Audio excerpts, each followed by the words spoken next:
Wonder if anyone's gonna recognize this.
I'll do a Sonic emoji as well, fuck it. Normally I do a pufferfish emoji, but I'll do a Sonic emoji.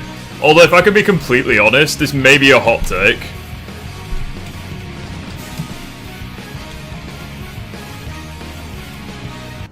Might be a hot take, I know, but bear me a sec.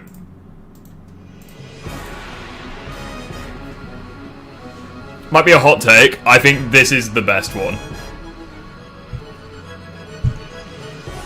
Which I know is saying an awful lot, because I know that people fucking love Solaris.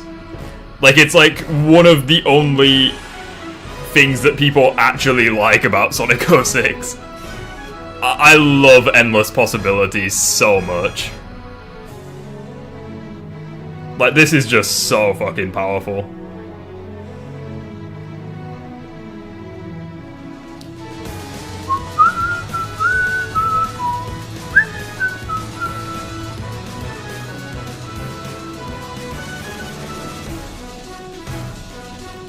Fucking love this.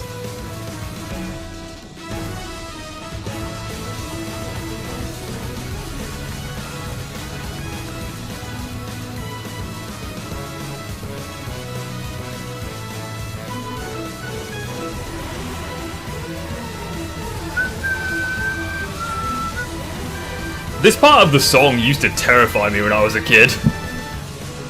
I was 8 years old when this fucking game came out.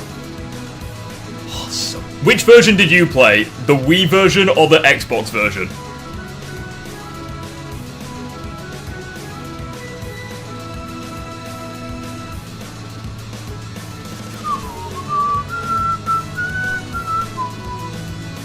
When I was a kid, I played the PlayStation 2 version.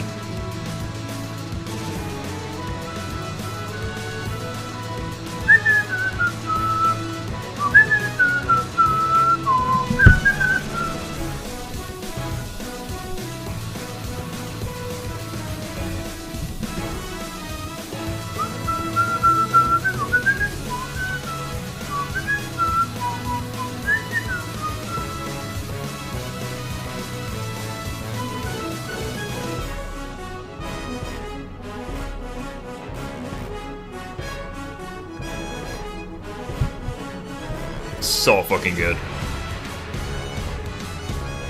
There's another one that I want to play, but I can't do it because of copyright. Like, it's really annoying. Oh, Reach for the Stars. Hold on, I'll play that one. Fuck it. Naga Wisp Armor Phase 2. You're not wrong. That is actually a really good one.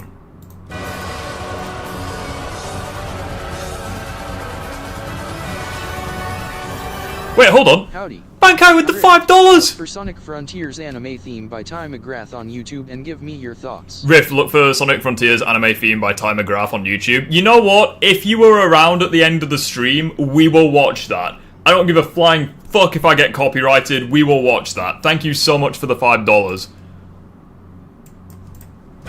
And now for something completely different.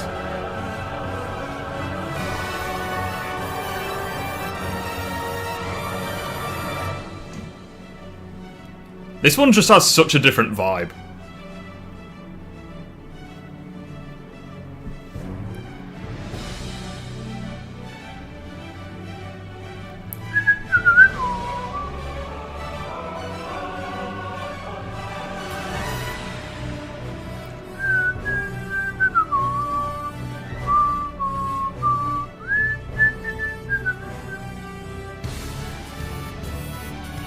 so fucking good. All of them are so good. I can't choose which my favorite one is. I'm very good, thanks, Leica. How are you doing, buddy?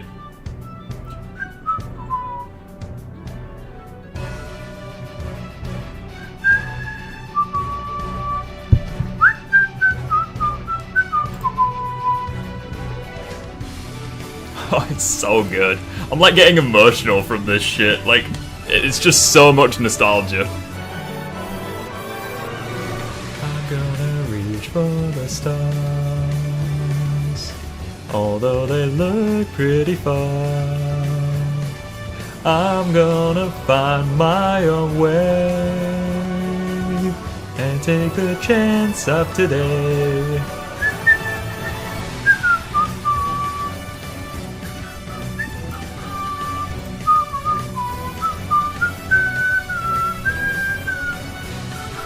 What's your least favourite music in any Sonic game? That's like asking what's my least favourite cell in my body.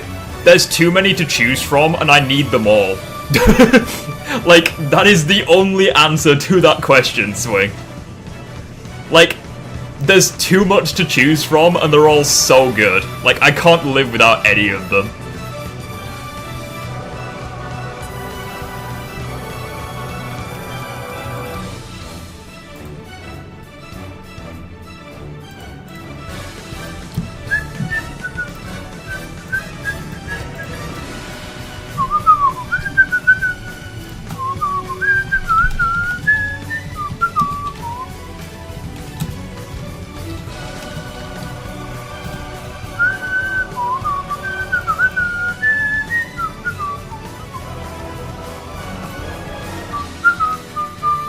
Chicken nugget, hi. Hello? Hello, Phoenix. Hi. Yeah, never watched Crysis's video for he scaled Toby. I watched it, I was like, Oh yeah, I watched that. Didn't he? He said that Toby beats Wolverine, didn't he? yeah, and I'm like, how does that work? Now, to be fair, I actually do agree with what he said, where, like, I don't really think that you can scale, Wolverine and what have you to the fucking, what's his face? You know, like, the energy at the end of the film. I actually do agree with him on that. Like, I don't think you can scale them to that level, just because it's kind of, like, way against everything else they take in the film. What are your top 5 favourite Sonic songs in no order? Oh, fuck! I can't narrow it down to 5. They're all so good. Shit. Alright. If you want me to choose a Sonic song that I don't think gets enough love, bear with me a sec. We'll do that. And hold on. I'm gonna be honest, even though this is probably like a rare one, Sonic Colors and Shadows and I Am All of Me are both really I Am All of Me is good, yeah, but oh, what? If you want me to, okay, if you want me to choose a song that I don't think gets enough love from Sonic, it would be this, and the reason for it is because it's from one of the worst Sonic games.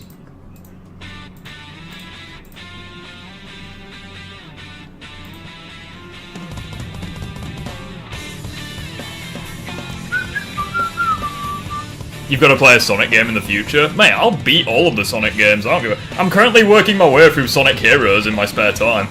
I've gotten to the Bingo Highway level and it can go fuck itself because the fucking... The pinball physics are so shit in Sonic Heroes. Bro, I'll stream Sonic Heroes, I love it. It's a fucking phenomenal game. But yeah, how you doing, Phoenix? You chilling? I'm doing good. Can you play Sky Troops from Shadow the Hedgehog next? See, Shadow the Hedgehog is a game where I just don't think it has that good of a soundtrack. Aside from, Never Turn Back and I Am All of Me, I just don't think it has that good of a soundtrack. I mean, the thing is though, like, I Am All of Me just wipes. That's the way that I just look at it, it just wipes.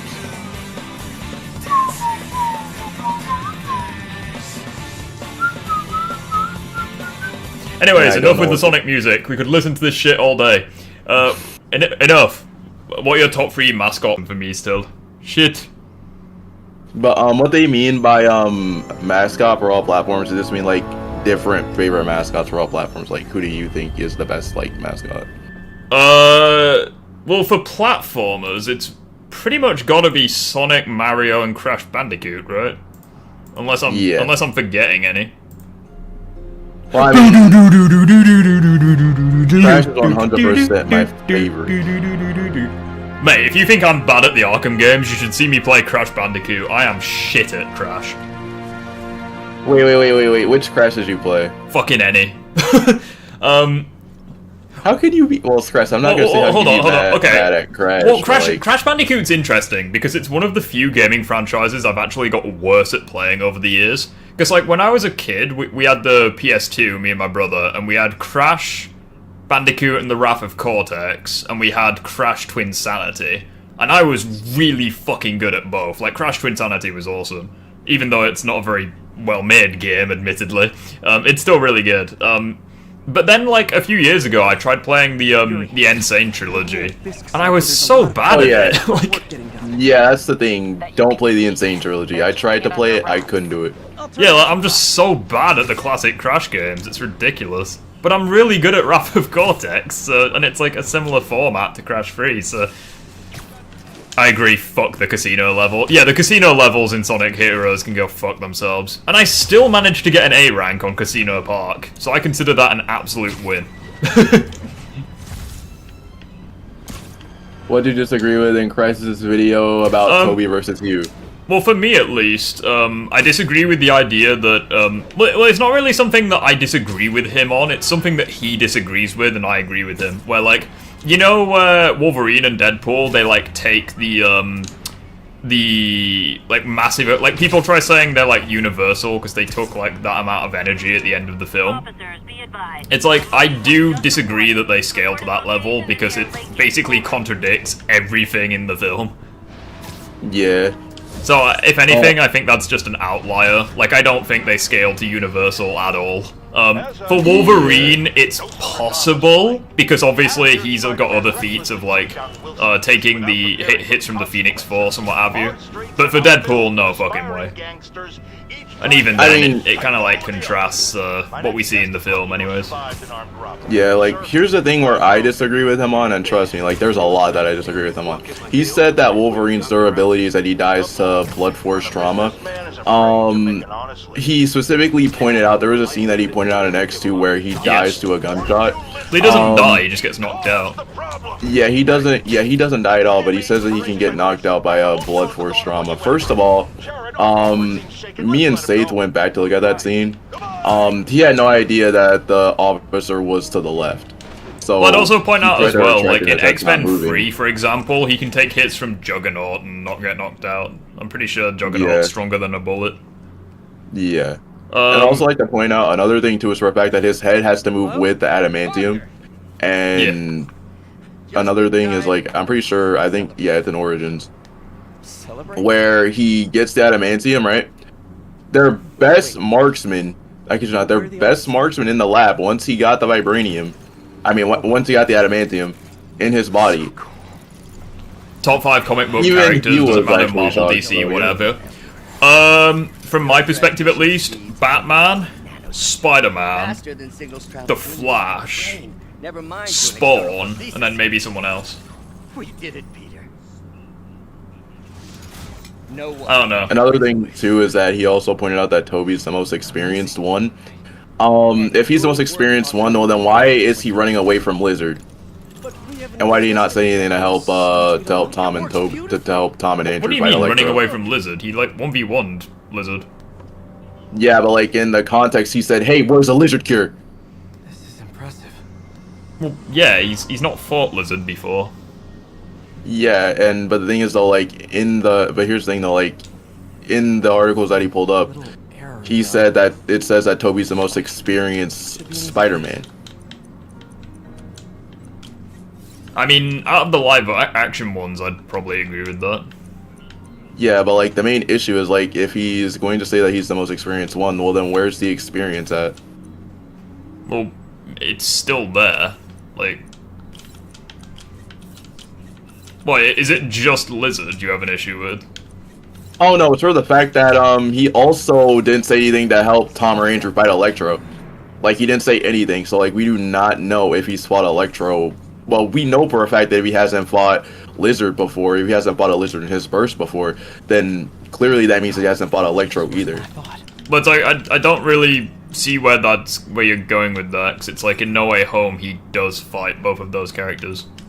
Okay, where I'm going with this is like, if you pull up the scene from No Way Home, he's clearly running away from Lizard. And he's literally asking them for the Lizard Cure. He doesn't know what the Lizard Cure is. He's the only Spider-Man who 1v1s Lizard and does pretty well.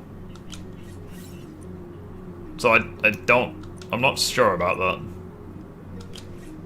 I don't know, because like from the No Way, here's the thing, like from the No Way Home scaling, he was running away from Lizard. That means that he clearly hasn't fought Lizard before. He wasn't running away from Lizard. Are you sure? Because like from the looks of it, he was climbing the crane. He fights Lizard on the crane. Damn it, the spike is cascading. I don't know if I can fix this. Yeah, like Toby fights Lizard on the crane. I think, unless I'm like mistaken, but I'm fairly certain I'm not. He doesn't. I'm pretty sure like he doesn't fight him on the crane, but he climbs up. Like he doesn't do anything to Lizard at all. Like Lizard is pretty much winning that fight because he's grabbing his foot. Well, no, the only time that Lizard really grabs him is when Andrew accidentally fires a web in Toby's face. I mean, yeah, but then again, it's because you've got it. Okay, well let's go by that logic. So Andrew has fought Lizard before, yet he was like Lizard was able to pin Andrew for like a long ass time, and obviously you have Tom, who is like he's never fought Lizard before, yet he was just getting ragdolled by Lizard. So it's like, I think Toby was kind of the best of both worlds. Okay. But like, my whole entire issue with that is like... Well, it's like, Toby's never fought Lizard before, but at the same time he wasn't getting, like, fucked by him either. Yeah, that's the only issue that I would say that, that I have with that is like... He was running away from Lizard, but like, he's never fought him. Because like, yes, we do know that there is a Lizard in his universe, but he hasn't turned yet, so we do not know, like, what it was like. Another thing, too, is, he's never fought Electro. Christ is saying Toby's more experienced than Hugh and more skilled than him. I think he said he was the most experienced Spider-Man, which Doctor? I'm pretty sure is... I don't think many That's people where the will. issue is. Doctor, The statement just means experience in general, not that he's fought every villain.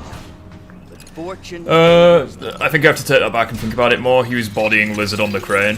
I wouldn't say he was bodying him, but he was the only Spider-Man that actually 1v1'd Lizard and did really well. The neural web isn't isolating your motor He was neurons. ragdolling Lizard the whole It could be fight. affecting other parts of your brain. Your Also, wasn't inhibitions, Toby your incapacitated by movement. stab I just think we wound? need I some mean, he more was time. caught off guard by that. First And he got up like it was nothing. Because like, he's been stabbed before. He's been stabbed by Harry before, or his Harry before. So like... Yeah, so like stab wounds aren't enough to kill him, and he was also caught off guard. Damage your mind. Yeah. So that I can actually agree with, because like that actually makes sense why he was able to while he was able to get up very quickly and recover. As cool as it would be to see another team up between 3 different live-action Spider-Man, don't bring me back to me. Don't bring me back to me. What? Do you mean don't bring back Toby? Is that what you meant? Yeah, I think that's what he meant. He meant don't bring back Toby because he's too old. But I don't think he's that old. Like, I mean, like Green Goblin's like fucking 70. Like he came back. yeah, and another He thing that you pointed out, insisted on doing his own stunts as well. You sure you're okay? yeah.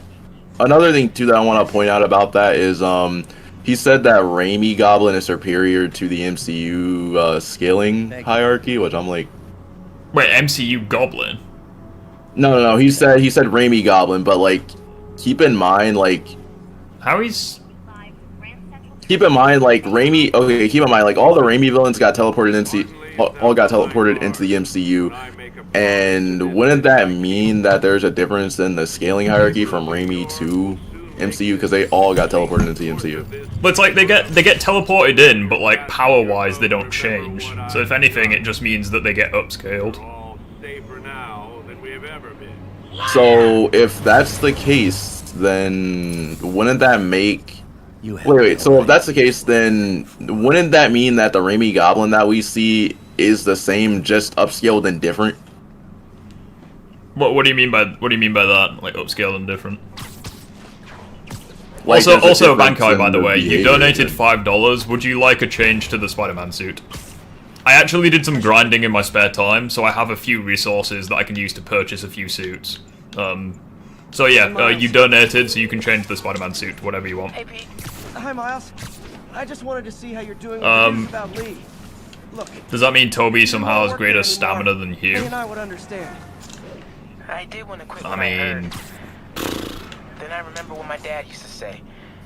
the advanced suit's so fire. Yeah, the advanced suit's great.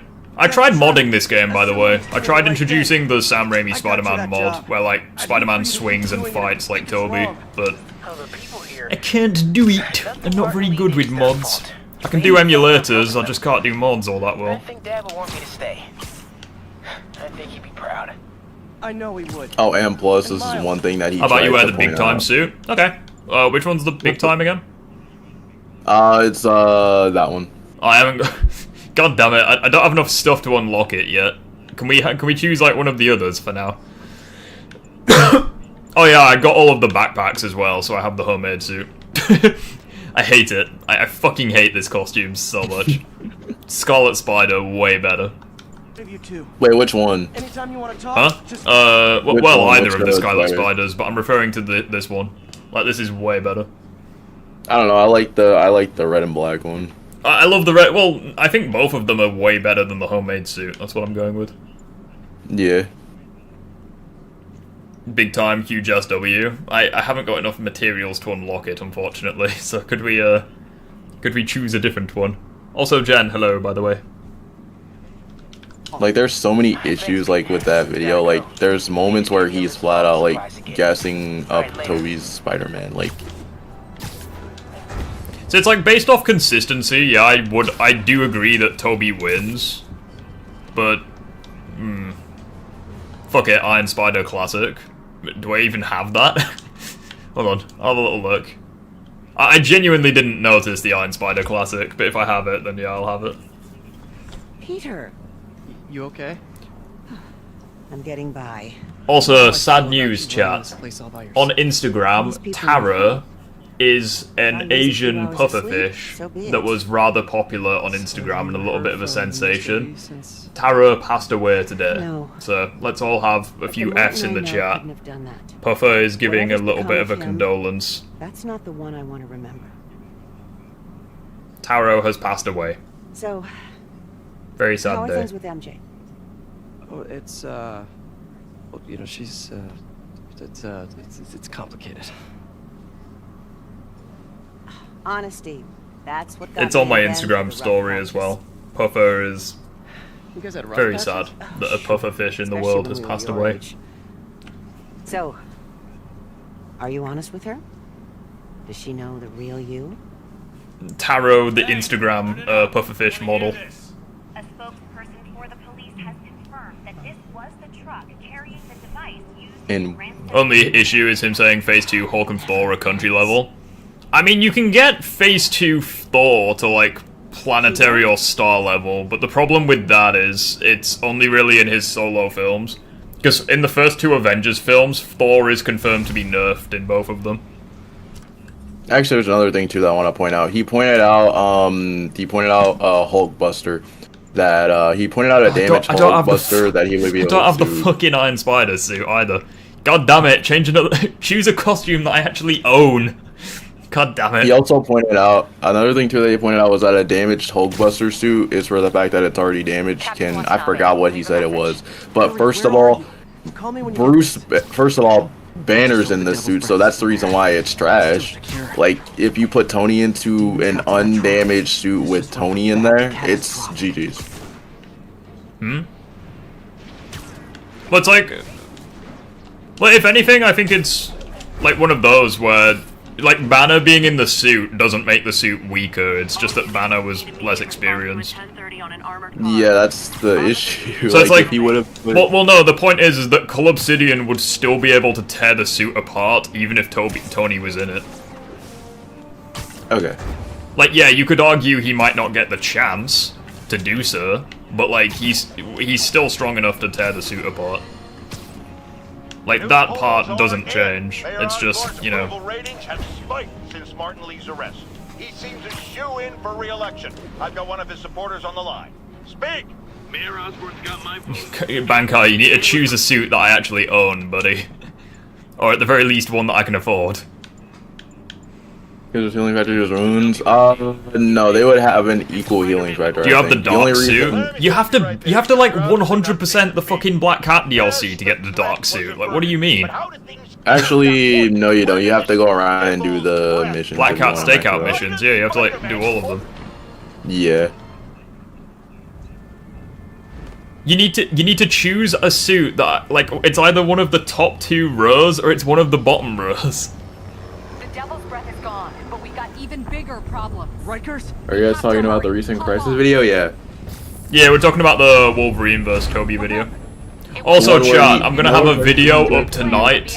You guys sent me a really bad Batman vs. Spider-Man video. Arkham Batman vs. Insomniac Spider-Man. Jesus Christ, it's terrible. Like, that's all I'm saying. Wait, hold up. Hold up. Did the dude actually scale Arkham Batman 2 in some instead of it was imagine watching like a Danko video. Like, that's basically what it was like, where he was like it's bad. That's all I'm saying. So let me get this straight. So he probably scaled them to say, "Oh my gosh." Let's just put it like this: the only advantages he gave Spider-Man was strength, speed, and hacks. Everything else he gave to Batman, including durability. If that's the case, then the same thing needs to be applied to... Wait, was it Insom Spidey? Yeah, Insom Spidey, no symbiotes, but it's from the PS5 with the spider arms. Okay, so we're talking like... Okay. Insom Spidey still wins because of his prototypes. And because of the Iron Arms. He still wins. I don't think that, Arkham Batman is going to see... or is going to know anything about the gadgets. He's probably not gonna know anything about the web wings. He kept making points where he was like, "Oh, Batman has a tank. Does Spider-Man have a tank?" I'm like, Spider-Man doesn't fucking need a tank. He literally tears tanks apart with his bare hands. It's like he could tear the Batmobile apart. And he, oh no, this was hilarious as well. He tried saying that Batman was more skilled than Spider-Man because he knows how to fly a plane. I'm like, how the fuck's that gonna help him in a fight? Again. It's like, how the fuck is that gonna help him in a fight? He's like, oh, Batman has the ability to, he has tech in his cowl that allows him to study the environment. It's like, so does Spider-Man. You guys go back to yourselves and behave. We can forget this ever happened. He's like, oh, Batman has better durability because he fell off a building and survived. It's like, oh, you mean like the shit Spider-Man does all the time? Exactly. Oh, the worst attempt to lowball him was when he was saying, you know, in the first game where Peter gets knocked out at City Hall.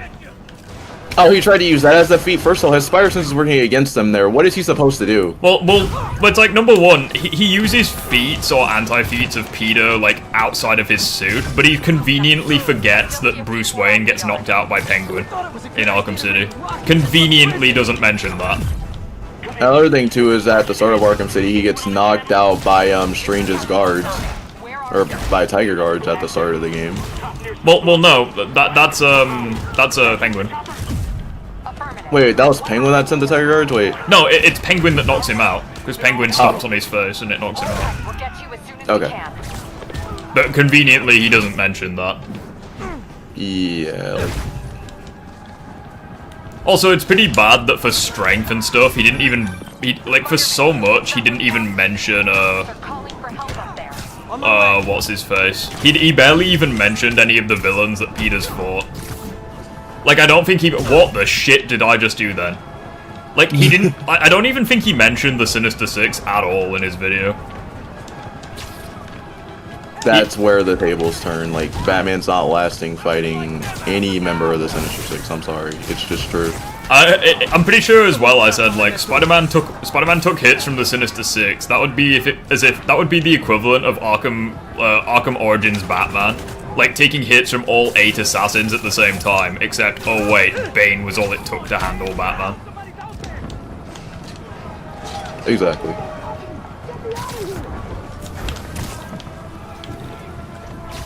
But for speed, he was like, oh, so Spider-Man can dodge lightning, but at the same time, he gets tagged by regular humans and stuff, so I don't know if he's all that impressive.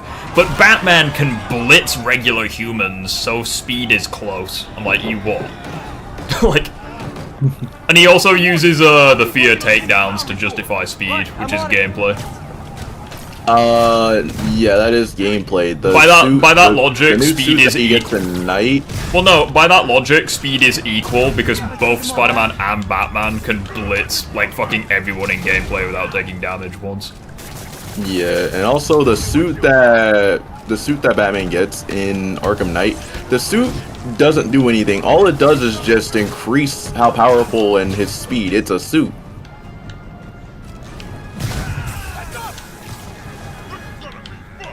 I fucking love I fucking love slowing down time whilst backflipping.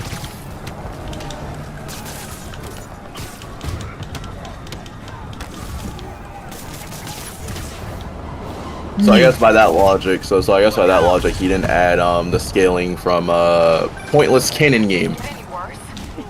Well, no, you can tell he's in the camp of people that says Peter's nerf because he's like, oh, Batman, like Spider-Man gets killed by a regular knife, showing like him getting killed by Kraven. I'm like, it's not a regular knife. Yeah. He also just blatantly contradicts himself so many times, where he was like, oh, well, Spider-Man dies to a knife, but Batman can block Ra's al Ghul's swords. But then in the combat section, he's like, oh, Batman prefers to dodge swords because he can't, like, resist them. I'm like, you literally said earlier, though, he can block Ra's al Ghul's swords. I'm pretty sure he can block blades from random fuckers. It's like, it's so obvious he's a Batman fanboy. It's ridiculous.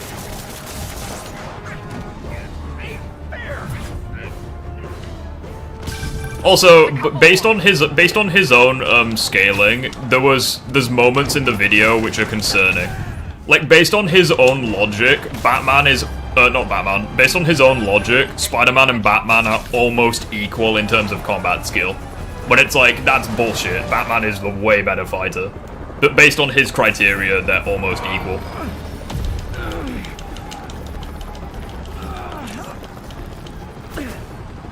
Also, he blatantly exposes the fact that he doesn't know what he's talking about, because Black Cat isn't regular human, she's superhuman.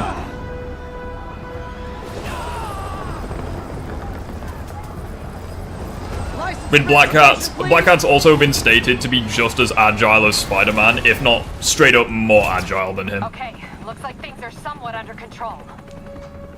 I thought you said the raft was secure. But, anyways, you good? Are you good, Phoenix? Maybe it's not as bad as it looks.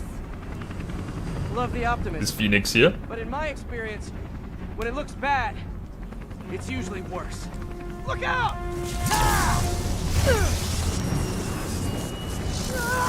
Yuri! Is Phoenix here, or did Phoenix go? Hold on! I have returned. Phoenix is here. Also, to put it into perspective, how dishonest he was. You know how when he got to like gadgets and stuff, he didn't even talk about Spider-Man's gadgets. You okay? Yeah. Again, like I said before, he was just like, oh, Batman has these weapons. It's not even close. He gets the point. I'm like, you're not even talking about Spider-Man's gadgets. Like, what are you doing? Wait, was he using was it? I forgot. Is it Insom Spidey? It's Insom Spidey, and he used gameplay for Batman. So by that logic, Spider-Man has all of his gadgets in gameplay. So he has like the web bomb, suspension matrix, etc. I'll go join the party. Okay, well then that raises the question then. How do you think that Arkham Batman is gonna feel whenever he gets suspension matrix up into the air? Yeah, because that's actually a thing with Arkham Batman. He can't actually fight in the air. So like, if Spider-Man gets him airborne, what the fuck is he gonna do? Exactly. And that is 100% how Spider-Man fights. Like, the enemies even remark, don't let him get you in the air. So it's like, it's within character for Spider-Man to yeet his enemies up into the air. Exactly. The only thing that I could see like, what the fuck is Spider-Man? What the fuck is Batman gonna do when that happens? Not to mention, Spider-Man could just Spider-Man could just disarm Batman of all of his weapons. Like, he does it with enemies in this game. Like, people with guns, Spider-Man just yeets the guns out of their arms. Well, the only thing that I could argue on one aspect about Arkham Batman is he could hypothetically have Peter's spider sense go. He could possibly have Spider-Man's spider sense go off in a similar way because let's say if he plays off, but let's say since he's using Arkham Batman, let's scale him to now with pointless non-canon game with him having the fear toxin. Yeah, but it's like. And he also tried making the argument of like, oh, Batman can no-diff explosions, referring to like his own explosive gel. I'm like, the explosive gel's fucking fodder. Like, it's literally useless against pretty much every supervillain. Scorpion, can you hold on? Well, I mean, I wouldn't say it's useless against every single supervillain because it was pretty useful against Grundy. Okay, fine, it's useless against Spider-Man then. Not only could he just dodge it, but it's like fucking Bane it didn't do shit against. Yeah. And two, Bane had, he had to resort, and at least what I'm thinking too, so like I've played, I haven't played Asylum, but I have seen it. Bane can take a lot of hits to the point where Batman was like, yeah, he's not going to go anywhere, so he uses his car. Yeah. Especially since Spider-Man's also no-diffed large building level explosions. Right. So it's like, and he also no-diffed being able to like be rammed through a city block by Rhino. Come on, Spider-Man. I thought this was a Would Insomniac Peter's Spider Sense go off? Yes. His Spider Sense went off with like these corrupt cops aiming a gun at his back. It's like, yes, his Spider Sense would 100% go off. Yeah. You can't stop me, but I'm flattered that you still try. If you tell me who you're working for, I'll go easy on you. You're turning on the left side, explosion was calculated small building level. Which explosion? But like either way, it's still like. Gotcha. Yeah. Rip. According to what I've read, Kraven's knife is made of vibranium from Wakanda. I mean, Wait, to be wait, fair, wait. it is confirmed that Kraven snuck into Wakanda and stole vibranium. I mean, yeah, it is. It makes a lot of sense, but like, Okay, I got the security cameras back on. from the poison end, MJ said it's Hey, not a normal SJ, knife, hey, though. It looks like the entire population of the round. So like, Also, to that Yeah, one that's person the case. who said that Arkham Combat and Insomniac Combat are the same, no. Batman won't try to kill her. In a versus battle, he will. I have to go. Because you can also make that logic with Spider-Man. the only way that I could see, the only person you could scale Arkham Batman to, at least right now, would be Kraven, or at least Insomniac Kraven. That's me being generous. Oh, and also for context, he gave Batman the Batmobile as well in the fight. Which is a little bit not fair, but also he didn't even mention the spider arms once. So like he was like picking and choosing. Electro, stop! So yeah, it was a fucking terrible video. It makes me want to do my own breakdown on Arkham Batman vs Insomniac Spider-Man. You know about Spidey Sense? I don't think some people realize truly how broken Spider Sense is at times. That is very true. Yeah, like, and he kept making the argument. He was like, "Oh well, Spider-Man got tagged by Silver Sable, so like he's actually not all that fast." It's like, oh really? The same person who he's not trying to fight. The other thing too is that Sable blindsided him, or caught him off guard again. Yeah. Moments where he gets caught off guard are not going to happen. Good idea. In fact, If that vibranium thing is true, that means he can be immune to poison, such as the fear toxin. I mean, maybe. It's also one of those where like he looks at Peter getting knocked out, and he's like, "Oh, I thought Spider-Man was supposed to have superpowers." It's like, "Oh yeah, my bad. Spider-Man's Kryptonian DNA was asleep today." It's like, what do you mean? Like Spider-Man getting knocked out? It's allowed. Who wins in a fight between X-24 from Logan or Wolverine? Wolverine.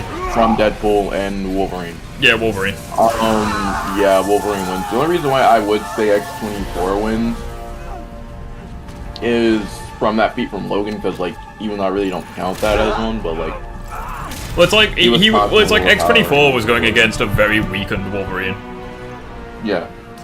Because obviously Wolverine was like fucking dying from the adamantium poisoning.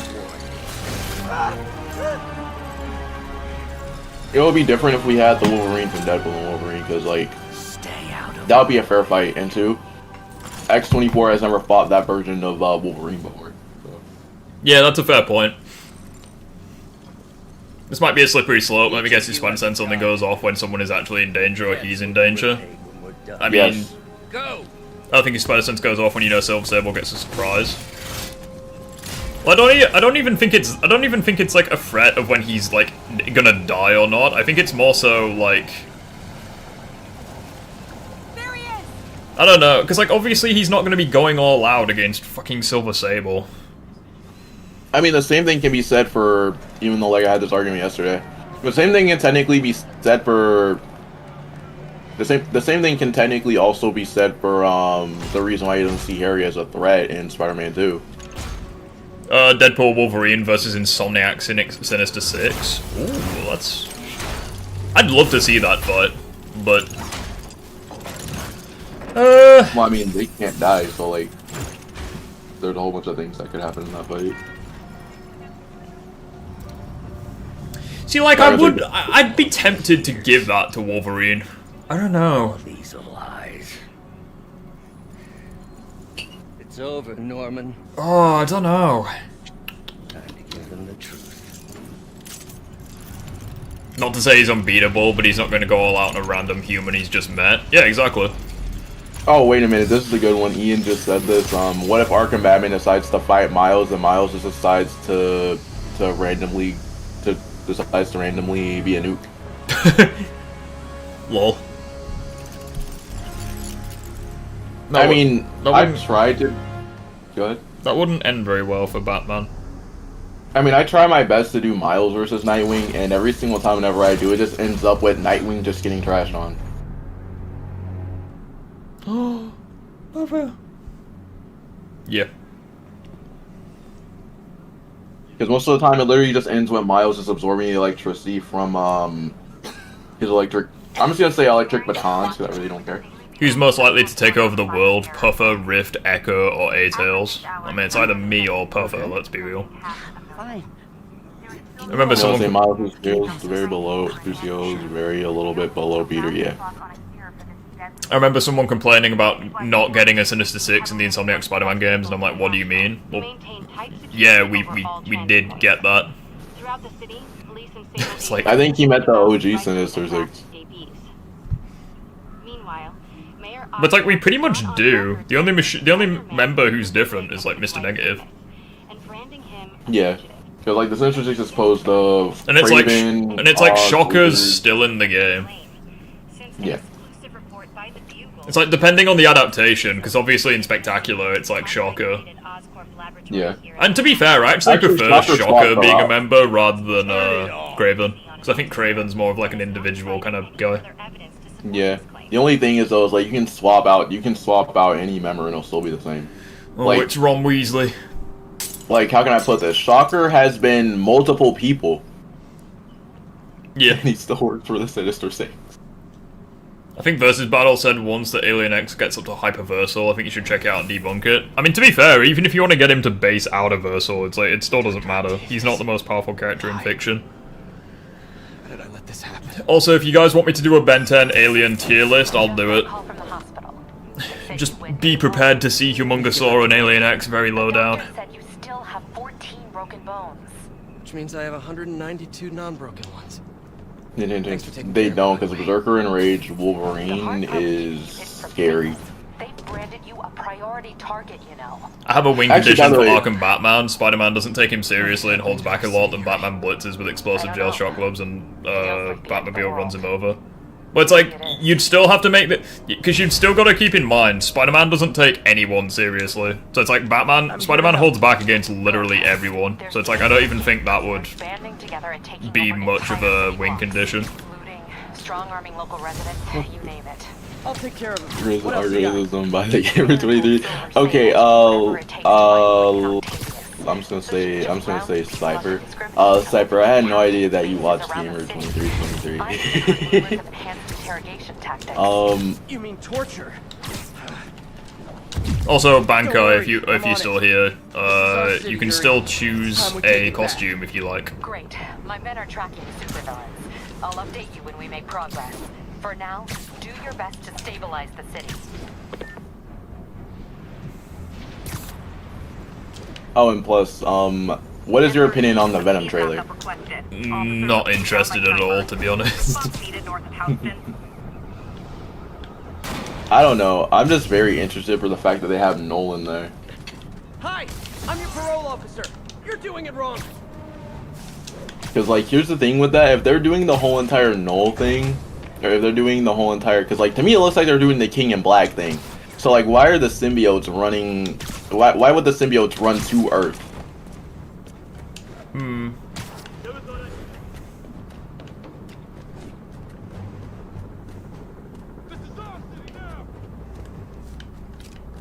Evening, boys.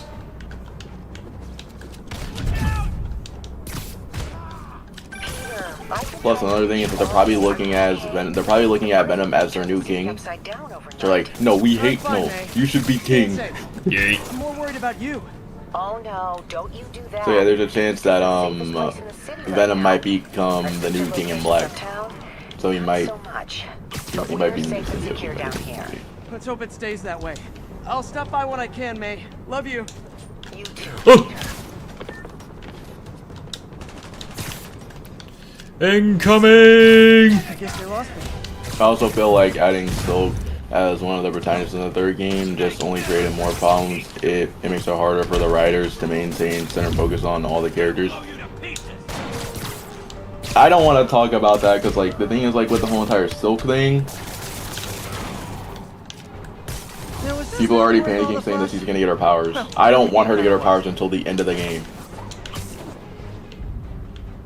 Sit. Where are these last humans? Oh, there you are. Yeet. In the comics, Peter was supposed to be the true King in Black. Yes. But they changed it, though. New. I'm so confused. Who else? Oh, it's probably this guy up here. I mean, it would make sense though, because like Peter, it would make sense because Peter's was technically Venom's first host, so it does make sense why. So it does make sense why he should be the true King in Black. But you Sable guys are worse than telemarketers. This is Stable Control. Need a report of the situation north of Houston. Building secure. Be advised. And highly kinetic. I fucking love transitioning a swing kick into a fucking takedown.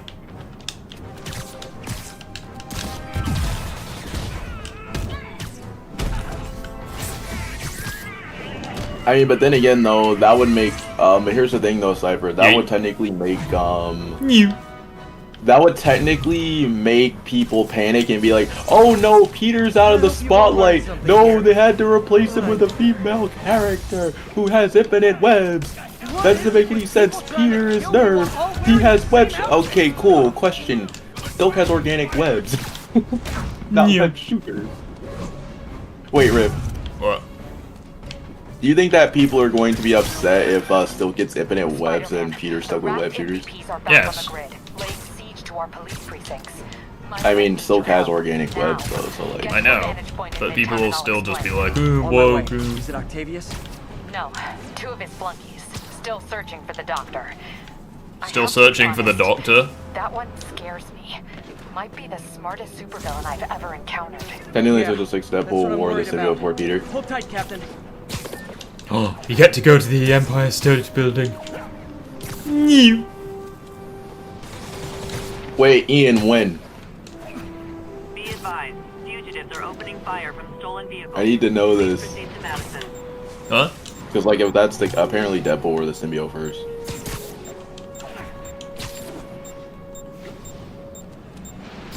What the woke? Yeah, exactly. Armored advanced suit? Okay, fair enough. At the very least, you've finally chosen a suit that I have. Spider-Man 3, Miles and Peter should be the only 2 characters that's playable. 100%, I agree. Likewise, if anyone else wants to change my costumes, every time you donate, you can change my costume. Electro's at the Upper East. We need you to turn the tide. I mean, I'm tempted to say change your costume to Tasm, but like, we all know why. I like the Tasm suit. It's good.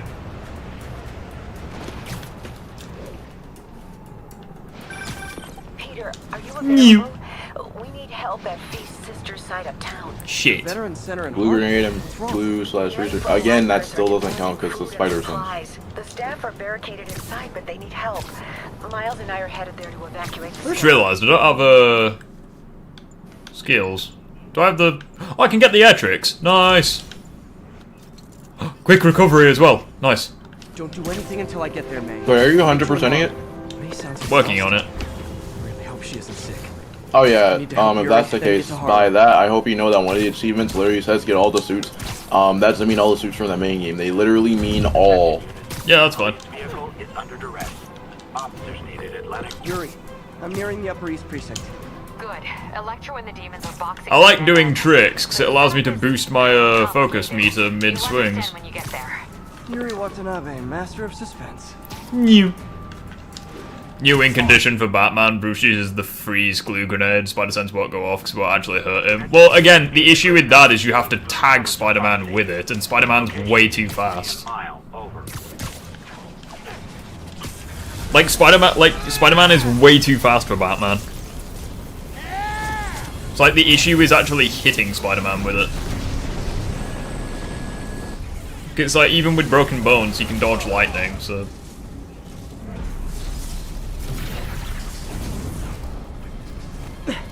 This isn't good. Transformers are charging the building, trapping the police Transformers? inside. Optimus Prime?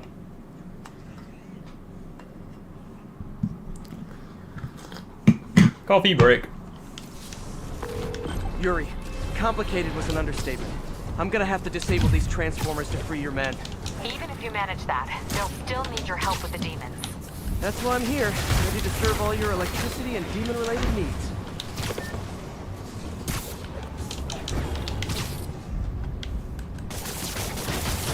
2 down, 3 to go. Man, I did not miss dealing with Electro's elaborate supervillain antics while he was in the raft. Ow. Trapping the police with a network of energy transformers? Who does that? That wasn't very nice. Focus would be very good right about now.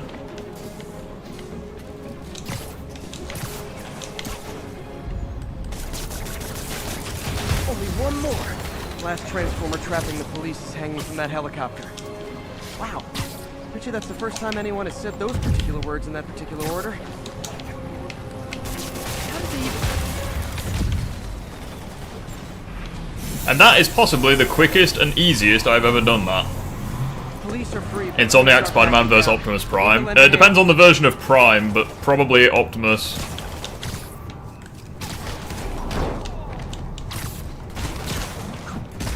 Phew!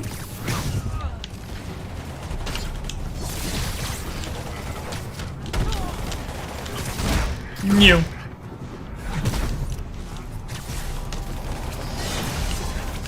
But it's like even if the spider sense doesn't go off to what's his face, like the glue grenade or what have you, you would have to. First of all, I think Spider-Man would be able to effortlessly break free from it. To be honest, I don't even think it would restrain Spider-Man. And the issue comes from actually hitting him with it. Okay, so what did can you guys still hear me? Yeah, I can hear you. Okay. What are the chances of Wolverine for Deadpool and Wolverine being in the MCU? That's not really connected. If that's the case, then the whole entire timeline's just completely messed up, because now there's 2 Wolverines. Oh no, Well, Bear technically vs 3 if you Optimus. count X-23. I mean, it depends on who you ask, but New Hero Ultra seems to reckon that Bay vs Optimus has a shit ton of scaling, so... Ow. Concussive burst, bitch.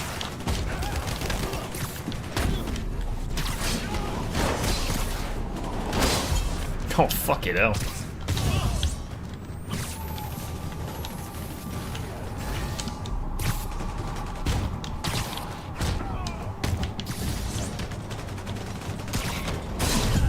Uh-oh.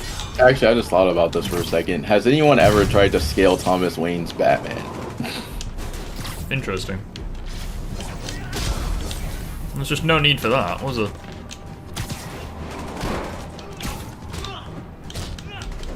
By the way, Rift, have you ever seen Caped Crusader? Or Batman Caped Crusader? The new show? I have not yet, no. What's next? Let's just say that people are upset. People are upset about Penguin being a female, and you know what's odd about that? Is that they're acting like, no, they're acting, okay, Penguin is changed to a girl. Who the fuck cares? Right? And everybody's complaining about that, but yet in Flashpoint timeline, Joker Bruce's mom is the Joker. Yeah, Joker was a woman in Flashpoint. So I'm like, where was this? I'm like, so is there a problem?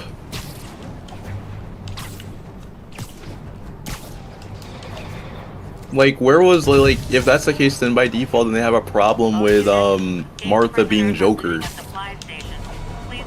Yeah, it's ridiculous. When it comes to Spider Sense, Silk has the best, then Peter, then Miles. I mean, maybe. Kind of depends on the adaptation, but yeah. I mean, Silk's Spider Sense has been confirmed to be better than Peter's. Interesting. Which again, people will hear that and be like, oh, woke. It's like, oh yeah, it's woke, dude. The fact that fucking Silk and Peter end up like shagging. It's like, you really think that's like woke, dude? But you wanna know what's odd about that too is if we're gonna count that by default, keep in mind, like, if they see Silk in the game knowing that she has a better spider sense than Peter, and keep in mind, these are comic book readers that know about Silk. Mind you, they know this, but yet they know this, but yet they really don't like the idea, but yet they know this. Yay. Never seen Rhino walk away from a fight like this. He must be working on orders from Dr. Octavius, making quick hit and runs on the city's emergency. Like, that's what I find so weird about that, is like, first of all, if they said that they read the, if they said that they read the comics, so they know every single character, but then after that, they look at the game and it's like, no, they don't. It's like, they don't. I have a question for you guys whilst you're here. What do you think is the worst gadget from the PS4 game? That's actually a pretty interesting one. I want to hear what people say.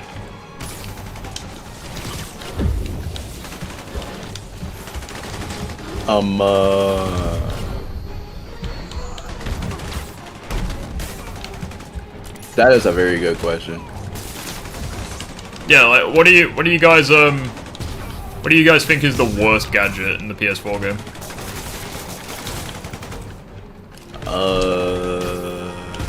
I can't really think. It's might be. I feel like people will hate my answer, but I'm waiting to see what other people say first.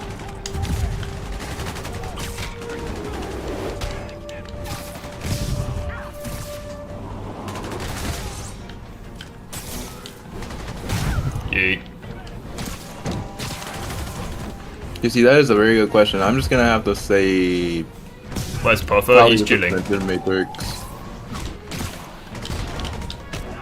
Yeah, like what do you guys think is the worst gadget? Like, I'm curious. Like, they're all really fucking good, but like.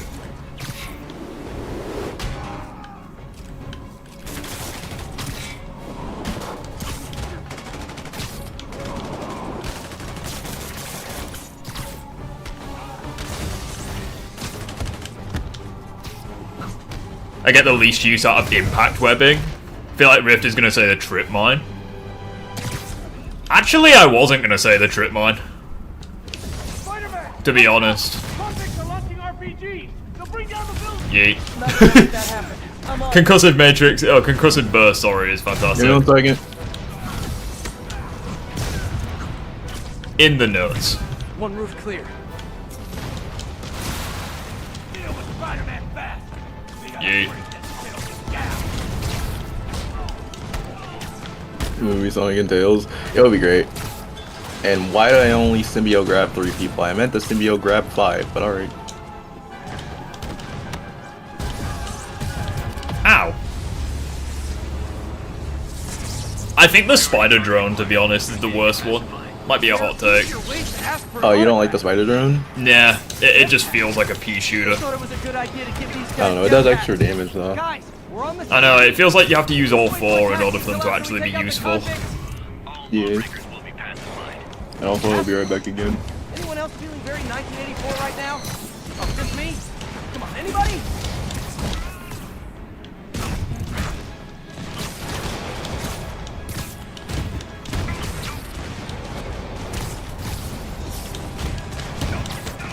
Oh yeah, this is like Arkham combat, yeah? Do you remember when Arkham and Batman did this?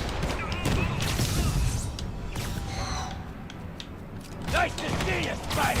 How about some payback for quick me? Yay. Whoever said the impact webbing is worst, we need to have words.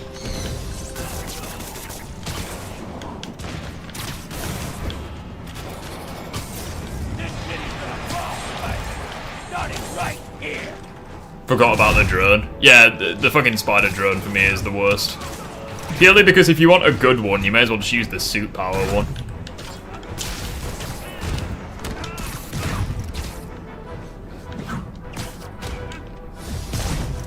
My favourite in the first game is the trip mine. So I think the trip mine is tremendously overrated, but I still think it's pretty good. I don't actually know what my favourite one is. Probably the impact webbing, because it's just like it's just a really good one. It's like a good all-rounder. Yuri, precinct is secure. And I just found out what it means to be Sable's priority target. Or maybe the web bomb, actually. That'll teach you to piss off international mercenaries. Guess so. Okay, I need to sign off for a bit. Ow. Call me if things go south. Will do. And thanks. You've given us a fighting chance. Okay. Need to hustle to Feast's sister site in Harlem. Incoming! Peter! Thank God! We need you at the Veterans Center. Where are you? I got held up. Are you okay? What's happening? The convicts started a fire. We got the building staff out, but May and Miles are trapped inside. I'm trying to find a way into them, but the fire's spreading so fast. Stay where you are, MJ. I'll handle this. Damn it. Move it, Pete. Move! New. The sad thing is... Transitioning cinematics into gameplay. Attention Sable team. Need immediate sit rep on the status in Bloomingdale. My goodness, I'm amazing. Gotta move it, Rift. Preferably don't get shot.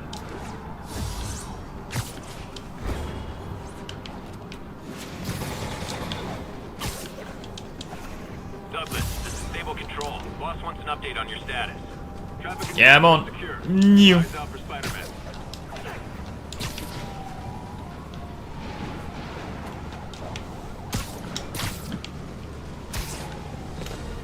Web bomb is my favorite. Yeah, web bomb's awesome. I found a fire escape that'll... No, Jen. MJ, stay back. I don't want to have to How you doing, rescue Chuck? too. Peter, don't be crazy. Wait for help. May! I'll take places of bench to pray for the success of Xbox if they don't get... Can you hear me, Rip? Yeah, I can hear you. Hot take, PlayStation fans should pray for the success of the Xbox because if they don't, the next generation will be the last console generation for us gamers. Everything will transition to PC. Pretty much, yeah. Pretty much. New win condition for Batman, fear toxin to distract Spidey, spam glue, freeze grenade will take Spidey to get out of Batmobile heavy weapons. Okay, fear toxin, Batman isn't hitting him with it. Secondly, even if he does, Spider-Man could resist it. Just brace yourselves. Well, the thing is, though, like, with that, I highly disagree, and it's more or less, like, due to the fact that, he got hit by Scorpion. Well, yeah, but Scorpion is more agile than Spider-Man and at least his equal in speed, which Batman isn't. Okay. Plus, Spider-Man had broken bones when he got tagged at the waterfront, and he was doing a 1v5 when he got tagged at the fucking raft. Come on. Oh, and by the way, the problem with your win conditions is you're operating under the assumption Spider-Man's gonna stand there and let it happen. No. The advanced websuit actually looks pretty cool. I just thought about this for a second. Is that a nerf to spider sense? It's not working here. Again, spider sense is working here, but it's technically working 2 ways. I mean, it worked. He's just injured. Exactly. Which again, people still think that is not fair. It's like, how about this for a win condition for Spider-Man? He uses the webs, disarms Batman of literally everything, and then blitzes and one-shots him. I think that's way more likely.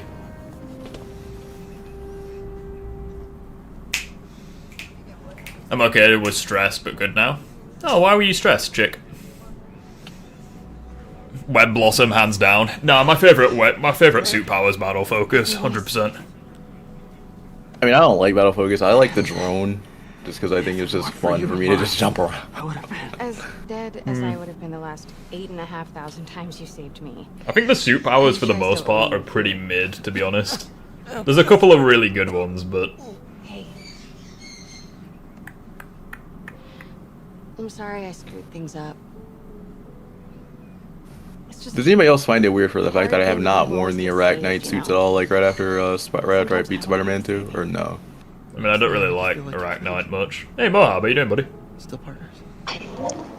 Hello? Plus as well, we're Hello? talking about Oh, throwing say- sticky Hi. stuff into the faces of grown men, and Spider-Man is the king at that. So like, Batman's not throwing sticky stuff into Spider-Man's face, you know what I mean? Spring. So I got one of. So how's it going? We be vibing, yeah. Pretty good. We're just debating. I've got an Arkham Batman vs. Insomniac Spider-Man debunk in the works. It's actually ready for upload, I just need to record a bit of gameplay for it. It'll be uploaded like an hour after the stream's ended. The city is in danger. Gotcha. It needs our help. Yeah, people just keep going on Batman's speed, saying that the squad scales to Superman. They don't. Oh, it's not even that. Scale Like for this Superman, that's the video. issue. Well, no, not even that. This video thinks that Arkham Origins tonight, Batman would be able to beat Spider-Man. Oscorp's developing something, but I call there's bullshit. no way they can keep Because it it's safe clearly from stated that Octavius. Origins is not necessarily his worst physically, but he's not the best in terms of raw ability. Miles, we need to be Like, my eyes and Arkham ears Batman peace. in Night is the most proficient Anything he's goes been, wrong, but in call me. Origins he's physically the keep that most, place you know, in the fit public he's been, just not as skilled. That's What it. are you gonna do? Batman can deploy landmines and Yeah, traps for fucking fear nut toxin and jobs glue taking free. city But park Spider-Man can do the space. exact same thing. You can deploy like trip mines and shit. Hey, wait. Also, you have to keep in mind what You've also got to keep. You've also the got to keep in Spider-Man. mind the only time that Batman can really deploy stuff is when he's like doing stealth, which is his element. It's like he's not gonna get the chance to do it when like Spider-Man's doing his thing. You have his number. Are you Spider-Man's girlfriend? That'd be so Speaking cool. of which, me and Phoenix talked Come last on, night about the Sherlock. Crisis video. Show me what you got in this Have you discussed that yet? board. You're not alone. I I'm used to wearing one told suit and sticking with it. there's- Yes, my basic bitch. there's I won't a worry lot. about it. I just let you guys pick my suit for me. Because it gives you like a little bit of, because it's like a little extra reward for donating money. Because obviously that's something that you don't have to do. Time for me to focus on. Oh, and by the way, Means a Ace, lot. feeling after that conversation last night. Fury. What? We need to start The tracking conversation that we had last night with, you know. Tana. Yeah, how are you feeling about that? Because, like, again, that whole entire thing falls apart. Wait, Well, I'm just gonna say this: if Katana's watching, I'm just saying this. You were the one hyperfixating, and we were just repeating ourselves because it was the same. What was being discussed? Scream So it was again. basically. So let me explain it in layman terms. But essentially, Katana was fixated on how Peter just watched Venom like turned MJ into Scream, saying he should have done something about it. Literally, And he basically- what could he have done in that situation? Well, his argument is that he should have at least put hands on Venom while MJ was being turned. Our It's like argument was, later on yes, in the game, he tries blitzing Venom as anti-Venom and still fails. Well, I basically said yes, even if he did that and the same outcome happened, nothing changes. The scene doesn't make Peter weaker. And then after that, I brought up something that I randomly just saw in the scene, and Never seen anything like this. He brushed it off. Also, Spider-Man does something to save MJ. It's called the Scream boss fight. This is where auto-release Devil's Breath. Well, his whole point is that he says that Peter looks like a clown because he didn't try it, at least to stop Venom while he was hurting MJ. But he wasn't hurting MJ though. Well, he's saying it makes Peter look like a clown. That's what his argument was. How? Residue on this side. Because he didn't try to do anything. Literally, what could he have done? I mean, like, I agree with what he's saying.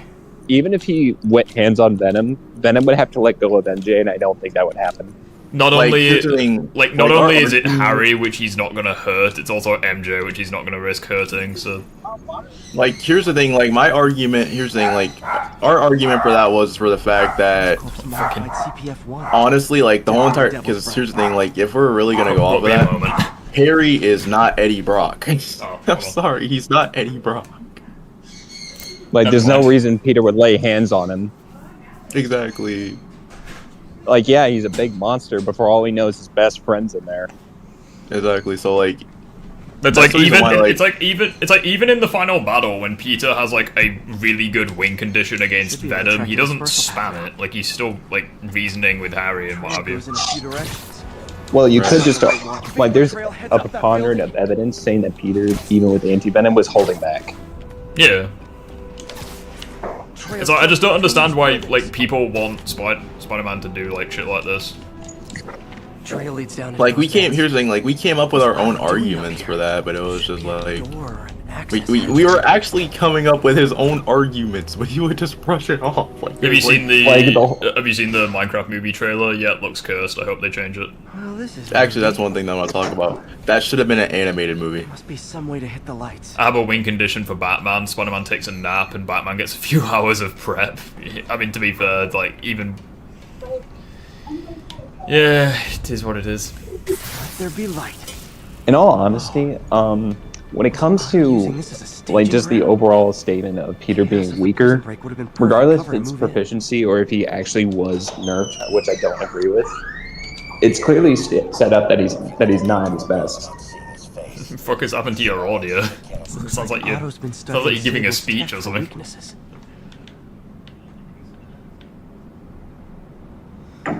Sorry, just had to go through the hallway for a cut.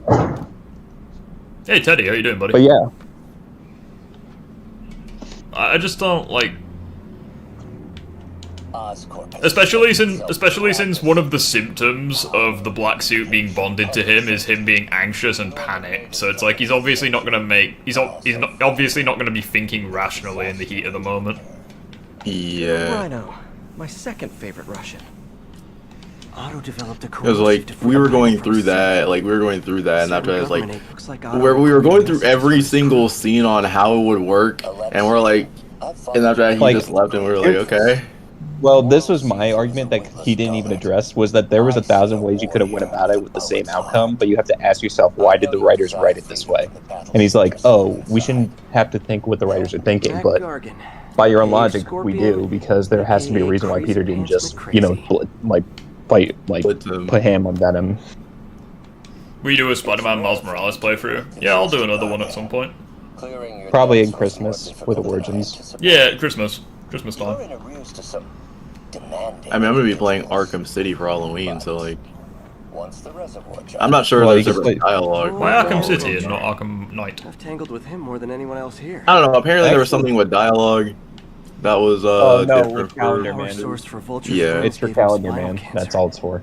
And Otto's developing an experimental treatment to save him. But anyway, what did you think of the Venom trailer rift? Have you Didn't see it. I'm legit not excited for that film at all. Neither am I. In fact, I feel like that they're wasting a lot of potential with this. As soon as I saw Venom become a horse in the fucking first trailer, I was tapped out. Well, guess what? They're bringing in Null. Doc actually managed yeah, they're bringing in Null for some reinforcement. Who's the god? Yeah, there's no way Venom's surviving. They have Null cannot show up at all. Like, and if he does, then they're gonna have to nerf him. Yeah, they're gonna give Null. They're gonna give Null a crossbow. He's gonna solo. My only thing is, like, if they're gonna do that, like I've said before, like I'm sticking with my theory. I still think that they're doing the King in Black stuff. Holy shit! My guy with the $5. Thank you so much. Just to mention the video I want you to see later. It's called probably the best Sonic song you'll ever see. I want you to see later. Yeah, that's fine. Also, would you like a change to the Spider-Man costume? UV bulb. Huh? Nothing happened. Because like, here's my thing with like the King of Black stuff. Why would the symbiotes run away from? Why would the symbiotes run away from Null? No idea. All I know, and here's something that came up on Twitter, I think. They say that Spider-Man, Tom Holland Spider-Man, and Spider-Man 4 is going to fight Null with a black suit, which I hate. Oh, so they're doing the Venom War thing. Oh, God. Bloop. Using something called Icarus? We need Venom. So they're going to do the Venom War stuff then? Because, like, the Venom War stuff is... You have to have Peter in the black suit for that. The neural interface is exacerbating it. Yeah, well, they're saying that he's going to show up in Spider-Man 4, Null is, and then Peter's going to have the black suit, and I hope to God he doesn't fight him that way. I'm Otto Octavius. Because in all honesty... Asafe, you have a question in chat. Do you disagree with Crysis's new video? Here's the thing, I don't disagree with the outcome, but I hate how he came to it. Yeah, like, I do think Toby would win, especially if he used No Way Home scaling. And I actually agree with him in the sense that, like, they don't scale to universal in durability because of, like, the fucking power feat at the end of the film. So I actually do agree with him in that sense, but... No, but here's the thing. He chalks it up with logic that does make sense, and then he glazes Toby to such a degree. Like, me and Phoenix went over it last night on how much he's, like, hyping up Toby to be even more. In fact, we kind of debunked his whole chain scaling last night. Yeah. What do you mean by chain scaling? Because I only watched, like, bits and pieces of his video.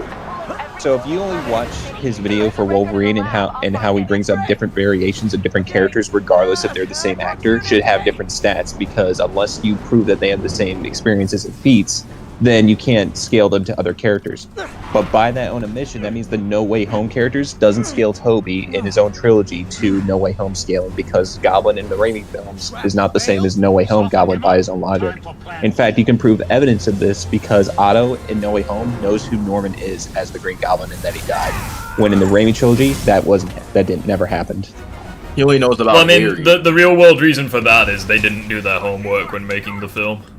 Well, regardless, it's in the film as if Otto knows, and that can't work in the Raimi trilogy. What I'm trying to say is these versions of the characters in No Way Home are not the same as in the TASM films or the Raimi films. Well, I would point out that they are, but it's... but from Crysis's own admission, even if the actors are the same, like Hugh Jackman's Wolverine, he's not the same Wolverine with the same stats as the past Wolverine.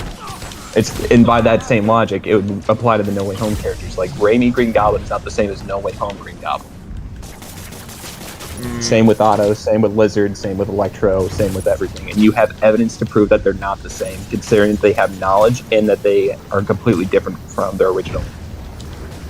Like, Riff, that can go along with what I said about Toby being the most experienced one. If he's the most experienced one, then why isn't he doing anything? Then why doesn't he do anything to help Tom and Andrew fight Electro or Lizard? Like, he's running away from him, asking for the Lizard. No. So here's what Crysis does. He glazes up Toby to say that he has more experience than Tom at both quality and quantity. That's how he makes it seem. But Toby has no. We have no context for Toby's other experiences. For all we know is that he's only fought on the movie villains that we know of and no others.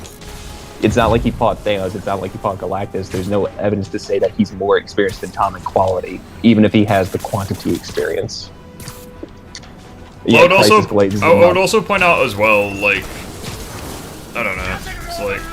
It's just Crysis is glazing him in every single level, and like I said, if you apply the No Way Home scaling, it's like you can't say that younger Toby or younger Andrew scale to like No Way Home characters by his own logic.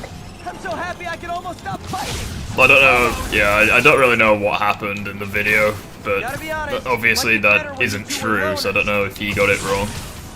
No, once you get to around like 7 minutes and 28 seconds, yeah, he goes on a rant. And not only that, he says that Otto's arms are made out of adamantium just based on a toy description. That's how petty it is. Wait, whose arms? Otto's arms in the Raimi trilogy. He says that, from this toy's description, they're made out of adamantium. And I'm like, no way. Is there any evidence that contradicts that? Yes, there is. Yeah, there's a lot. Like, there's a lot. The fact that the arms can deal with the sun's temperatures and they're heat-resistant magnetism, where adamantium is specifically said to, like, melt down, like, past a certain point, not even close to the sun's level. And not only that, even if you wanted to say it's a different version of adamantium, it still breaks upon hitting the Iron Spider in No Way Home, so it can't It be the doesn't. same as Wolverine's claws. What do you mean it breaks upon hitting the Iron Spider? His blade, like when he Like hits the in Iron No Way Spider. Home, where he hits Tom where he events Tom up against the top wall underneath the bridge. Also, someone made an interesting point. They say that is ripping off armor the same as penetrating it, and you would say no. Like if you rip off Batman's helmet or his armor or his shoulder plates or his gloves, that's not the same as like penetrating them or breaking them. Y'all So are it's like coping you- right now. He only said that the blades are. Wait, what do you mean by that?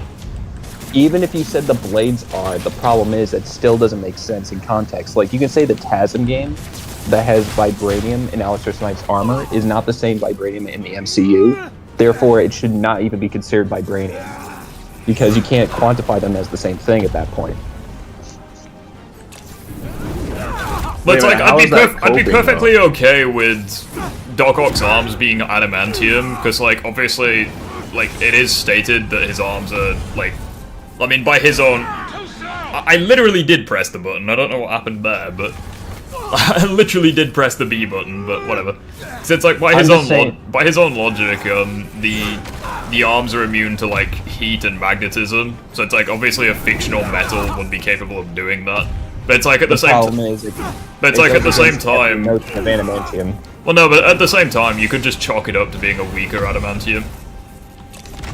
I mean, yeah, but why call it that if it's not the same thing? It's like it's basically just there because it's on a toy figure, but not because it actually makes sense in the overall lore. There's no other evidence to suggest it's adamantium besides that toy description. Well, if there's no evidence to suggest that it is adamantium, I would ask for evidence to suggest it isn't adamantium as well. Because its properties goes against everything we know about adamantium from both the comics and the movies. Okay, The we know. only thing- Yeah, the only properties for argument I those can make for specific that- adamantiums. The only thing that can make sense is that if Ock's arms are made out of carbonadium, but that's the only argument that I could possibly come up with.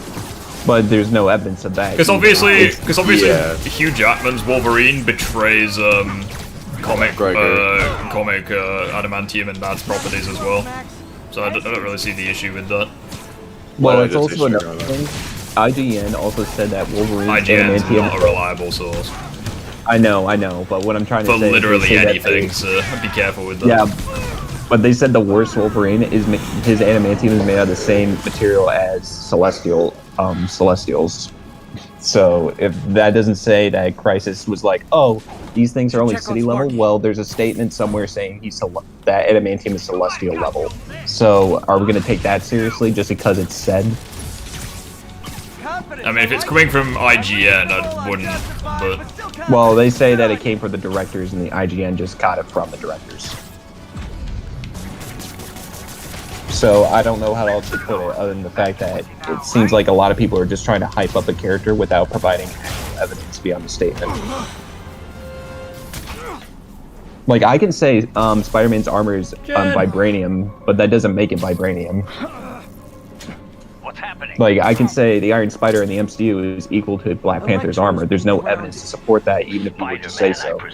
There's no statement or anything. I mean, to be fair, you could say it's superior, but that's neither here nor there. Like killing innocent people? Okay, so let's say like if it is vibranium though, like TASM games are not the same universe as the TASM films. Yeah, I know. And well, I mean the first game is kind of the first game technically kind of goes against that because Connors is first game locked up in jail, so that kind of goes. The first game, you can make an argument. For the second game, no. Yeah. Crisis said The his second game skeleton is would where be it- unbreakable for Toby. I hate it when they team up. Yeah, no, but that's also he also said that not what's his face Wolverine could be knocked out with blunt force trauma, so it's like the skeleton isn't the issue. Oh man. Yeah, like I agree that Toby could win because he has enough like force for blood force trauma. Plus, I agree with the instance that he's faster. But the way he says it, like he says that, oh, Toby's reacted to Andrew, who can react to light speeds back to back to back to back. But it's not like Wolverine hasn't reacted to light speed attacks, even if you would consider the new version, considering Deadpool has already reacted to, stuff like that. Oh no, I unlocked the dog shit Iron Spider suit. Oh, ground strike. Yeah, I actually wanted to get I wanted to get a ground strike. So I've seen people do it like all the fucking time, and I just never ever do it. The ground strike? Yeah, especially in Spider-Man 2, I see people do it. I just keep forgetting to do it. Oh, the ground strike's great, especially if you're doing combos. You know what's funny? Miles can't do it in his own game, so that's interesting.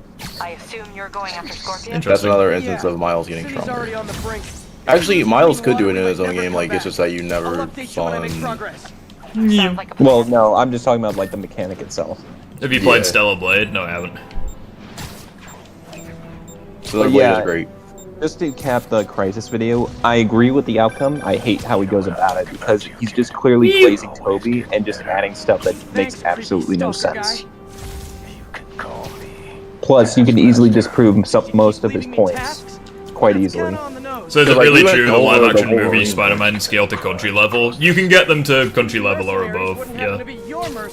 Well, actually, like I said, based on scaling, you can say that only the older versions of Toby and Andrew can scale to that level. But even then, I don't believe it. No, you could say the younger versions do as well. No, you can't, because they don't scale to No Way Home characters, because they're different variants. They're not, they're the same. Like I said, they literally are the same. Because it's even when Toby and Andrew return in the MCU, they recognize them. Yeah, it can literally be the exact. Well, again, you'd have to prove that, and you can't. Well, literally, there's no reason in canon why it's different. The real world reason is because the people who made the film are fucking idiots and they didn't do their homework. This can't be real. And I don't disagree there. However, Crisis's point in his video is that you can't equate like the new Wolverine to past Wolverine simply because he doesn't think that they connect. And because it's a different variant, even if it's the same actor. Isn't it confirmed though that the new Wolverine has done literally everything the old Wolverine has? Yes, nah, he let his team die though. So like that's something that. Well, no, but like he's faced like Magneto, he's faced like the Phoenix, he's done like his own solo adventures. But that's the problem. Like Crisis brings the fact that because he thinks this Wolverine is different from the original to begin with. Like he's saying there's no evidence to suggest he actually has done things one-to-one with the past Wolverine. Therefore, you can't scale him to old Wolverine. By the same extension, he's like, if we were to just say that, what if Spider-Man is weaker than MCU Spider-Man despite having the same exact experience? And then the same with Thanos, same with all the other characters. And it's like, yeah, they're all the same character chronologically and with actors, and they've been through the same stuff. But then they don't scale like compared to their MCU self. So I'm just like, you just basically, and then if you do that exact same thing with the No Way Home characters, then you would have to say they're all different variants. No. By his own logic.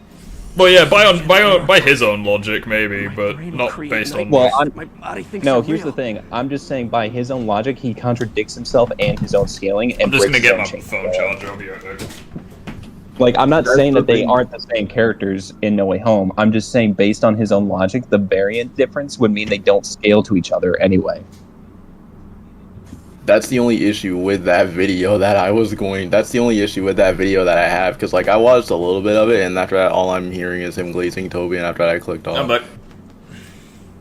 But yeah, it's like from Crisis, Crisis is the one who glazes Toby, but he just outright broke his own chain scaling with his own logic, and I'm just like, are you kidding me? Like, I agree with you, Riff, that they may be the same characters, but from his own logic, they shouldn't be now, just because he made the Wolverine argument.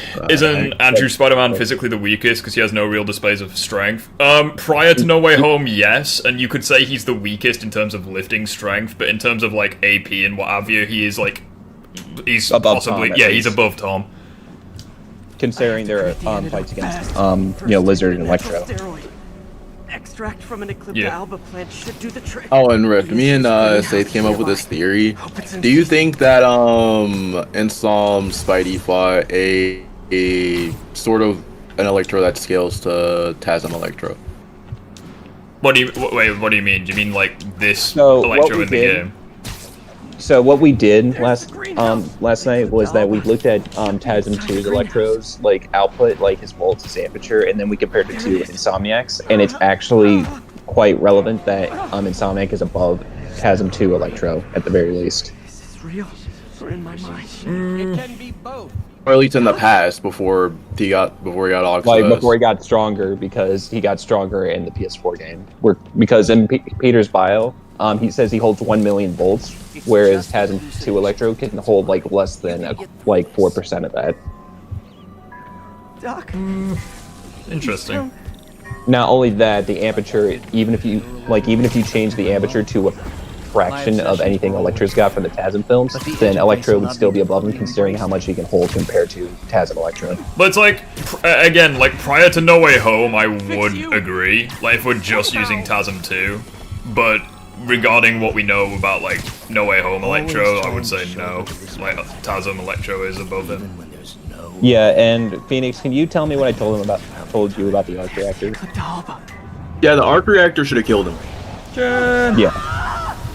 Why should the arc reactor have killed him?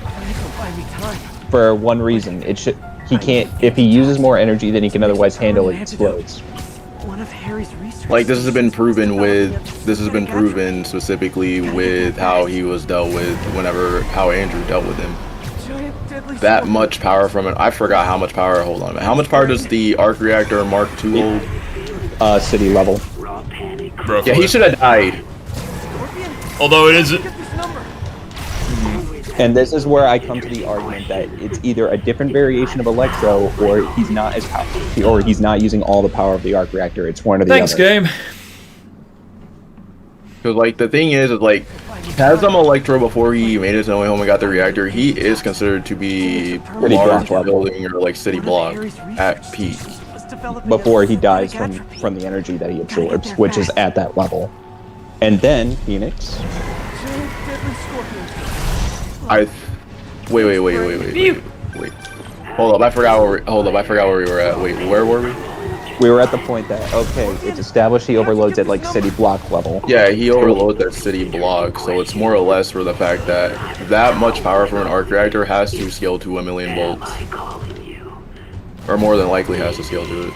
Well, but I do think at that point you're just applying too much real world logic to a fictional verse. No, but Rift, it's because by that logic, Iron Man should have died the second the arc reactor came into contact with his body. No, because his suit is designed to handle it. Okay, what about Electro's harness? Well, so are you saying that he absorbs all the arc reactor, or is he saying that he's regulating it through his harness? Well, either way, it's clear that he can handle it, so I don't really get what the issue is. Well, because he's got like new armor and shit in like No Way Home. Well, at that point, you have to say his armor is what does it, not him himself. Like, but like either way, he's exerting that amount of energy. So I don't look.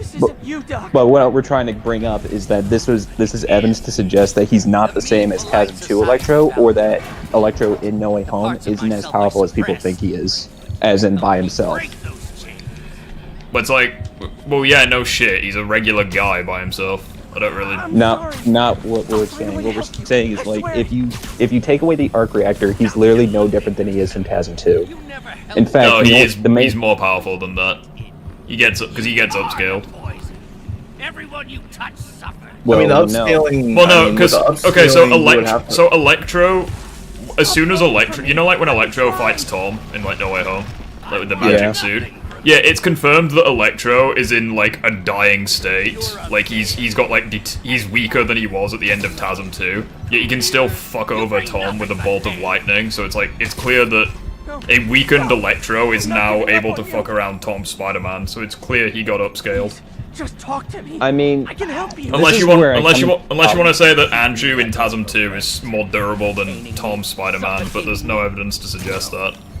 The more logical explanation is that they just got upscaled. Well, this is the layman's term explanation of why that doesn't work. It's like saying that, oh, Electro was able to be killed by a bullet the last film, but in this film he could tank like a nuke. Looks like I'm headed back to the lab. That makes absolutely no sense, considering how did he even survive TASM 2? Sorry to bust up your... Like, how is he even in No Way Home doing as much as he's doing if he's weaker than he was in TASM 2? Because he died from what is equate to a bullet. But you can't explain the upscale if he died to something less.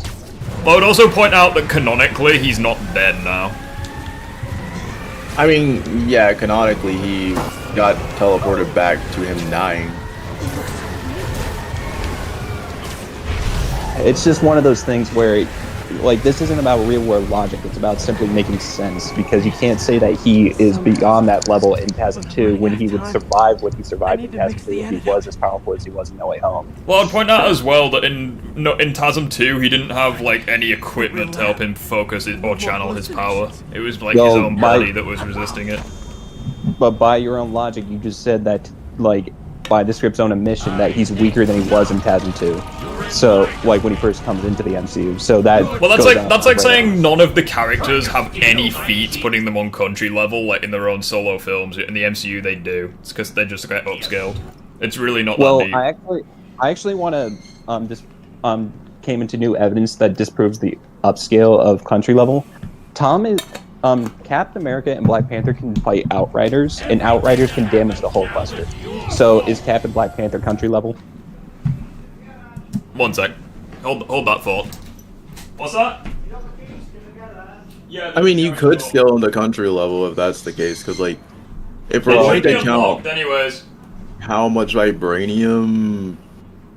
Wait. So I keep reading this. I forgot. Panther's suit is made out of vibranium, right? Yeah, but Cap is not. Yeah, that's fine. I mean, Cap only has the shield. Well, he has the Black Panther shields, which are vibranium, but the point is that those Outriders were, like, beating the living hell out of them, and it's like, and those Outriders damage the Hulkbuster.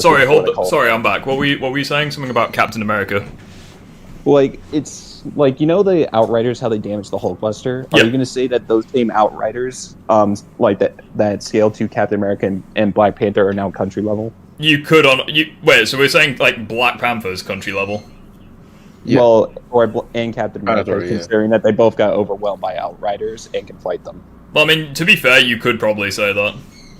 Based on, like, feats that Black Panther and Cap has. It's just that it doesn't actually make sense when you consider that... Because it's like Captain America was able to 1v1 basically every major threat that the Avengers went up against, and Black Panther could take a hit from Thanos with his sword. Thought I forgot about you. Scorpion. It's just one of those things. With Panther, and Panther seemed more pissed off than actually hurt, so yeah, you could unironically argue that those characters, especially at their peak, country level. It's just one of those things where when you compare it to, like, especially since Tom with the instant kill mode, he was able to kill like dozens of Outriders. Like, when he was standing still as well, it was mostly the suit, like, just killing them. I was going to say, because, like, there's no way, because, like, that was the suit, because he activated instant kill, because he was panicking. Plus, when it comes to the damaging the Hulkbuster, we also have to consider the Hulkbuster was being knocked by those things, but it still did damage to him. I mean, all it really did was scratch the suit. Well, no, it said in the script that it somewhat damaged it. Well, yeah, scratching it and causing damage to the visor would probably, equate to doing damage to it. Another thing too is that Bruce was in there. It wasn't Iron Man. How should I compare this? All that for a drop of blood, or for a scratch? Meaning what? Meaning, meaning that you just completely disproved the argument that they actually failed the country level because they scratched the Hulkbuster once. So that means that Cap and Black Panther shouldn't scale to. Well, no, because the difference is that I gave other feats to support those characters being at that level. Well, what I'm trying to say is, by the logic that the Outriders, like, also, are you referring to Iron Man, like, doing a drop of blood to Thanos? Yeah, like, he scratched him, saying... Yeah, he did more damage to Thanos than Hulk did, so I don't really know how that's an attempt at debunking it. What I'm trying to say is, are you going to scale the Outriders to Thanos now? Based on what? So, them scratching the Hulkbuster being comparable to Iron Man, and Iron Man being able to scratch Thanos. Are you going to say that each scratch between each character means that the other scales to the other? I'm so confused how this is equivalent to anything. Because, like, the Mark 50 is massively above the Mark 2 Hulkbuster, so I don't get how that... Well, no, it's actually said the Hulkbuster is said to be physically stronger. It's just that the... Yeah, physically stronger, but does that take into account the nanotech? No. Exactly. I can barely stand up. But it should have the same durability. The centrifuge I need. Well, that's perfectly fine. If you want to say that the Hulkbuster is comparable to Thanos, that just upscales Tom more. You're missing my point, is that a scratch from a scratch does not equate to, like, equaling the same thing. Because the difference is that I'm giving you other evidence as well for them being that level. I took decontamination a little too hard. I'm lost. Better put some clothes on. It's just one of those things where I don't think it, like, equating to Newton's third law, it's like a baby scratches a teenager and a teenager scratches an adult. Does that mean the baby is capable of hurting the adult? That also upscales No Way Home, Andrew and Toby. Wait, what? Yeah, it upscales them. Need to work the last of this poison out of my system. Well, I would also point out as well that that is a very weird comparison. Like, just like real world humans and what have you.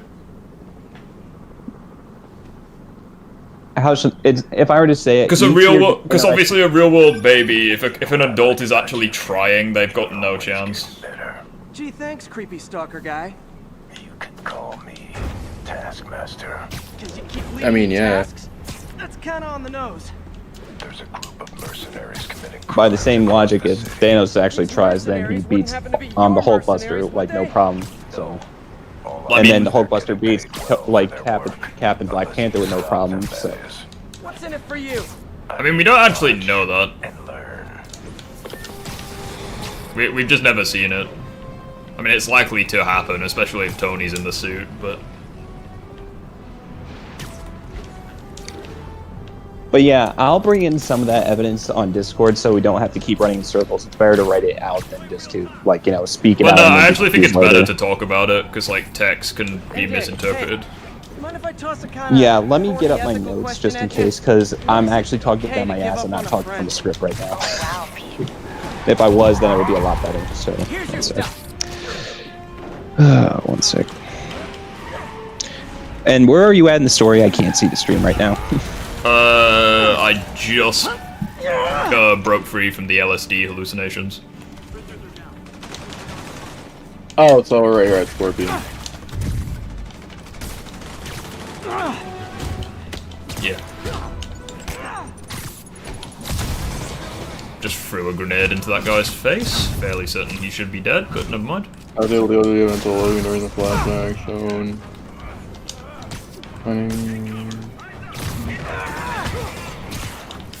That's from Origins, Finnick.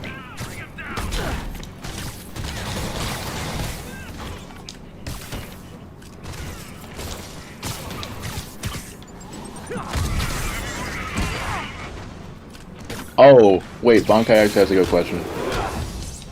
Go. Rip. Bankai has a good question. Who's the most annoying character? Riddler from the Arkham games or Insomniac Screwball? Screwball. I'm sorry, I have to go Arkham Riddler. I hate him. I'd rather deal with Screwball than. Yeah, I'd probably agree with that. I'd probably say Riddler's more annoying. Yeah. Because at the very least, Screwball is like 99% optional. You don't really hear it until the post game, anyways. Yeah. Plus, isn't she like? She's barely in the other games as well, isn't she? She's not even in the second game. Well, she's not even in Miles or the second game. Oh wow, Pete. Thinking of Otto? My only reasoning for why I would say the only reason why I would say like Screwball is more annoying is just truly just because of the fact that Riddler, or at least Arkham Riddler, I just don't like him at all. Oh, speaking of Riddler, you know the guy in the Batman Arkham vs Spider-Man video? He also unironically said that to justify Batman's intelligence. He's like, oh, in Arkham Knight, he could solve like 200 riddles in one night. Well, to be honest, Riddler is, like, have you seen that meme on the internet where Batman looks up the answers to riddles? It's like, it's funny how we can just look all these up online. Yeah. What happened to the World War Captain America and Black Panther game? I don't know. I think we just haven't heard that much information on it. But I like how Batman in that video is like, counterpoint, you're a terrorist. Oh, so that justifies you cheating in every conceivable way. I'm gonna be here, but I'm just chilling making food. Yeah, no worries, Jen. Take care. That was the thing with me. I still can't get over that part in Arkham City where he's like, I hope you're not looking at the answers on the internet. Amazing. Yes, I am. Do I care? No. Miles gets back, the best thing we can do is keep everyone fed. Like, that's the part that scared me, because, like, whenever I was playing Arkham City, as soon as he said that, I was like, no. I'm good. How are you holding up? We get to play as Miles. What do you mean? Oh, let me go. We get to play as Miles. Oh, there. Hold up. No, during this, hold up. No, during the scene where Nova is going through Logan's memories, you can see that this Wolverine fought the Turnstile soldiers from the Logan movie during the during the montage. I am fine, Peter. That is a younger Wolverine, unless I'm not mistaken. I think that's a younger Wolverine. It's a younger one. No, he So is. Yeah. Picking up medical supplies from the relief center. And two, the timeline's already messed up as it is, so it's more or less like if the timeline's messed up, then there's two Wolverines that are alive. So Logan from so the Wolverine from Logan, or I'm supposed to say Logan, he's still alive because the movie's in 2029. So that means that there are two Wolverines or two Logans. Don't make me worry about you and May.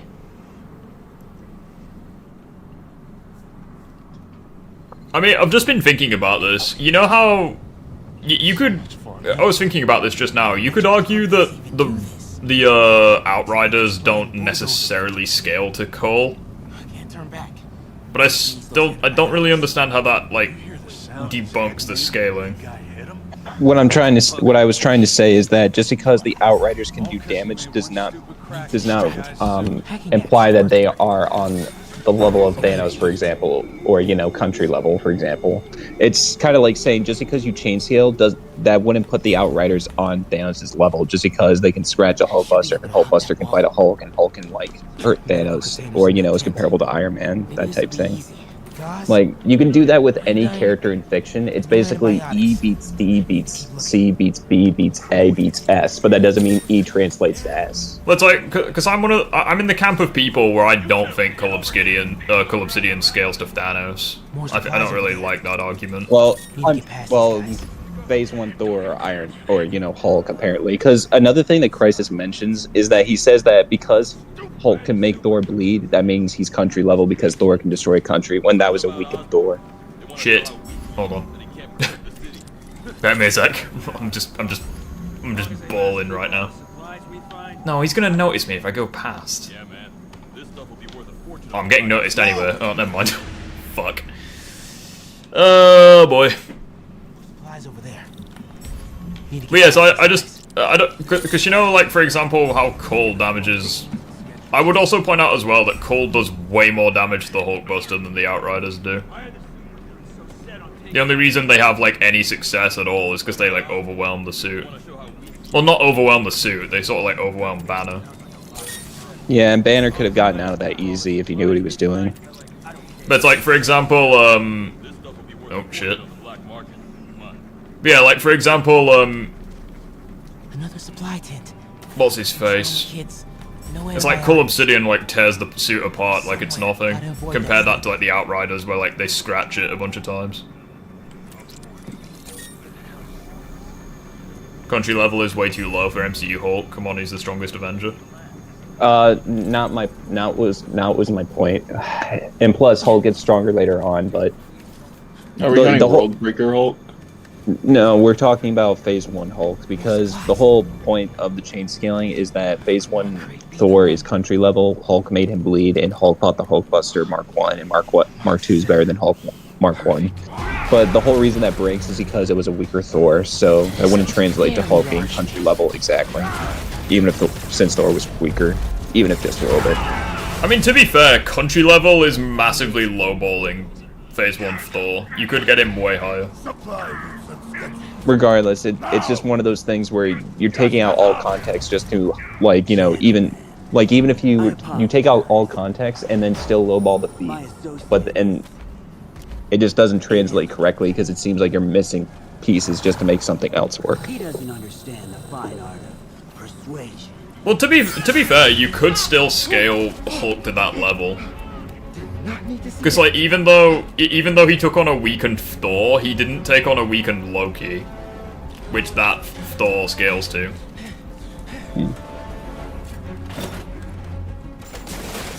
What was that? Hulk bodied Ultron. Hulk also bodied I mean, by Loki. that, but here's something else in the script. It said that Thor, because he was weakened, can barely fight off Loki, whereas like Hulk. No. I'm saying that in the first Thor film, when he wasn't weakened, he could fight Loki. Oh yeah. That's what I meant. And he also took on like a stronger Loki because he had a Gungnir. That tunnel. Maybe I can sneak beneath him. Honestly, I just want to see what happens if Hawkeye just fights Loki at least once. So like, I mean, Hawkeye's arrow did explode in his face, so. Yeah, but Loki caught it and was like, well now. Don't turn around, you prick. Don't turn around, don't do it. You're thinking of doing it, don't do it. Good man. Stealth section. Stealth section, yeah, with Big Mac McGuinness.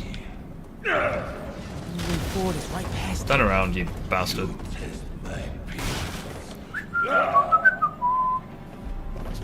Excuse me. Wait for it. oh yeah, I did forget that it was Noir that did that, yeah.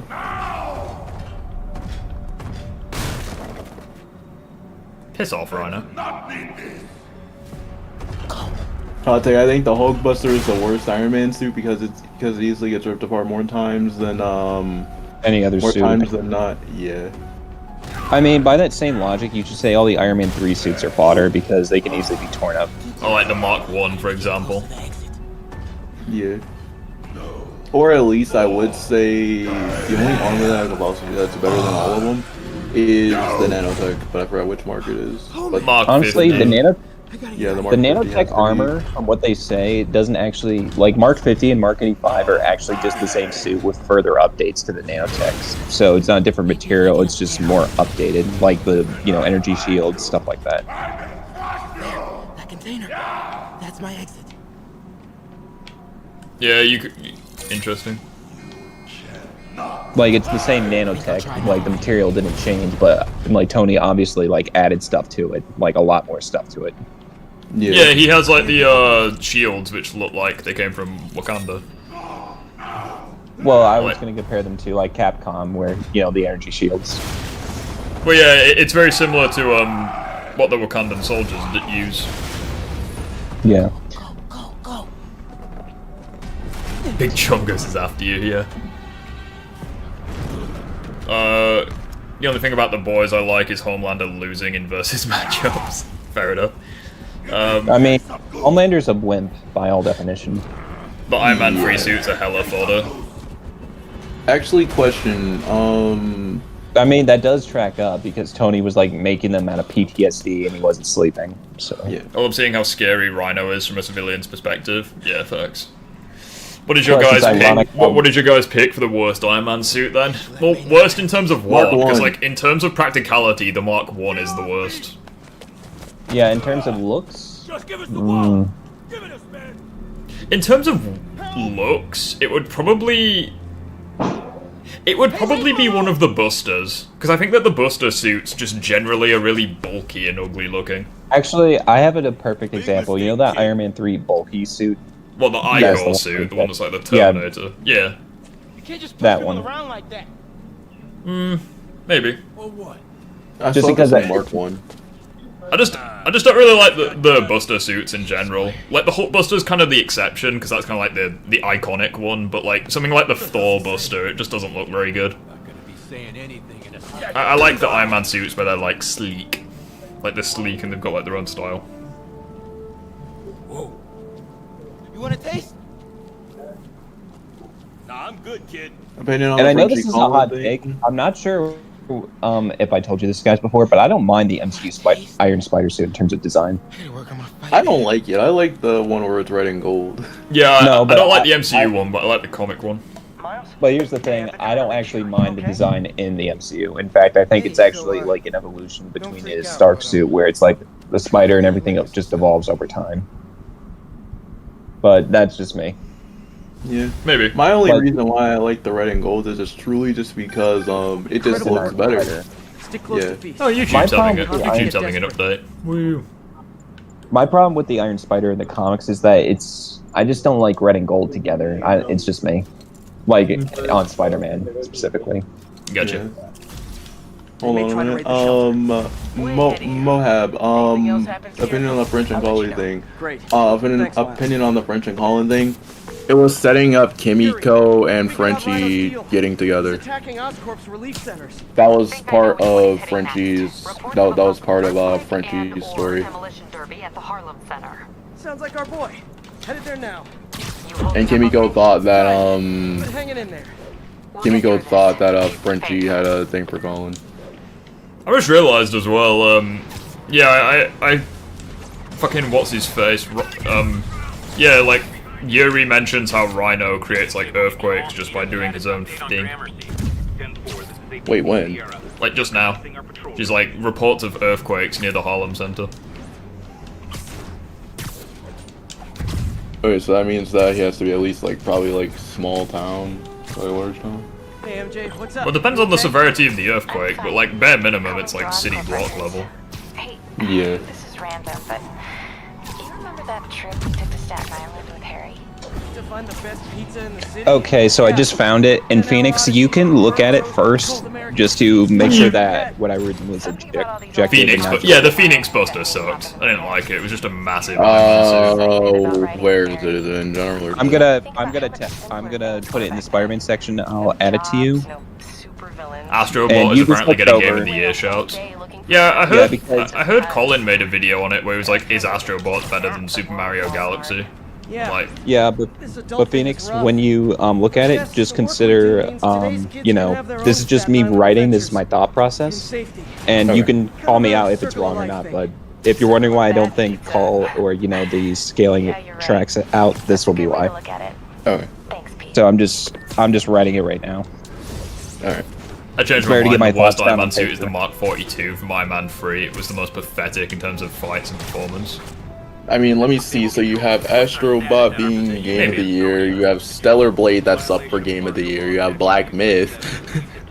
I feel like Black Myth will probably get Game of the Year at the moment. Honestly, I don't mind if it does, but at the same time, I wish there was a physical copy for it. I don't think Black Ops 6 is gonna, because like when the fuck is a Call of Duty game? Oh, don't react to it yet, Phoenix. I'm still writing it, so I'll let you know when I'm finished. Stellar Blade could win. I think that Black Myth has a chance. Yeah, I think Black Myth will be in contention. Also, you bet your ass Harmon Smith is going to be reacting to it, even though he said he wasn't. Yeah, he is. And I think another game that's probably up for, even though I know this is probably not possible, I would have to say, even though my favorite game of the year so far, at least in terms of like so far, it's Stellar Blade, Black Myth Wukong. I still haven't beaten Rise of the Ronin yet, and I still don't see how that's gonna contend. And I would say next month it's the toss-up between Life is Strange and I think that's it, or at least in terms of like what I could see winning, even though I know Life is Strange probably might not win an award. Like I'm hoping that one of these days Life is Strange ends up on there, you know. Okay, I'm almost done, Phoenix. Just give me a sec. Okay. Yeet. Yes, my feet didn't even touch his face.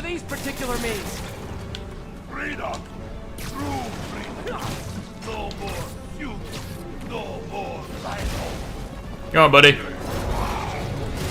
Yeet.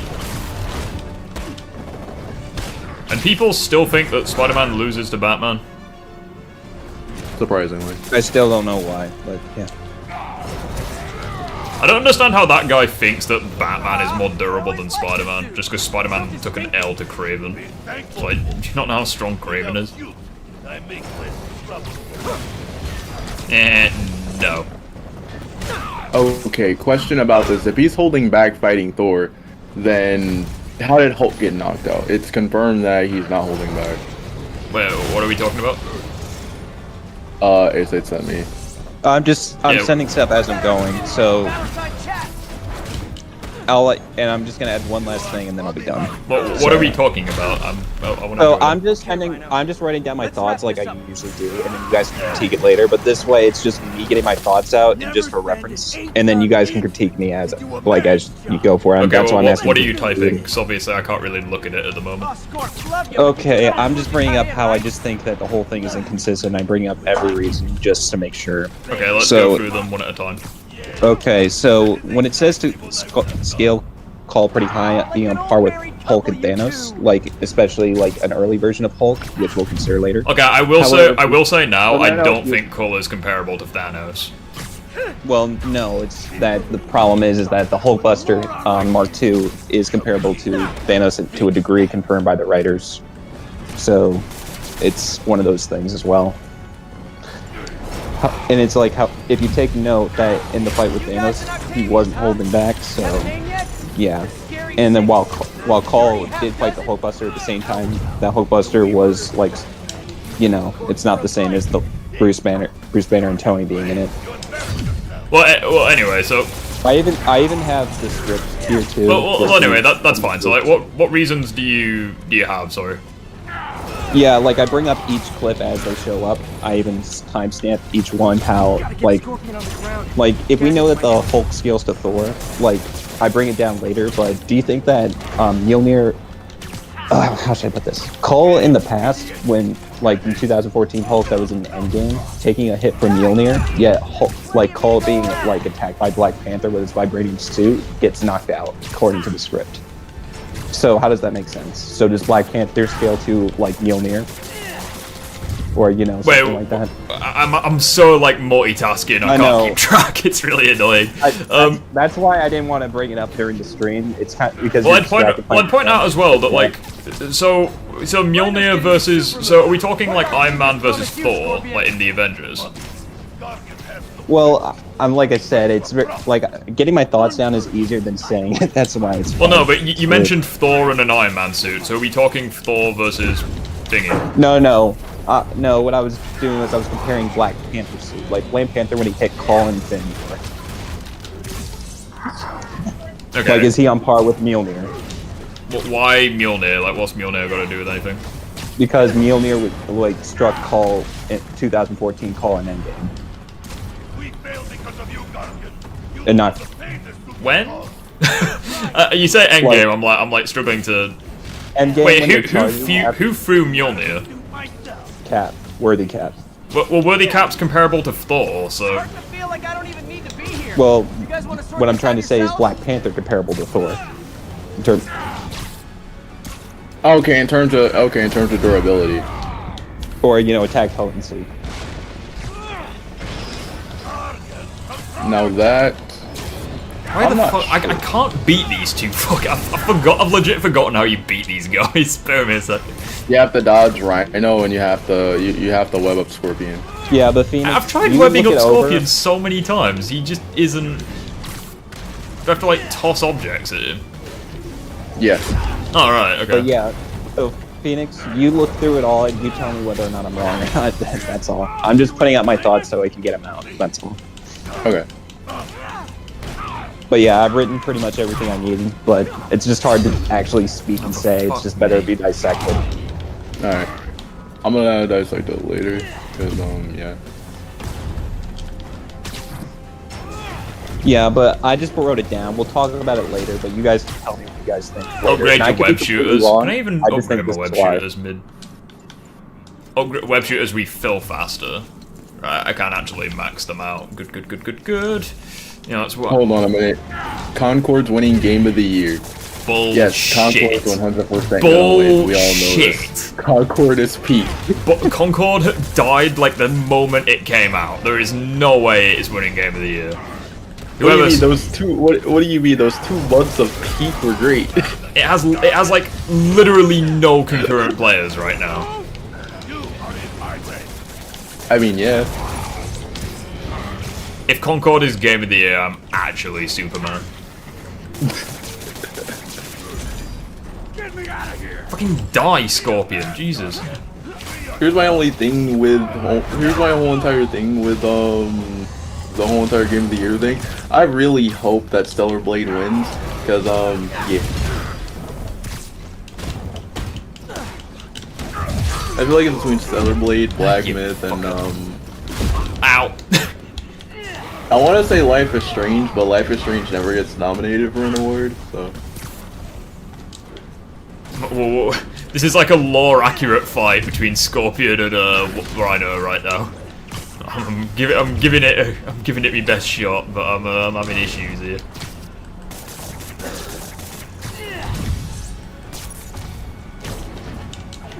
Eight-year-old Batman versus 8-year-old Spider-Man. Rip. What? An 8-year-old Spider-Man versus an 8-year-old Batman. I think I've killed Scorpion, yes. Right, come here, Rhino. Rhino's nearly dead, his suit's sparking. Die! Oh wow, Rhino was literally on one hit to die. Amazing. I won't tell anybody. Octavius will do if he finds out you failed. I failed. Man, I don't know what to do. Show. Actually, I take that. Actually, I'm not even playing anything. I was gonna play Arkham City. Probably not. I got an essay to get done today.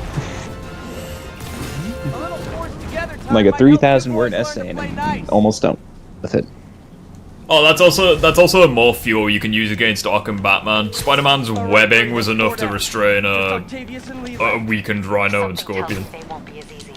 Batman should be the least of his worries. Devil's Breath cases are getting worse, and Oscorp is being coy about an anti-serum. And if you bring up gameplay that thugs can break out of it, that's gameplay. I'd expect nothing less Yeah, thugs can also overwhelm any shit that Batman throws their way. Like, let me ask. Like, I think Batman stops the demons, not even Mr. Negative.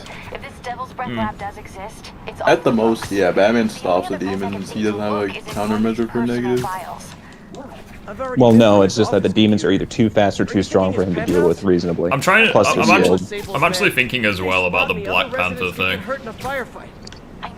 Uncle Ben versus Thomas Wayne. Who wins? Thomas Wayne. I can sneak in, find the lab's location, and get out. If anything goes wrong, I'll call you for backup. Okay. It's risky, but we need that location. Wait for me to get nearby. Is it odd for the fact that I have some friends? If you want to see exactly what I'm talking about, you can look at the Discord, but you can do that at a later time. Well, all I'm gonna suggest is, like, I do think that there is like a level of consistency for it, because obviously, the only time Black Panther actually did, knock out Cole was when his suit was fully charged. But again, the kinetic energy in that suit has a limit. Well, I'm not saying it doesn't, but the point I'm meaning is that it's like an amp for Black Panther when he does it, because it's like a one-time thing. And it's like, in terms of other characters that have like gone toe-to-toe with Cole, it's like, obviously you have Spider-Man briefly doing it, like catching his punches, you have Worthy Cap doing it. But again, there's actually for Black Panther's suit. You also have Black Panther being able to survive an attack from an enraged Thanos. Thanks, Pete. Wish me luck. Well, no, holding back. Well, no, Thanos in Endgame was not holding back at all. On the top floor, but the elevator's on Gotcha. lockdown. Regardless, yeah, I'm not talking about when he got choke slammed. I'm talking about where he got hit by the Buster Sword. Yeah. Also, he got hit by the nub part, not the blade part, apparently. I mean, either way, it would like it's still an object thrown by Thanos. Like it's still in. Yeah, that's fine. It could be a fucking rock. It'd still be impressive. So, like, I do think there is a degree of consistency to it, especially since Spider-Man is pretty much superior to Black Panther and Cap and, like, these characters. But if I were to just go over the whole thing, it's like, you would have to, like, upscale even humans as well. Why? Because if you do the scaling in Endgame and all that, like, everyone should scale to the level that, like, I put down all the reasoning, but they scale the characters to scale the characters to scale the characters. Because, like, well, I mean, you say, like, humans. Like, which humans are we talking about? We're talking about, like, the human warriors in both Wakanda, like, sorcerers, like, both tanking their attacks and surviving it. Other stuff like that as well. I mean, like, I don't really want to say, like, the human Wakandan warriors, because obviously they are, like, mostly fodder, but, like, for the sorcerers, they are... No, you know, what I'm trying to say is if you actually look at the scenes, like, everything, you would have to upscale them based on the logic that you're presenting with all the other main characters. Like, there's no way they would survive this if they were human. Well, a lot of them don't. Like, they do, like... No, but... Like, we do see scenes of, like, Thanos killing, like, Wakandan soldiers, for example. But yeah, he's, like, the top of the tier. But we're talking about, like, all of them in conjunction. If you look at every single feat, you would have to upscale even the fodders. To, But, like, like, a higher level. I'd also like to point out as well that, like, so for most of Thanos' army are fodder. Like, obviously not, like, the Leviathans and the Black Order and shit, but, like, the Outriders are, like, mostly fodder. Because you've also got to keep in mind as well, like, in Endgame, most of the characters get double teamed. So, like, you know, for example, Cull Obsidian. It's like there's moments where like Drax is fighting him, and you also have the big, I can't remember the fucker's name from Ragnarok, like the big rock. Yeah, you also have like it's basically not a fair fight for like any of them at that point. I like this. No, but if we went by the logic we went with earlier, that Cap and Black Panther somehow scaled to country level, then by extension, so would those Outriders. Same with based on what, the fact they're able to scratch the Iron Man suits. Well, not just that, like with the Black Panther thing as well. Good boy. And then Tom Holland himself and other characters. Like, there's so many indications that if you do the same exact thing, I'd also like to point out as well, the only time that the Outriders actually like overwhelm Cap and Black Panther is when they like outnumber them. Like they are like it's pretty clear that they can kill Outriders. Like, they can fight them one-on-one, but we're talking about if they can even injure them, because it's confirmed that the Outriders did injure Cap and was outstrengthening even Black Panther. Well, again, like most of the time that they did that was when they like outnumbered them, like they just swarmed them. But again, if it's like 2 to 3, it's like 2, maybe 3, but it's there was like dozens of them attacking them. It's just if you look at everything. Go ahead. It's just that if you actually look at all the context, you can make the argument that if you chain scale everything, then even the humans in Wakanda would be above country level. Penthouse elevator. Considering this is it. It's just like the moment you apply this logic to one character, you apply it to every character, and it just ruins the scaling. Because you have to make everyone about the same level, or at least around the same level. So everyone would be above city level and mountain level. I mean, if you don't agree, well, it's like well, first of all, so it's like the Wakandan army, right? Well, it's not even just that. If you look in Endgame, there are regular humans also fighting as well, not just the sorcerers and Wakandan warriors, even Asgardians. But like I said, look at everything. Well, it's like, what are instances of regular humans fighting? If you look at Endgame and you see people fighting Outriders, even some of those other big ones, even Sam gets hit by one of those big boys in Endgame. So are we going to suddenly say that he's somehow country level now? I mean, to be fair, he does swap hands with super soldiers like on the regular.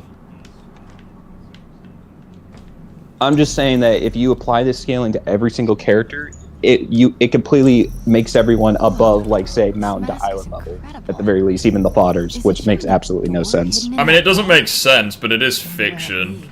I don't really... But what I'm trying to say is, it doesn't seem consistent with it in the given context. Like, if every single character, even the fodders, are, like, at that level, then how isn't it consistent? Because they die to things less than that. Like, it consistently doesn't make sense, I'll give you that, but, like, it's still consistent. But that's my point. It doesn't consistently make sense. Like, that's the problem with the consistency argument. Because I'd also point out, so, like, the regular humans, so, like, you have Wakandan soldiers who have weapons more advanced than any of the shit we have. You have the sorcerers there, where they can generate shields, like, strong enough to neg Thanos' ship. Well, we're also talking about... And you have Asgardians, which would almost certainly have superhuman biology, so, like, I don't really see, like, how they're just regular humans. Well, no, it's the Outriders themselves. How, if they're at that level, it means you would have to scale those fodders above, like, the levels that we've been saying. Well, I would also point out as well, most of the Outriders only get taken down, like, either by individual characters that we know of, or straight up, like, by being outnumbered. Well, not outnumbered, but you know what I mean. Like, it's never really, like, a fair fight for any of them. Like, it takes assuming that the characters are, like, you know, fighting a bunch of them and they're exhausted, they can be outmatched and overwhelmed by them, which is what happens. Norman could be back any minute. Need to find that keypad code. Harry's last day. And it's also confirmed they can be injured as well and overpowered. Like even like just one in a certain instance. Like even it says in the script that one outrider is capable of holding down dozens and dozens of men if they get their hands on you. What, an outrider is capable of holding like dozens of people? Different world. Yeah, just one of them, and that's assuming that you don't allow them to get close to you. Okay, so they're massively above normal humans. I don't think anyone's gonna disagree with that. It's just that for Grueling Pursuit with the donation, thank you. Favorite superhero movie? Shit. Ooh, that's hard. Spider-Man 2 comes to mind, the OG one. The first Avengers comes to mind. Batman Begins to me. I don't know what else. Those two films definitely come to mind immediately. Oh, the first Incredibles, that comes to mind. Yeah, The Incredibles is underrated. Yeah, the second one's not that great, but the first one's phenomenal. Apparently there's a third Incredibles movie that's in the works. Yeah, there's a fourth one too. Last thing that I ever want to be is Bud. I'm your #1 fan, immediately gets thrown out the car. Jen with the puffers! Oh yeah, that reminds me. Grueling, would you like to change the superhero costume? Like, just flat out just immediately just gets tossed like, everybody's fan. No. Well, he just, like, I don't know if he hit the eject button, but he, like, tossed him out the top. Yeah, I think he did hit the eject button. Whatever he did, it blew him out like a feck off. Well, no, it was like a bullet gun. Like, how did he even survive that? Like, he just went, like, he went flying into the air and landed. How do you... Okay. How do you survive that? Like, the rate he did it as fast as he did. I think the donation thing was a little lit. Rip. You want to know what I just thought about? It's for the fact that why is this scene just... Okay, why is this scene just... I feel like this part right here where you're seeing Harry's bed is just literally just a teaser. Yeah, probably. Like, everything here is just saying that Harry was practically crippled. I am saying we should not rush off without to clarify earlier, I was making fun of Concord and Dustborn. Yeah. The antiserum's ready, and I'm going to supervise production. You will be completely vulnerable without me. I seem to be completely vulnerable with you. I'm going alone. End of discussion. How dare you talk to the wife like that? Standby. I'm getting some. Fucking Ron Weasley looking ass. Speaking of suit, let's have a change. I can't change the costume yet. Shit. Norman's cure is ready. I don't know. Fucking. I'll just lucky dip a costume. Alerting him. Somebody spiked Sable's coffee today. Her men are set on double secret probation alert. Puffer out scales. I've almost got the location. Excuse me. Oh, hi. I forgot the button to taser. Oops.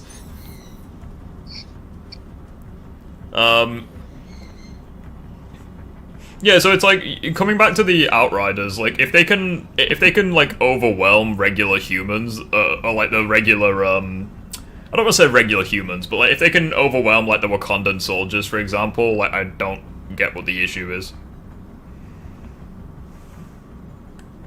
Well, it's how do I even, like, you know the Chitauri warriors, for example, in Avengers 1, they say that they scaled to also Outriders as well. They were also equally as dangerous. What, you mean like the regular, the guys with like the laser rifles in like the Battle of New York? Yeah, and it's even said military can fight them, but they're outmatched anyway. So it's like, are you... Wait, so that means that they would scale to military, but they don't. That means that they would. Yeah, it's like it's the Transformers argument. Like they can be hurt by regular military weapons, but the scaling says they're higher somewhere else, which I hate. Wait, Rift, there's no way that you run to it if you distract him going this way. You want going to the right? There's no way. Love how they literally looked at me and I still got the kill. What do you mean looked at you? I can't see it. Hello, Mom. The second guy that I took out, he literally looked at me as I took him out. He just still didn't notice me. Bingo. Have you seen that meme with Stewie going to Lois? Mommy. Yeah. Mommy. Mom, yeah, that's what you remind me of. Whenever you say mom, it reminds me of that scene. God damn it. I hope she doesn't say what and looks at you with a grievous, like, anger. I think take Puffer solos. would you rather be a samurai or a shinobi? Samurai. Shinobi. Oh wait, hold on. For me- Shinobi are the guys with the glaives or the glaives, like the throwing discs. Yeah. I Yeah. bet I can find the devil's I'm sorry, I have to. lab I'm sorry, I have to go with Shinobi. It must be an Osborn Plus, I'm gonna say property with this: a ton of Sable Samurai first, frequented Shinobi by later. Dr. Michaels. A records facility could GR27. Like Ghost of I got it. Tsushima. the code Just name for devil's. Hot take. I have a cold take. All right. Well, what is your hot take? That's a cold take. Isn't that?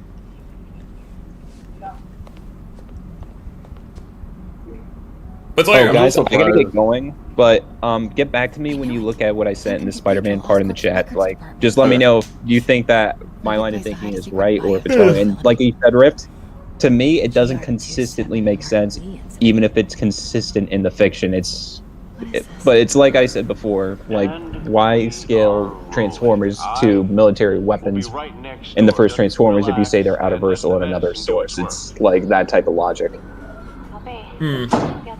That's where I'm coming from. I'll have a look at it then. But I gotta get going. Yeah, take care. Yep, have a good one, everyone, and good luck with the stream. I'm back. I'm just eating. You have no idea.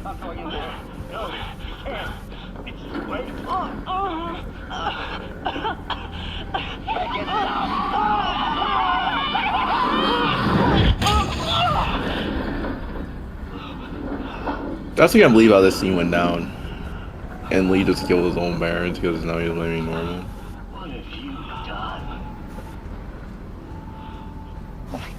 But Rift, question real quick. Yes. What do you think's gonna win Game of the Year? All of this. They created Lee. I honestly don't know. I have to get this.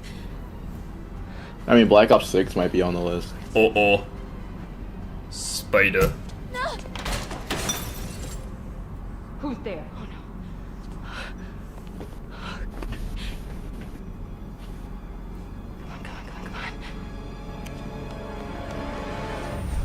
Oh Talon wins. Which Darth Vader are we counting? Wait, what? It was Bran. Talion versus Darth Vader. Could Talion win?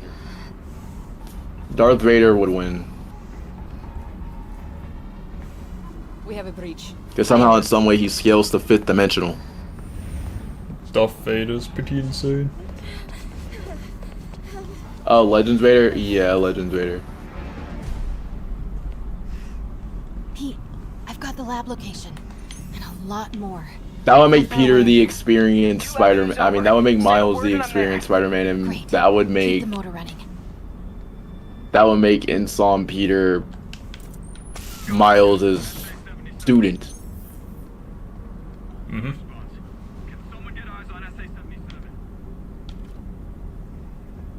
Oh, shit. Legends Vader? Wait, how powerful is Legends Vader? I forgot how powerful Legends Vader was.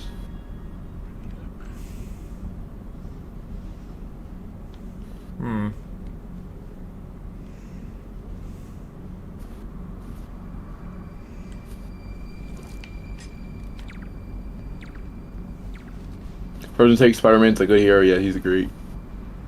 You argued Talion would win against Legends Vader.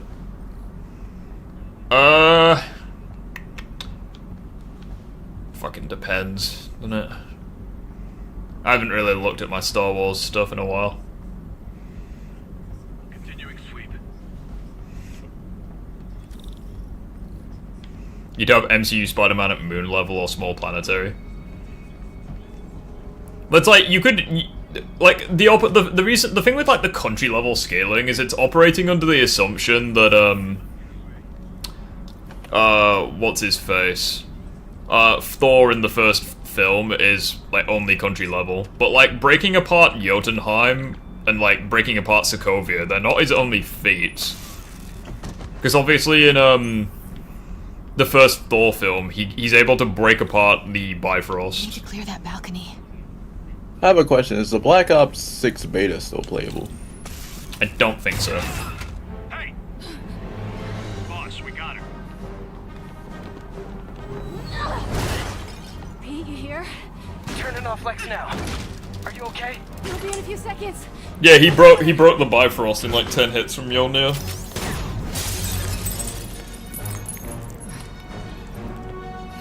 Another thing too is his durability.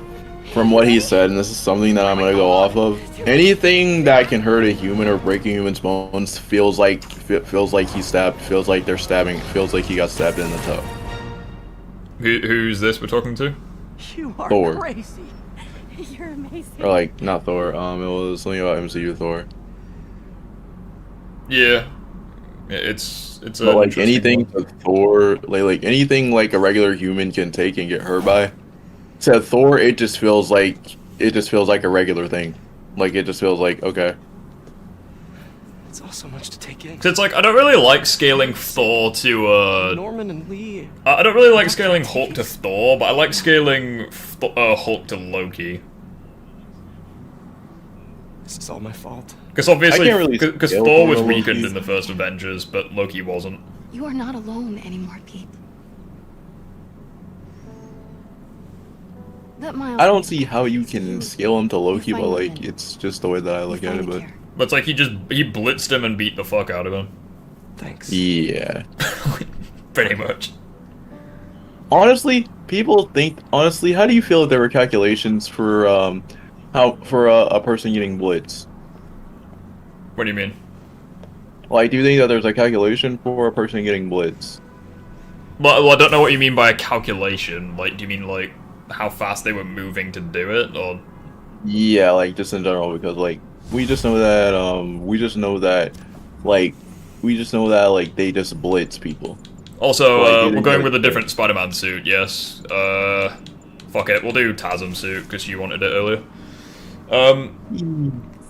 What is a hot take that you think shouldn't be a hot take? That Insomniac Spider-Man doesn't have Arkham combat. It's so obvious if you play the two side by side that it's not the case, but it is what it is, I'm afraid. A chance to refill gadget refills when taking damage. No, I want to get the one where gadgets refill faster. Oh, scavenger. Yeah, that's the one I want. Gadget attacks generate focus. Yeah, fuck that. I want to get scavenger.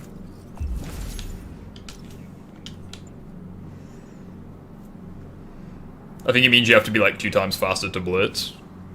Maybe. I don't know. Puffer would carry no diff. Hulk even did better against Loki than Thor did. Well, yeah, but Thor was holding back in the first film and he was nerfed in the Avengers, so I think that kind of goes without saying. I'm just gonna go get a drink. I'll be right back. I'm also gonna go for this.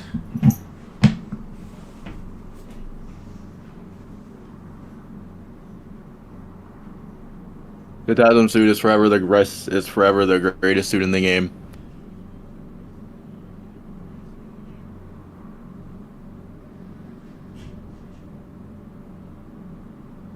And also the Frenchie Colin stuff. I don't know if I like talked about it earlier, but that was a huge misconception because Kimiko thought that Frenchie liked Colin, and Kimiko actually loves Frenchie, and I actually really do like Kimiko. So.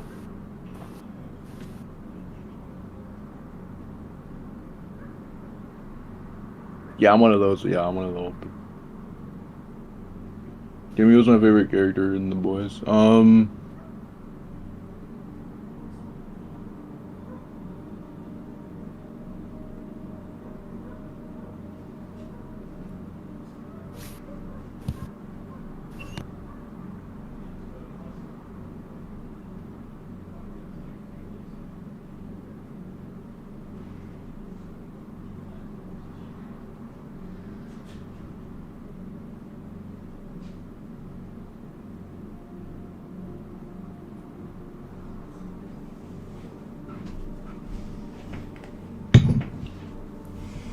I need a piece.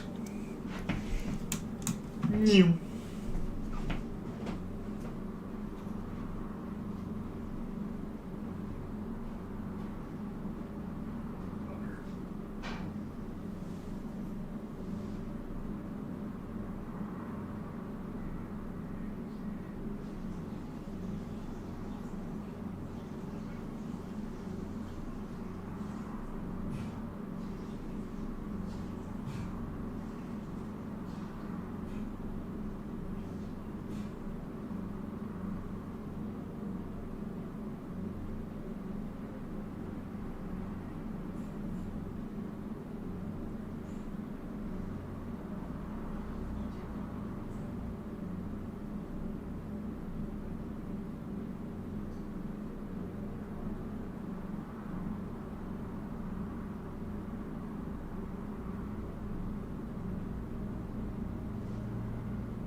I have returned.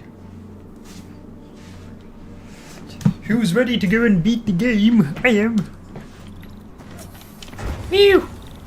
I have to get that anti-serum and start putting things right.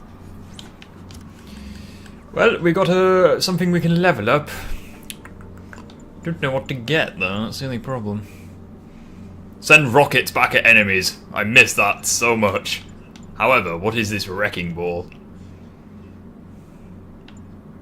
Oh, brutes can be grabbed. Oh yes, I want that. I missed that. There must be some way to reach Lee. Would you rather have Miles' powers or the original Omnitrix? The original Omnitrix, 100%. Both done so much good for the world. They can't throw their legacies away just to spite Norman. Like, being Spider-Man would be awesome, but being Ben 10 would be just amazing. Especially with the OG 10 aliens. It is. Oscorp just created an anti-serum. There's a cure? I'm back. God. Hello. How quickly can we get it to people? I'm on my way to What did I miss? Not much, I just got back as well. Wait. Okay. I just got a report of a helicopter going down in that area. Nope. Oh no. That could be Norman's helicopter. I'd send officers your Even way, show Noir is very adorable. Don't worry, I'm on it. This will all be over soon, I promise. We've got Kermit over here, yeah, exactly. Yeah, sorry, I'd rather have the Omnitrix rather than Miles' spider powers. I love Spider-Man more than I love your own parents. You should probably seek therapy.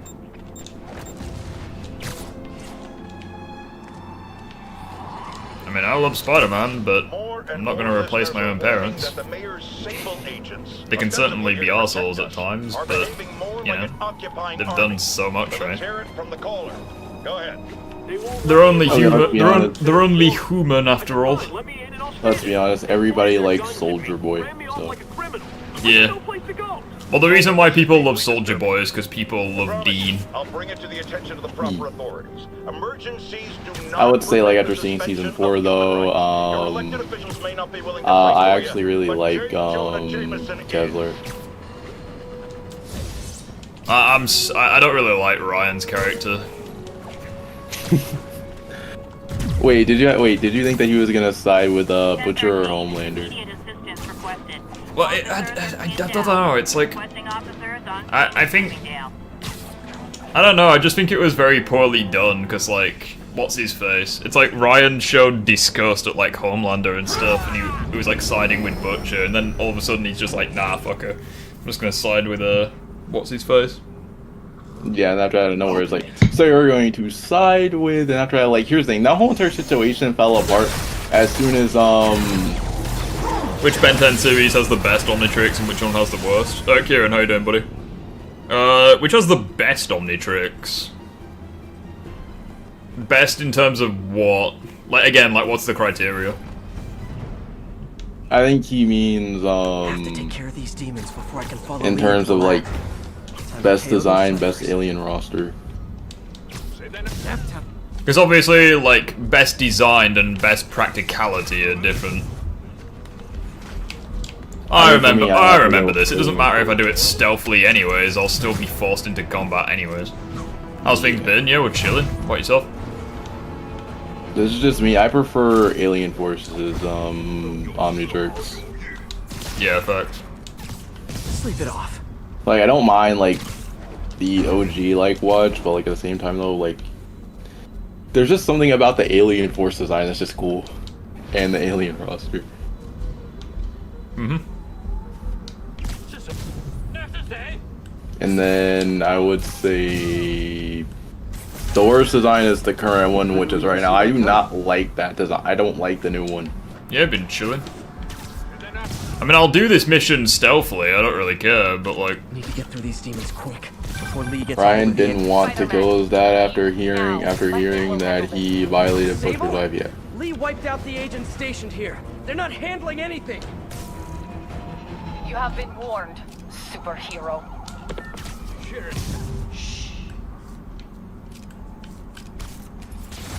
Heh, fucker. See, that's yeah, so like I've done the entire thing stealthily, then the game just forces me into combat anyways. So, oh, thanks. Tired of you harassing our agents, Spidey. Ryan should have had plenty other reasons to want to kill Homelander, but the thing is, so he can't because Homelander's his dad, and Butcher is. Hold up. Is Also, Butcher Ryan's stepdad, or like is that off the table? I've got a massive hot take. I feel like it's gonna get me crucified though. I really liked what they did with Butcher's character in season 4, but I freaking hated how they concluded with it. Oh, you hated how he just became the thing. Like he like he literally just became the thing. Like I don't. But like I would say, if any, though, like I really like when he's on Compound V. I really loved it when he technically got Homelander's powers because it made like a good contrast between the two of them. Yeah. But now it's just he's a monster. It's like yeah. It's well, like, the thing is, though, I really love the fact that he had the same powers as Homelander, minus like the flight and stuff, because it was a good comparison between the two of them. But especially since what's his face, he actually has some really good emotional moments in season 4 with like Ryan and stuff. But then when his wife dies, it's it's just I'm just gonna turn into a monster and fuck everything up. It's like random Sablegoon, can you not? Oh wow, this is for me. Okay, maybe not kill, but Ryan should want to stop / oppose Homelander. Well, that's what they were going for originally because like Ryan was starting to like Butcher more. It's just that Mallory decided to say, hey, we need to trade you with a weapon to kill Homelander. And he was like, I'm sorry, so you want, and after that Ryan was like, okay, so let me get this straight, so, because like Ryan was like, oh, so you want me to be a weapon to kill my father, like to kill Homelander. Ryan didn't want to do that. Yeah, of course he's okay, he's chilling. Time to follow leads. Like Ryan didn't want to do that, and plus another thing is Butcher was actually not, it looked like Butcher was not planning to tell him that, because like he respects Becca and Butcher respects his wife, and his wife wanted Butcher to keep Ryan safe, and that's the whole entire thing about. What's your favorite Omnitrix in the series? Alien Force. But Lee has your client inside this building. Amazing design, amazing sound design, amazing roster. We could fight each other, or we could fight Lee, but not both.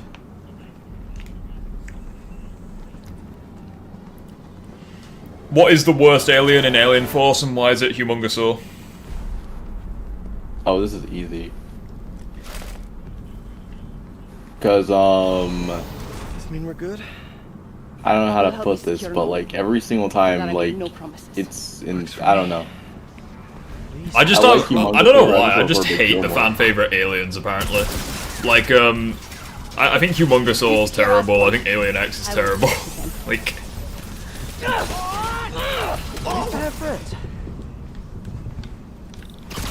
Okay, Lee. Yeah, you'll probably hate it if I do a Ben 10 alien tier list. That's like Butcher for being an edgy British lad. Yeah, that is. I mean, that is part of it. That was fucking diabolical. It's an Australian playing a British man. It's amazing. By the way, what did you think of his power? Whose power? Butcher that he got at the end. Yeah, I don't like it. I don't like that he became like a monster. I fucking hate it. Yeah. I know about the accident. I know what happened to your parents. I would also like to point out too, another thing about that is like Ryan's seeing, another thing is like Kezler's in Butcher's brain, so he hates soups and Butcher hates soups, but he's actually starting to like him more. And with Kezler in his head, it was more like, oh, okay. And after that, when Butcher sees that Ryan has killed Mallory, it was like,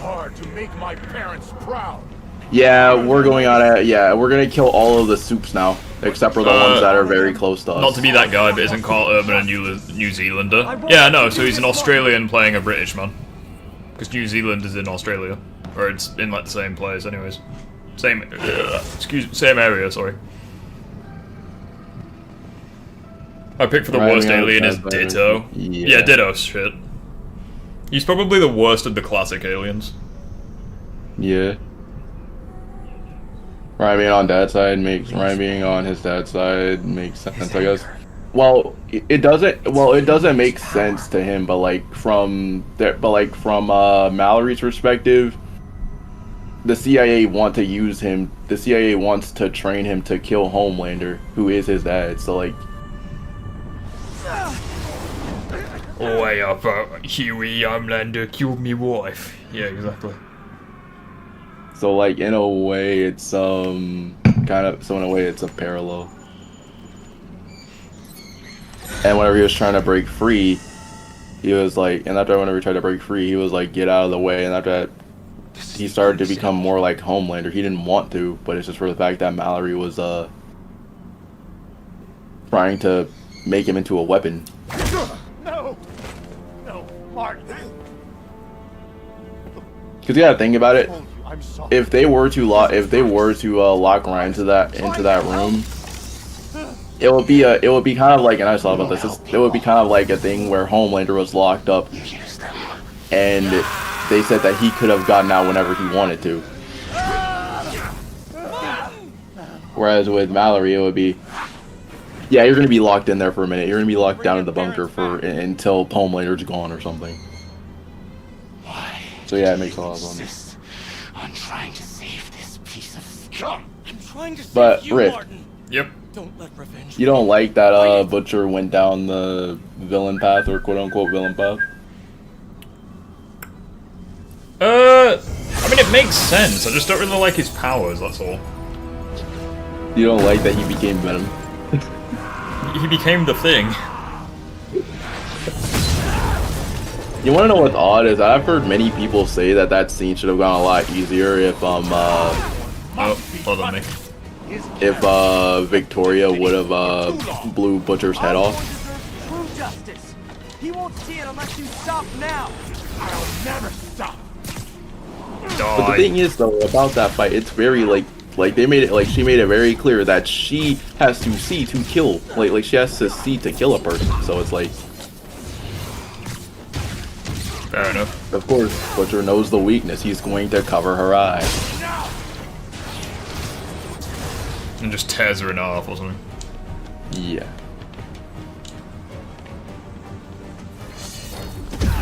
Too early. The worst alien is Ditto. And too early again. God damn it. Amazing death animation there. The worst alien is Ditto, 100%. Osborn deserves true justice. You won't see it unless you stop now. Have you seen how Ditto Why do I keep dodging so ridiculously early? Have you seen how Ditto, what are Ditto's powers? Does he do anything? Himself. Yeah, that's the reason why I like Echo more, because he actually can clone these and use He clones himself and he has other abilities. Yeah. Plus he isn't annoying. Yeah.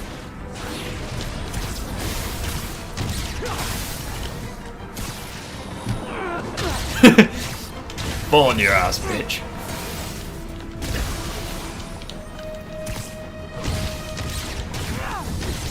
See, Battle Focus is OP in boss fights. I don't know, I use the spider bot for this. Really? Yeah. I just love it because you can spam heals. I swear down, I am so bad at dodging that attack.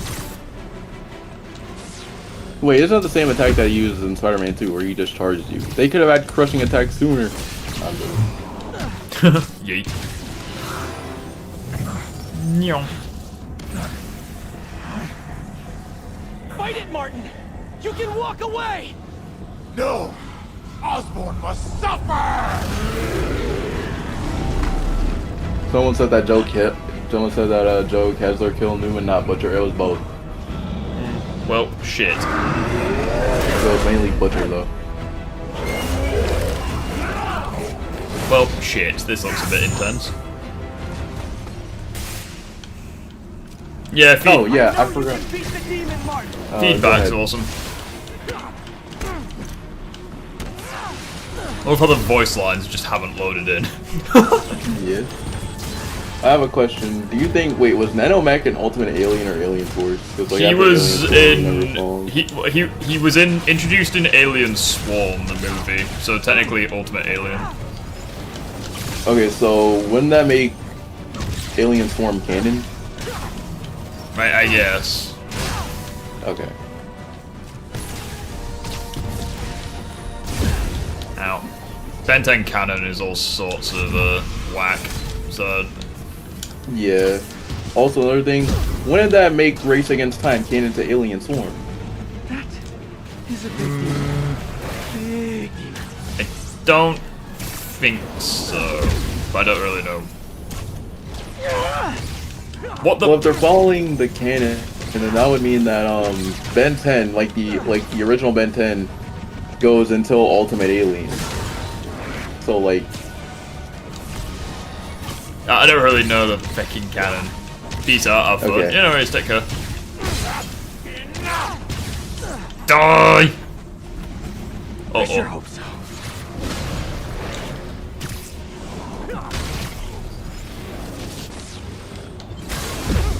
I am so mad at dodging that.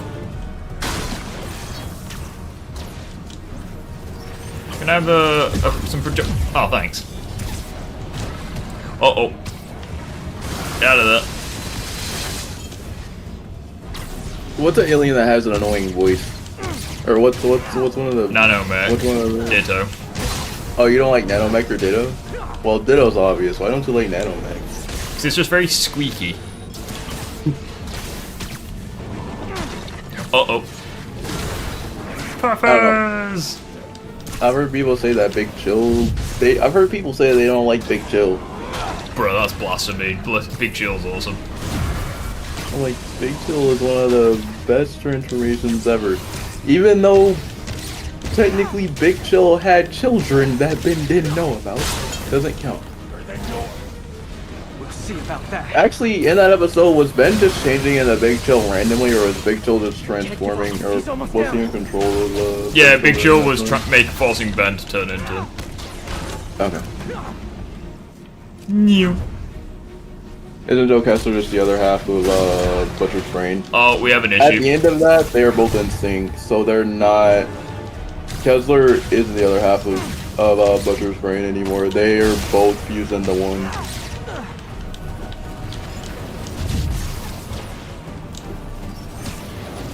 Because Kessler is Butcher's side that hates suits, like just full on hates them. Uh-oh.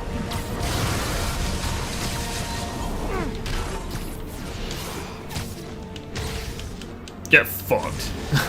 That punch. Yeah, Ditto's voice is annoying. Yeah.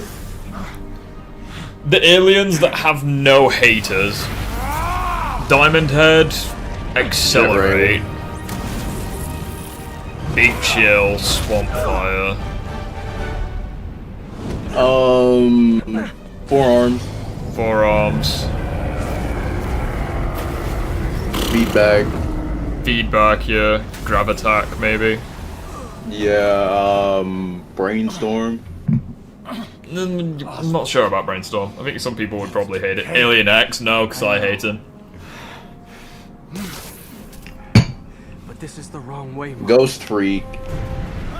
Ben Wolf, Ben Mummy. I'm not too sure about that. I think there's only a small handful. I think we've listed them all though. Yeah. Oh, here he is. Useless. Humongousaur. I also don't like Humongousaur. Actually, who do you think is Ben's favorite alien? Well, Ben's favorite is definitely Humongousaur, because he's like the most used alien. Shut up, Sharktopus. No one... Loads of people hate Ditto. My only question is, why does he use Will Stress and Nevermind? Because like, I went back to the Alien Swarm a couple days ago. Yeah, Ben does say that Humongousaur would have loved to toss around Kevin's skull.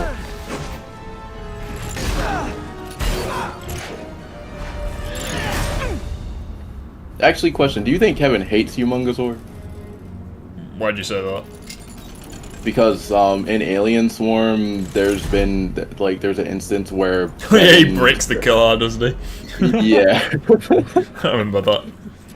Probably. And then after that, like Kevin said that he was building a car for Ben's birthday, and he said that he was gonna drive it. And then Ben said that he wanted to drive it, and after that, Ben casually just says Humongosaur would love to throw this car. Yeah, he definitely definitely hates it. That look on your face. You can't imagine how satisfying it is. From all the Ben 10 series I've seen, my favourites aliens are Heat Blast from Ben 10, Big Chill from Alien Force, Ultimate Echo from Ultimate Alien, and Feedback from Omniverse. That's actually not a bad roster, to be fair. Just imagine what happened if Kevin had the Omnitrix. Well, okay, we'll go through it one by one. So the classic series, what is your favourite alien, Phoenix? For the classic series, Ghost Freak. Hey. See, Ghost Freak's another one that I think's kind of overrated. I would not worry about him right now. The Queen. See, like, the thing with Ghost Freak is I think he's really good as a villain, I just don't like it when Ben uses him, because, like, he barely taps into his potential. Yeah. And his design is shit when Ben uses him. He literally looks like a dick. I don't know. Here's the thing. I like his design whenever he doesn't have the gray, whenever he's on in his gray form, because, like, when you see him, like, fully, without the cover on, like with just one eye, he looks way better without having the cover on. Yeah, I know. But we rarely ever see him use that. Yeah, so favorite alien from the classic series. Why do you think Ghost Freak? It's been a while. How can I put this? Me watching the classic series, it was originally Heat Blast and Forearms, and sometimes Gray Matter to a point. And then after I see Ghost Freak take over, I was like, okay, this seems really. I was like, okay, he seems really cool. He can go invisible. He can take over people's bodies. See, the classic series is interesting because there's a couple of aliens I really fucking love. Obviously, Forearms was it, because the problem with the classic series is that all of the aliens were peak in it. So, like, Accelerate was the best he's ever been. Same with Forearms. Fuck, that's so annoying. I think my favorite though still has to be Diamond Head. Like, yeah, Diamond Head was just. If there's any alien that felt like he had a character arc, it would be Diamond Head. To live. Yeah. So now going into Alien Force, what do you reckon? Big Chill. There's a reoccurring theme with the aliens you like. But go on, why Big Chill? There was just no something pun about. Okay. Forgive me for the pun, but that is a pretty cold take because Big Chill's like one of the fan favorites. There was just something about the way there was just because like at first, how can I put this? Like I like a lot of aliens from Alien Force, but like there was just something about Big Chill that was cool. Fun. Really? That's a cold take there, my friend. Where are you going? I need to find Otto. He has the anti-serum. Oh, I thought you were gonna give me another ice pun. I was gonna. And I would say like this is probably like not even much of a recurring theme for Big Chill. I just feel like Big Chill was hardly utilized. Mm-hmm. Peter helped build those arms, remember? And how can I put this? He has the ability to freeze a whole entire city if he wanted to, I think, right? Something like that, yeah. Yeah, there was that too. Tiger. Classic series Diamond. Yeah, I'm glad to see that someone else loves Diamond Head. See, Bankai, that's an interesting one that you mentioned, Chroma Stone, because he's one that's like rapidly become one of my favorites. See, like, I think my favorite three from Alien Force would definitely be Chroma Stone, Big Chill. Like, they're really good. But no, my favorite is still Swampfire. Like, he's just the GOAT for Alien Force. No. I would have to say, like, another good alien from Alien Force, even though, like... No, that's not it. It's risky, because, like, I like Wrath just based off of, like, one scene.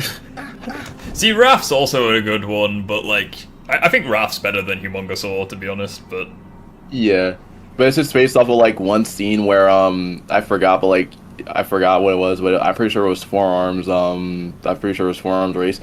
He flat out ate a baby. Pause, where everybody says this is weird. Yeah. Literally into his stomach, threatened to commit war and kill him, and was like... And Raph just hits different. he was pretty much like, okay, you try to eat beef, you try to do this again, I will start a war. But yeah, Big Chill being your favorite, that's a pretty cold take. Yeah. What about Ultimate Alien? Ultimate Echo. Well, hold on. Let's go through this one by one. So, of the 5 new aliens that were introduced, what was your favorite out of those 5? The Andromeda aliens, I'm pretty sure they are. Let me think. Yeah, what was your favorite Andromeda alien? Chat. Please proceed to Chelsea ASAP. That I'm not sure. Cause like, I mean, my favorite is Energy. Man, I gotta change this number. I mean, NRG is cool, but like, I don't mind NRG. I just feel like there should have been more. I really do like. I like Armadillo. Yeah, Armadillo is really good as well. I think Dang. yeah, I just think Energy is really cool because like obviously he's really fucking strong, but also if you free him from the suit, he's just like a radioactive god kind of thing. It's pretty cool. Yeah. Yeah. Now for the Ultimate Aliens. Oh, this is easy. I like Ultimate Echo. Yeah, Ultimate Echo is pretty much the goat. Yeah, there really is. It really is just that simple. Ultimate Echo. Right, like, go on. Right, let's go then, chat. Let's save every the single city. transformation. Like, I got every single like ultimate form. Ultimate Swampfire, I liked that first. I was like, okay, so yeah, I don't really like this transformation. He went from being a plant to a mushroom. I think Ultimate Swampfire gets too much hate, but yeah, I agree. He's just not as good as whatchamacallit. Yeah. And then after that, I'm looking at Ultimate Echo, and I'm like, Echo went from being tiny to being full on, like, being able to actually shoot discs out of his body to actually... Like, that's how broken Ultimate Echo is. Like, you know how... Okay, so, you know Echo can pretty much just use his, can pretty much just create sound by using his mouth, right? Yeah. Ultimate Echo can't do that. Yeah, he just does it, like, out of his discs. Yeah, like, that's like a psychokinetic link. And you should check out Doug Walker's views on the Tobey Maguire movies. Baby! Oh, like yes, there it is. Walking beautiful, that suit is. And then I really don't want to count Omniverse, because, I mean, Omniverse, let's be honest, it's between Feedback and Gravitac. Yeah, like the others were kind feedback. Yeah, it's between Feedback or Gravitac. Feedback, obviously, just because, has ever felt that powerful before. The Iron Spider. Not quite. It's not quite the Iron Spider.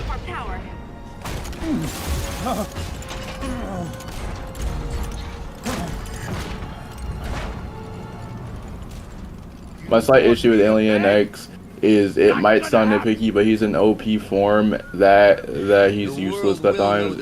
If that makes sense. Before they mop you off the It does make a lot of sense, but at the same time, you have to know that Ben couldn't control him. Tell them what you did. I never. Everything you have is built on lies. Lies.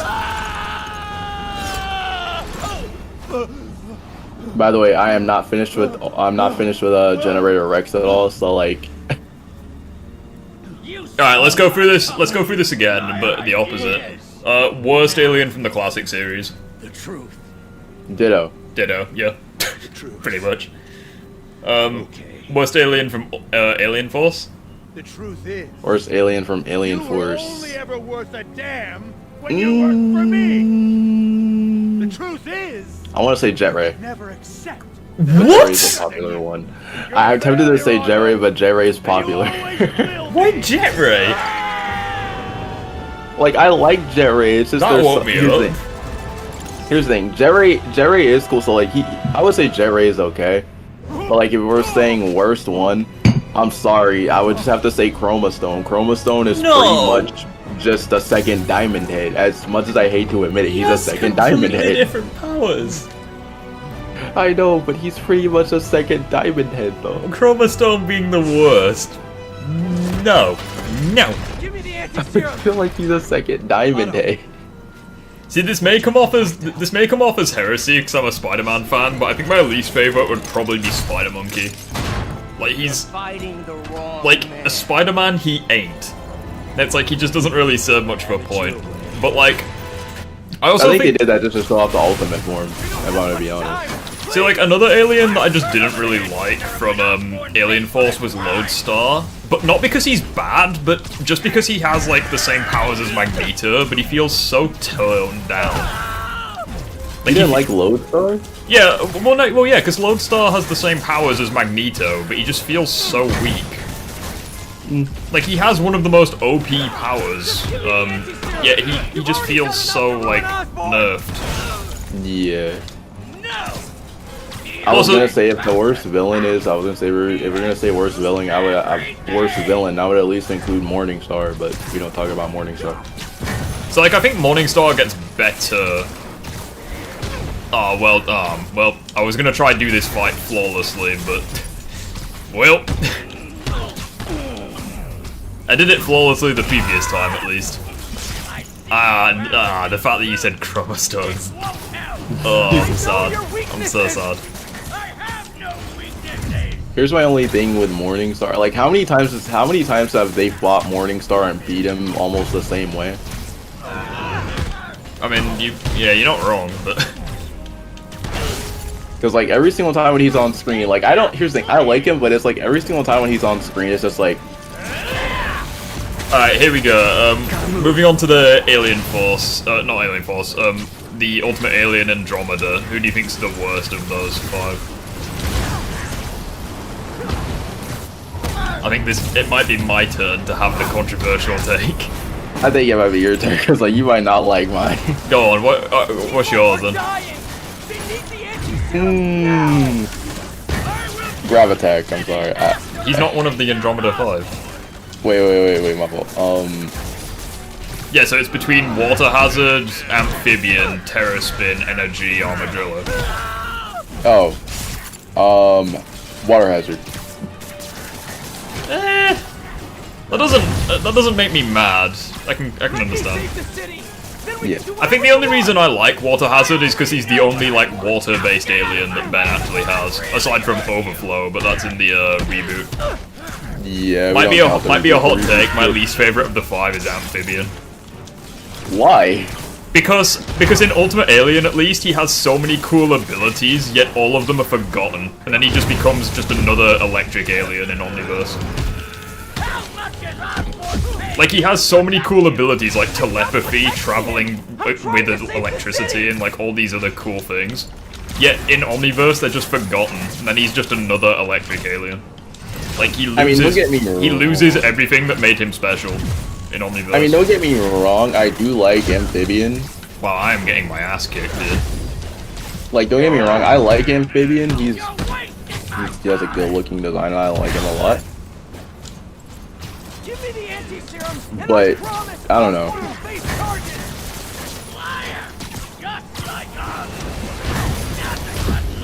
Oh. Okay, Shock Squash actually makes sense. Why Shock Squatch? What the feck is happening here? Alright, worst Ultimate Alien. Ultimate Swampfire. You better not say who I think you're gonna say. Ultimate Swampfire. Oh, thanks. Okay, well, on one hand I'm relieved because I thought you were gonna say Cannonbolt, but now I'm sad because she said Swampfire, so. Bruh. I mean, Ultimate Swampfire, like, you compare his form, I'm sorry, to me... He literally, in his first ever episode, or like, he Kamehamehas Vilgax, like... I mean, yeah, that is interesting, but like, at the same time, though, it's like...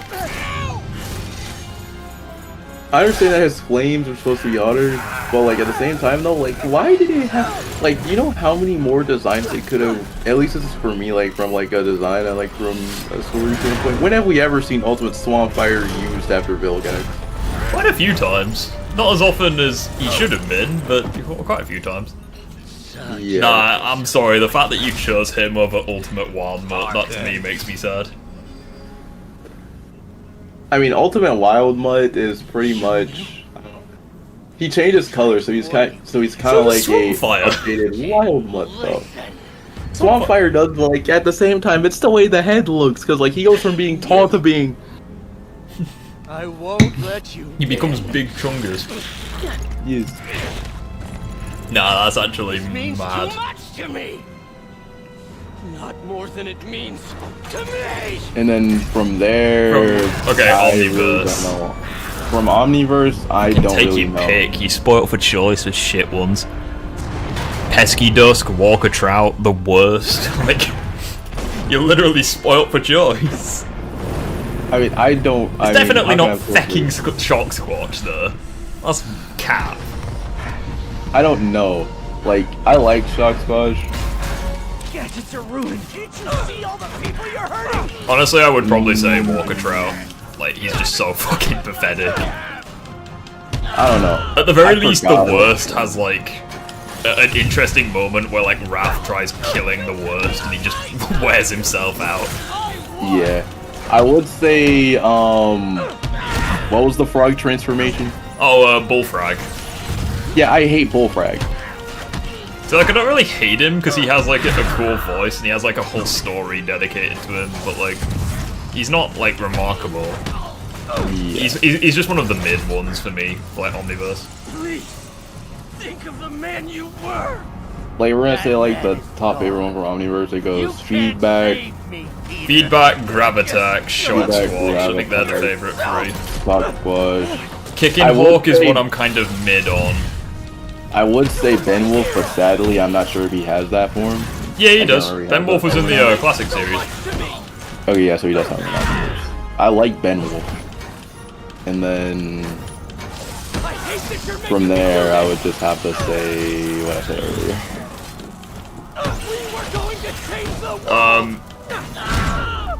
Yeah, Kicking Hawk was awesome, but just kind of like more of the same at that point. Yeah. And then after that, like, I wouldn't want to say it. I'm sorry, I'm not gonna count this. I'm not counting any alien from the reboot. Astrodactyl. Oh, Astrodactyl is an alien I don't like. He's just a shit jet ray. Yeah. Well, I didn't do the fight flawlessly, but actually, I tried to do this fight on base ultimate, right? Let's just say that there was an animation or a counter that I had no idea that Ott could even do until I tried charging him.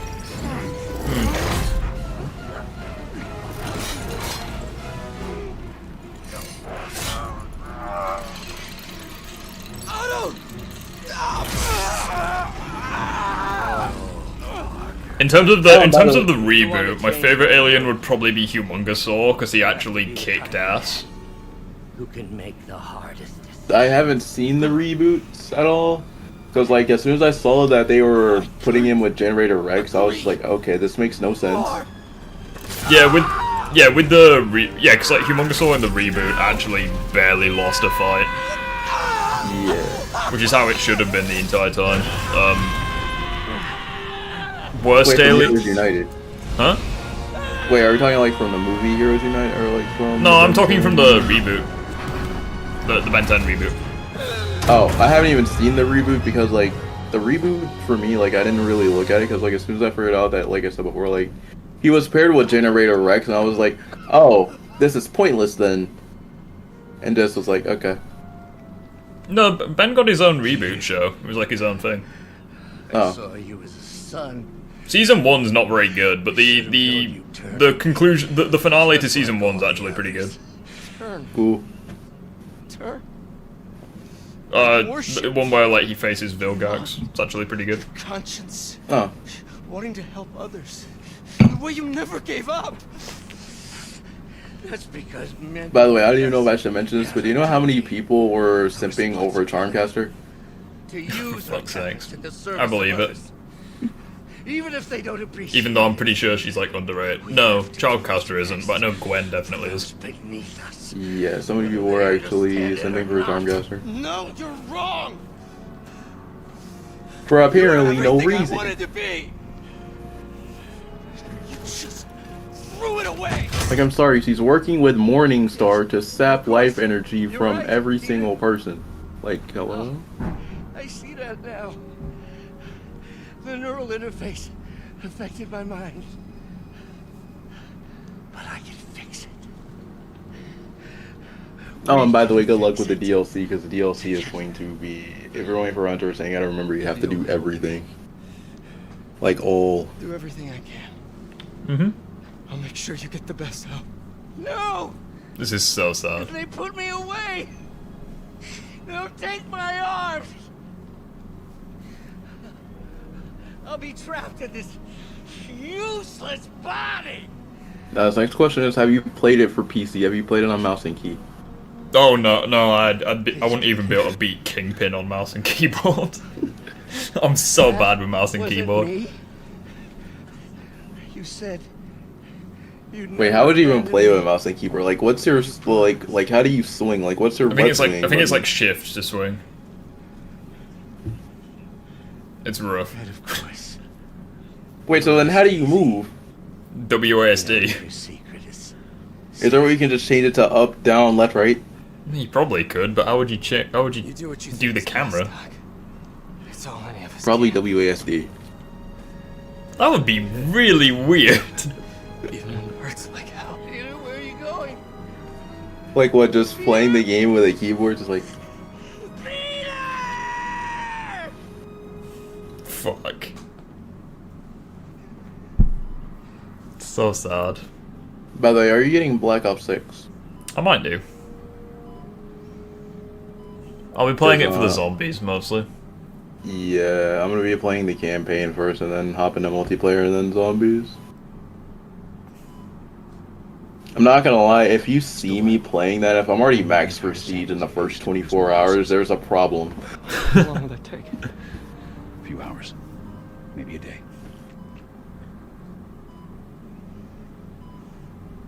What if we use it to Like, cure there will someone be a now? problem if I'm at least already at max prestige.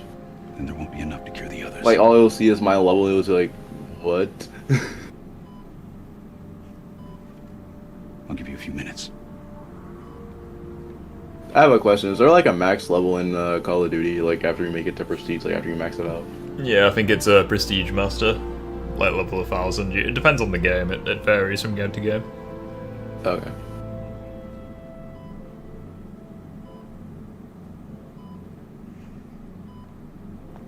You're gonna be okay, ma'am. And yes, I will be playing the campaign on veteran or realistic. I'm sorry, I'm a psycho. I want to see my nephew. Rift. Fuck. God damn it. Did you ever play the campaign? Which one? I never want you to For COD. Which one? Any of them. Yeah, I've played a few. And Have you ever played it on? Did you play them on veteran? No, never. That's just insane. What about realistic? I don't know what to do. No, it's mostly the normal difficulty. I was gonna say, I saw one person play the whole entire game on realistic, and I think my friend told me this.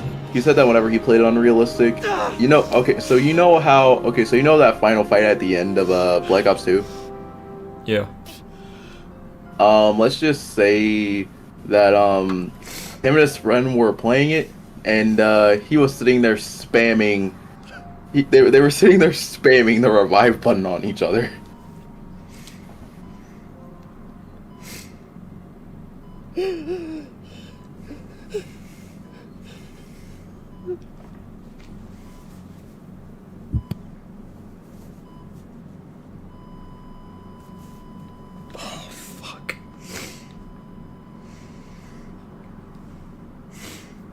Man, sometimes that gets me and sometimes it doesn't. Wow. Fuck.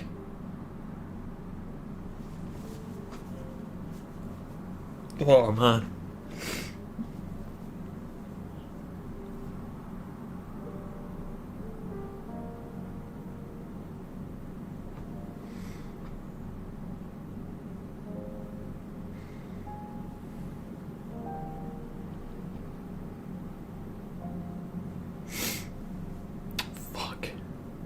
I literally came back in the most heartbreaking moment. Oh god, I don't know why it got me this time. I've literally done it. I've beaten the game. That's what makes this game so good. I've beaten the game, like, I'm pretty sure I did this like 3 times back to back without crying, and now it just got me this time. That's saying it's good, because somehow it got you. Oh, fuck. At least compared to MCU, no matter how many times I watch that film, I don't cry at Meg. Yeah, there are some times where I even... Especially with the knowledge that, she dies. No, with the knowledge that, the OG Uncle Ben actor, he passed away, it's like, you know the scene where Sandman, where Peter forgives Sandman, it's like that gets me now. Yeah, because you just realize he's gone. Yeah, it's the same thing with the Darth Vader scene now. I actually watched Return of the Jedi recently, and I saw, like, Vader's death, and now I'm just realizing he's gone. Editor. Congrats. Thank you. I knew you could do it. I mean, that was me with The Last of Us 2 for like the first week. Last of Us 2 is a different story, but... Bro, if you want a film that'll make you cry, try Schindler's List.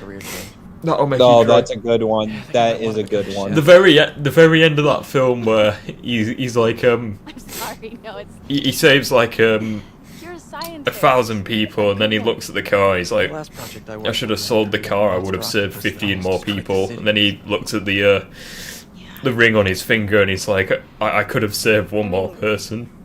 You do make a hell of a chicken. Yeah, that gets you really bad. I do. Still looking at my dumplings.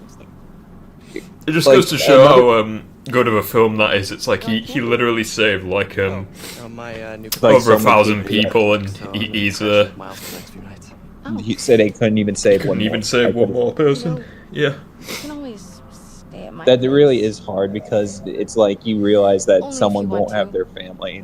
Like husbands won't be with their wives, wives won't be with their husbands, children won't be with their parents, and parents won't have their children. That's how bad it is. Yeah, it's fuck, that's the hard part about Herc. Yeah, shit like that, it affects you a lot more when you get older. You notice it a lot more. You know what the worst part is? It's like you don't want recognition, you don't want anything from it. You just want to see people alive and happy.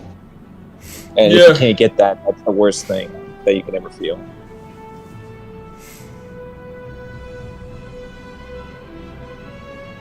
There's very few things that actually does make me cry, but there's a couple. Fuck this guy. It's like Spider-Man 2 still makes me cry. Not the film, Like- the game. Like the game. I mean, the game tried. Like depending on my mood, when Peter removes the symbiote, that sometimes gets me.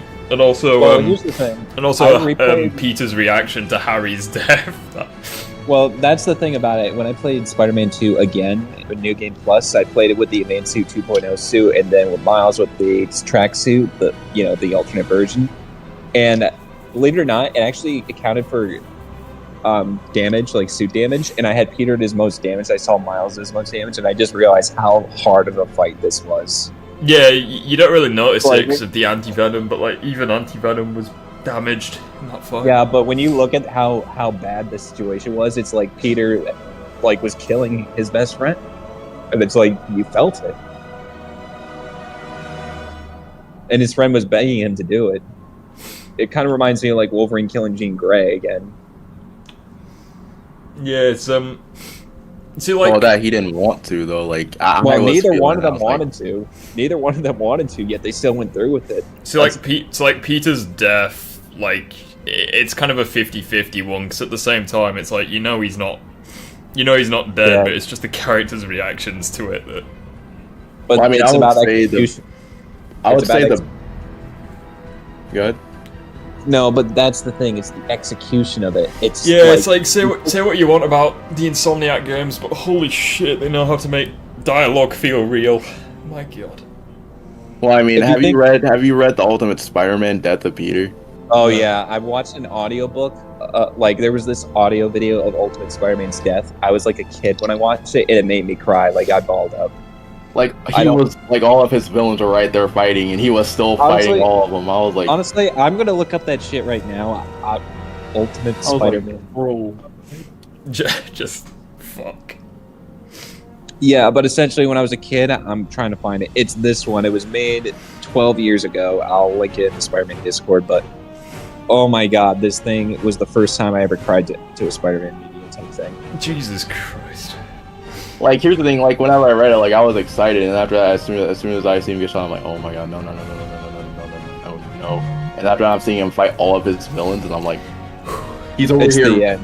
He's over here jumping. He sacrifices himself. Well, and he sacrificed himself just to kill Goblin. And I was like, oh wait. And I was like, oh wait a minute. Yeah, I just actually. Listen, I watched this video when I was a kid 12 years ago, and it balled me. And like, yeah, now that I've played both games back to back, I can say with certainty this ending ending for me is better than Arkham Knight's. But Arkham Knight, Batman doesn't they are lose really anything. good though. But that's the thing about it, is that Batman doesn't lose anything in Arkham Knight outside of his identity. I mean, we thought he lost his identity until non-canon. Hey, waffle. Fuck. Hey, so Pete, yeah. Well, the thing about Knight, I know you haven't watched the Nightfall Protocol Rift, but the whole idea is that no one knows that Batman's dead. Yeah, he's like the Grim Reaper now, or like, you know, ever hear those stories where the man who stole money and became the Headless Horseman? He becomes sort of like that. He becomes like that Grim Reaper type where everyone thinks he's dead, but when they see a phantom of him with the fear toxin, that's what people remember him as. Yeah. A new myth, a new fear, because everyone's scared that this is Batman come back from the dead. Wow. That's how good it is. But it's not nowhere near this, because Batman doesn't lose anything. He just evolves. Yeah, it's rough. Like, you could argue Arkham Origin gets you better, but even then it fakes you out with Alfred's death. Yeah, the trailer for Arkham Origins got me. I could see, like, the thing that I fuck. The thing that I really like doing with, like, my YouTube shorts, for example, is I like making the most out of editing to try and, like, put two scenes together that don't go together, but it makes it hit harder. So whenever, like, for example, the recent ones, I like trying to, I don't go out of my way to make people cry with them, but I think if that's something that is achieved, then I think I've done a good job, because it's like the fucking the Batman Arkham Origins one was just so good. The dialogue between Batman and Alfred. Just like, don't add me to the weight you carry. Actually, have you guys seen the trailer for Origins? With Deathstroke and Batman. I don't know why that trailer got me. Also, have you seen the story trailer? Because it actually gets the idea. Bad time. Hey, said? Yeah, I'm still here. What? You said I didn't know. Origins trailer. Yeah, the story trailer where he goes into, I am the reason the criminals breathe usually when the sun rises, and it just goes into the emotion of, hey, I am the only one standing between this city and oblivion. Yeah. Like, that really gets you. The idea that Batman will die for it all. Yeah, it's wow.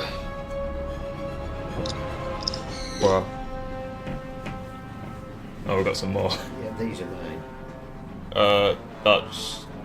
That's mine. They're yours. Well, yours are a different colour, because mine are black and yours are... No, what it is your mum's been buying me some new ones, and so...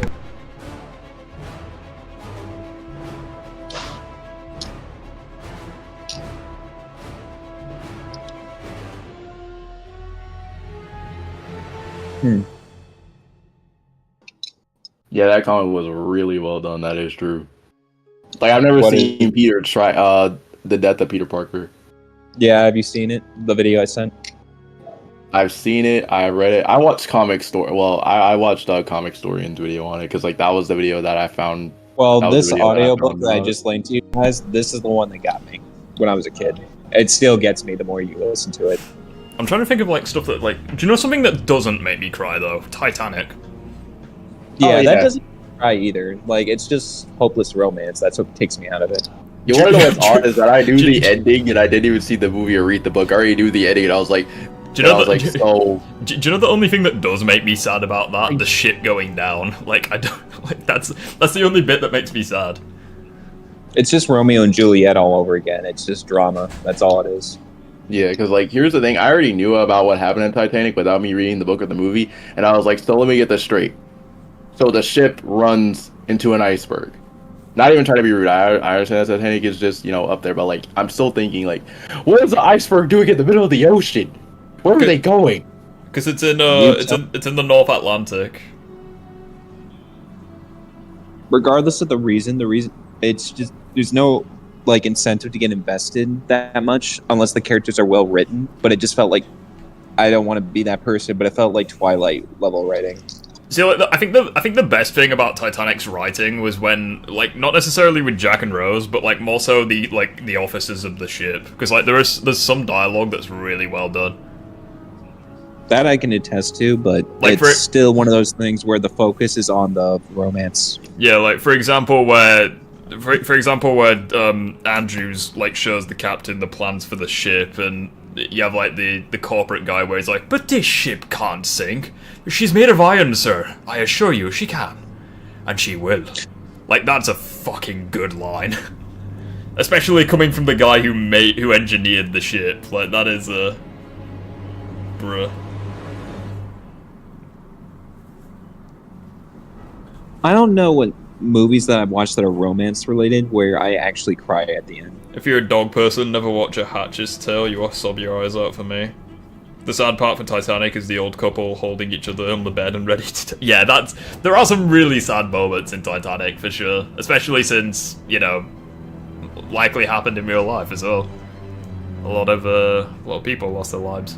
Well, I'm not sure if you guys watched it, but have you seen, like, the day 9/11 hit Marvel Universe? No.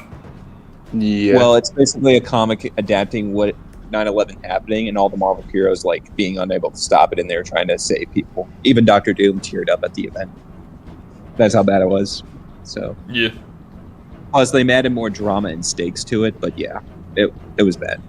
Like, you know, it made you cry a little bit. So. Yeah, there's definitely a couple of things that really, really that are very sad, admittedly, but. Just kind of depends. Yeah, it's like there's moments in Spider-Man 2 that makes me sad, but I mean, here's a question: what's a movie that makes you is trying to make you sad but doesn't make you sad? Like, it's pathetic at doing it. A movie that tries to make I cry at seeing the puppy's death in John Wick. I mean, that's typical. Like, that's because you like animals, though. It's not like intending on being sad. A film that tries making you sad but doesn't. I guess No Way Home, yeah.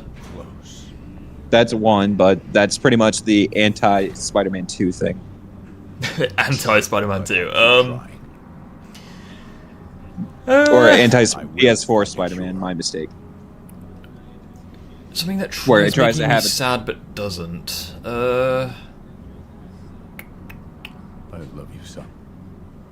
I don't know. Oh, so now it's I don't know, because like whenever. So this is interesting.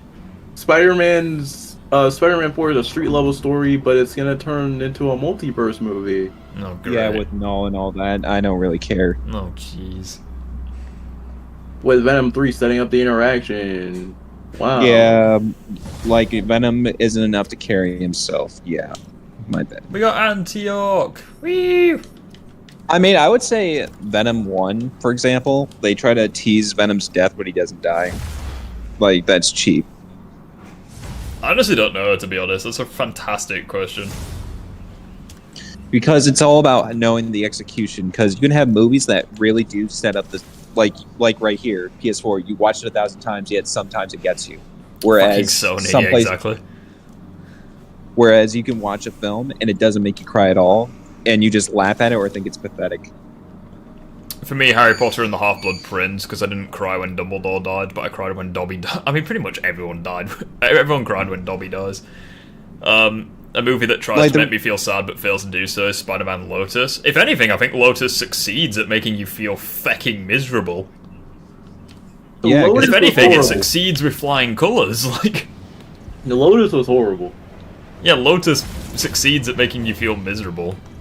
The only good thing about Spider-Man Lotus was bad. probably the start of the movie, and that's the first 23 minutes. After that, it's just horrible.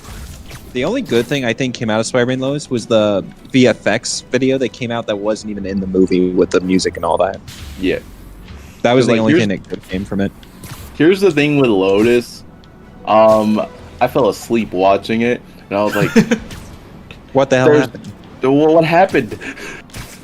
The only thing that I remember was like 23 minutes of everything that happened, which you've seen the first 23 minutes of Lotus, right? I've seen all of Lotus, and trust me when I tell you, I was like half awake, like I was half paying attention throughout the entire time because I was playing a game while it's going off. Yeah, I was like, so when do we get to see Spider-Man fight anybody? And then when you see him fight Goblin, it's pathetic. Like, I say Peter's Web does a better job, and that's a better fan film. You said it. Yeah, that's about it. Because I saw it, and I talked to my friends about it. They said, "Hey, what do you think of Spider-Man Lotus?" And I said, "The movie is trash." I can't wait. Like, we didn't see like any Spider-Man. Like, did we see I know Spider-Man at all? I know a perfect moment that didn't make me cry, if only a little bit. It's only because I thought about it the more I did. It's Batman v Superman, the Martha moment. Yeah. Oh yeah. Yeah, like, I would feel sad if Batman didn't kill and he was about to kill, but because he killed, that takes me out of it. They're like, I don't really count that because like Superman stopped Batman from killing by saying his mom's name. well, no, my point being is it doesn't make sense that, like, Bruce would kill, like, he wouldn't be affected by that. Like, imagine if every criminal said, my mother's name is Martha. It's like I don't know. It's just one of those things where it would make more sense if Batman was going to kill it in this moment, but changed his entire... I think it's more so the way Clark worded it. It's like, you're letting him kill Martha, save Martha. I think it's like that specific wording that got to him. Yeah. Well, Jen said... Especially since it enrages him more than anything. For Jen, she said it was her. She said it was Harry Potter and the Half-Blood Prince. Yeah, I saw that. Dumbledore died. See, that film's really weird because, like, it's kind of like it's one of the darkest books, but it's one of the most light-hearted films. It's really weird. The reason I didn't cry with Dumbledore's death is because it almost seemed like he wanted it to happen. Yeah, it was part of the plan. I mean, it's still sad, but no. But what I'm saying is, even before I knew the plan, I didn't even read the books or watch the other films. Didn't come out yet. When I watched it, I always felt like Dumbledore was planning it the entire time. Yeah, I read the book, but I didn't make it up to the part where I didn't make it up to the part with Dumbledore's death. Might be a hot take, but I think Snape's memories in Deathly Hallows, I think that's very overrated in terms of emotion. Okay, yeah, that I can agree with. Because like in but that's in the films at least they portray it as like he's a sympathetic, like he's like it's like a tragic but it's like a hero, but like it's a last minute thing. Well, no, but like in the books it's completely different. It's like Dumbledore even calls him out multiple times. He's like, yeah, he's like, you're only doing this. It's like, no, you only want to save Lily, but you're okay letting James and Harry die, and like Dumbledore's literally disgusted with him. Yeah, I would say probably another messed up moment would probably be Flashpoint Batman, or would be Bruce's dad. Would be Bruce's dad seeing his mom turn into the Joker. Well, that wasn't. Yeah, that was tragic. Yeah, but that also makes you really cry because Bruce died. I think the only sad part about that film was when Flash brings Bruce the letter from his dad. Yeah, that was. It's one of the few times we see Batman cry. It's just, it kind of makes you really, like, Batman is like, you're one hell of a messenger. Thank you. That thank you goes a long way. Yeah, especially since Batman, like it's implied that he usually respects Flash, but like, I mean, but Flash... this is like the first acknowledgement. Well, yeah, but also it's like Flash and Batman, they have completely different not only do they have different personalities, they also have like different mentalities about how to do shit. So to see them on the same page, it's. Well, Barry and Bruce are actually mirror images of each other. Both saw their parents basically die in front of them. Only Barry was more positive about it, while Bruce is more negative about it. Well, yeah, like the point that I'm making though is like Batman's like more vicious, more cold, more distant, whereas like Barry and especially Wally West, they're more like light-hearted, comedic. You know, they joke around kind of thing. Which is like, especially in the Justice League show, Batman fucking hates it. Well, he's like, what does he do? He like Flash tears apart the manor. I think there's a scene where like Flash, he's like messing around. And he's like, "What's this do?" And he presses a button on the Batmobile and that's launches a missile. Like Batman's just in his face, like, not helping. But then you have moments where Batman's like, "This all had to have been set off by something," referring to the Justice Lords losing their Flash, and he's like he was the conscience of your group. New.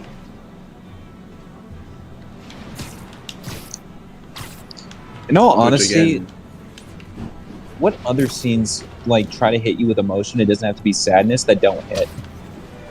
By the way, tomorrow I am going to see Transformers 1. I won't and I'll tell you if it's good or bad, or if you should see it. That's all. So it's like, so it's like a scene. So it's like a scene that hits me. See, this is an interesting one because I think a scene that fails at hitting me with a specific emotion is when Peter removes the black suit in Spider-Man 2. Because I feel as though the game portrays it as like an epic moment, but it just makes me sad. Like, I mean, here's the thing with that. Like, whenever I played it, like I predicted that it was gonna be a fight. Because like I was like, I already knew this was gonna happen. Why am I not surprised? Like I didn't say anything because I was like I was on my phone seeing it, and I was like, I'm looking at it, and I'm like, yeah. Can I say something? Like this is surprising. Yeah, go. I feel like that Toby's like taking off the black suit had more emotion because you had the idea that Toby was reflecting that he's changed and he's willingly removed the suit, whereas like in Sam Peter just felt like he was forced to, or that he was pressured to. That's why I feel like the Toby scene hits more for me, because it's like Peter knows this thing is addicting and it's like painful to remove, both mentally and physically. Well, since we've like basically done the main game, let's have a watch of those scenes. Why not? Fuck it. We'll have a little watch of it together. Oh look, can you share it? Yeah. Free moving black suit. Do you want to watch like the full scene or like the? Well, let's just get to the part with the bell, and then when he removes the suit, once he's done. Well, no, because there's a video where it's like it edit outs all of the bits with Brock, and it just shows you. Like, that one. Yeah. So you want the one where it edits it out? Yeah, it's because Brock really does like. It's the birth of Venom, but this is just Peter we're focusing. Well, the only thing that you really hear is Peter's screams. Well, I mean, like the moment, like before MJ, like the MJ, he hits MJ, and then it cuts to him at the bell tower. That's what I mean. All right. Oh shit! I'm gone too far. No, still gone too far. Hold on.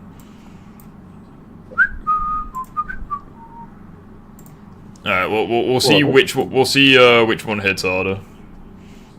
If I can share it. There we go. Not gonna lie, there's a lot of detail in this scene as well. Let me know when you're in.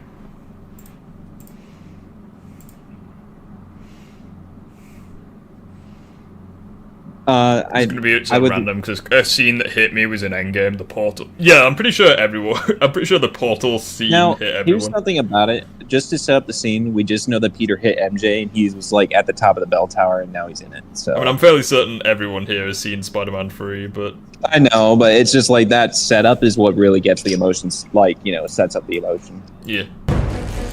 I'm pretty sure as well the what's his face? The Okay. Yeah, that's actually, I found the comment that I remember reading a while ago. Something uncomfortable about this scene I just thought of. Peter is ridiculously strong, and here he is struggling to remove the symbiote from his body with all his strength. Goes to show that if Venom or if any other symbiote covered a human without powers and they should try to take it off, they'd be completely fucked. Yeah, without the bell, even. I mean, with the bell, you probably. But it's like could, Peter but discovered even, that by accident. Well, it's not even just that. Think about it like this: like, if Peter wasn't pulling out Eddie at the end of the film, he probably couldn't even get out of that himself. Hmm.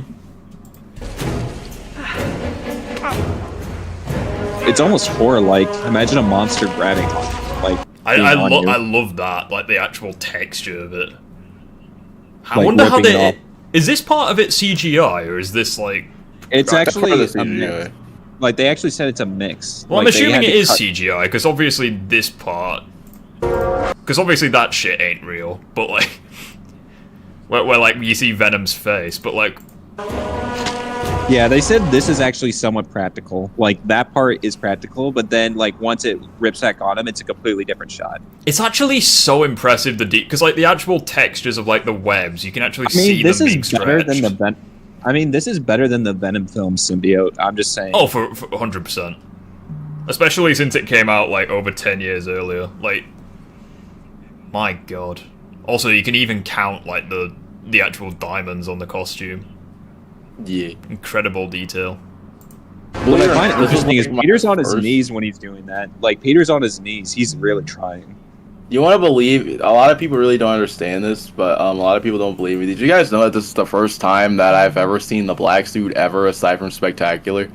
Really? It was actually the same. Yeah, when I was a yeah. kid, Actually, now that I think about it, yeah, this was the first time I saw the black suit. I think it's a great introduction to it. See, as well, the thing I really love about this moment is if you look very, we're like hyper dissecting. He's yanking his hair off. If you guys want us to do this, like send us scenes and we will just hyper fixate on them and just point out every single cool thing about it. If you look at the scene where the actual like the elasticity effect, where like it snaps back to normal, it's a oh shit, let me do that. So Yeah, like that's a different scene. well, no, yeah, like it snaps back and it like almost goes back to mimicking the mask because you can see the gap between the mask and the rest of the suit,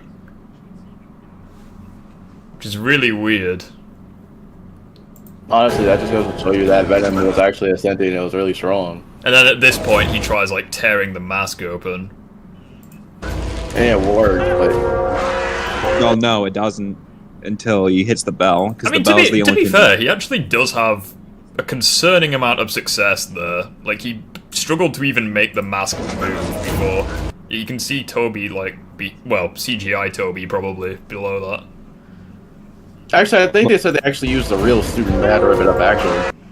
Oh, I can't pause it with good quality. It's so annoying. It always looks blurred. But like, this was such a cool shot, but I can't seem to get it to look good when it's not in motion. Yeah, there we go. That's kind of good, I guess. I didn't realize as well just how much of it goes off of him. It's like all on the Who do you arms think- as well. Who do you think has a better roar? Insomniac's Venom, or Toby's Venom? I think that Toby's Venom is more horror-like, but I think Insom Venom's is more of like a I'm a beast, whereas this one is more like I'm a creature type. Yeah, like, I think the better way I can describe it is like, this thing reminds me of like either the Predator or the Xenomorph. Like, it's like a classic horror kind of creature. Okay. Because I was gonna say like Insom's is more of like you can tell like he was growling at certain points, like especially when you hear at the construction site where like Venom's stalking Peter, like it's like full on like a horror creature, like yeah. It just goes to this looks so well done. Like, I think the horror of Venom here, And then was it done goes back to perfectly. normal in like the entire costume. Yeah, but think of it like this: Sam Raimi clearly didn't understand Venom, but he got enough of his core. Pretty much correctly. nails it. He Yeah, got a lot of it. Like he just like here's the thing. I'm pretty sure he didn't know, and he was like, "Wait a minute." He didn't know much about Venom, but he got the horror aspect. Hear me out, and this could be something that I've just made up. Okay, keep a look on the eyes. Okay, in this shot, so you can see like. Yeah, I've heard you. We're too busy dissecting film scenes. Food can wait.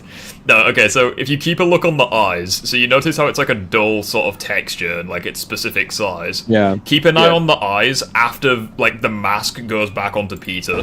I'll pause it on the moment. Oh, I see it. Yeah, I saw it. Yeah. The eyes are Yeah, I see bigger. it. The eyes are bigger and more angry because they stopped there at the texture, but now they go beyond the texture. The eyes are more angry now. Also, they said in this scene Venom was trying to take over Peter. Also, the logo looks shiny as well. It could just be the lighting, but that has to be the lighting. Yeah, probably. But like, regardless, the eyes are definitely bigger. Wow. But just keep in mind, everyone who says that Peter couldn't take off the suit himself, Toby couldn't take it off himself either. He needed the bell. Yeah, it's also spectacular needed. I mean, that's also something I really hate. Like, for example, Ultimate Joker in like his video was the first time I heard someone say this, where it's like, oh, in every single classic story, you know, Peter takes it off by himself, but he really doesn't. Like, he needs something to take off the suit. Like, he needs an external force. He can't get it off by Whether it's himself. like the bell or the guidance of Uncle Ben or electricity or something, he needs something. You can make an argument for the Ultimate Venom. Yes, you can make an argument for the Ultimate Venom, which I respect. You can make an argument for that. It's like even in the shitty 2017 show that not many people like, he still needs like Oscorp technology to like remove it. Yeah, he went straight to Norman to say, hey, he needed both of the vultures to get it off of him. Mr. Fantastic took it off. I mean, Mr. Fantastic's like the smartest motherfucker in the universe. Like, wait, but that's Spider Shadow though. That shouldn't count. That was Spider Shadow. Man, Peter, it's so weird. Peter it's so weird when you like watch shit like and you like fully break down a scene. You just know it. You know those clickbait videos where it's like I watched X in like 0.25 speed and I noticed this. Yeah, that's like, what this is like. Yeah, like I sort of assume that it's clickbait, but when you do it yourself, you actually notice shit. It's awesome. It's not. I tried watching that. I saw someone watch the Spider-Man 2 trailer at like 0.025 speed, and I'm like, you notice new things. Like, it's weird. I always assumed those videos were clickbait, but like no. I always assumed they were too, and after that, I started doing it. I was like, wait a minute. See, this is something that I'm confused about. Is this That's practical? So they say they mix practical and CGI, which is what I love. Why I love this scene. You can practically blend the two.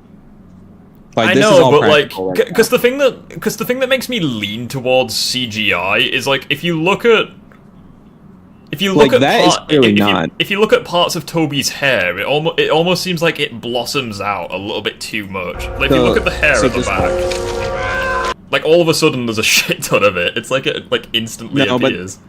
But that part is CGI right there. But if you look at him tearing off the mask, that is actually real. Like, it's like the symbiote tendril things. You can clearly see the practical part and the symbiote parts. Because he's like peeling off the physical mask, but that's all CGI when you look at the webbing things. Yeah, like that. See, like it definitely looks like Toby. Like Toby's doing that, but.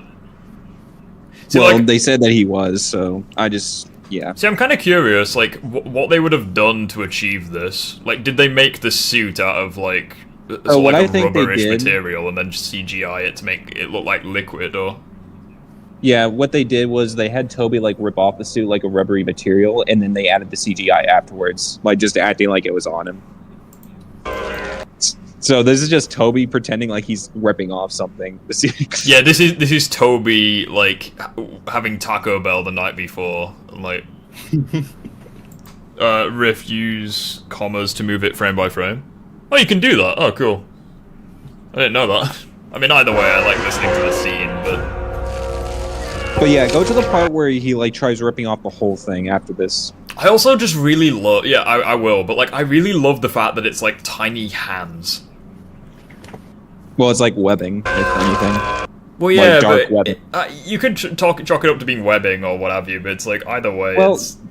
Well, in a way, when I was a kid, I thought that the black suit was like Peter's opposite, like his darker half. Like the webbing is white, this is black. It was kind of like a yin yang. Like this is his evil side.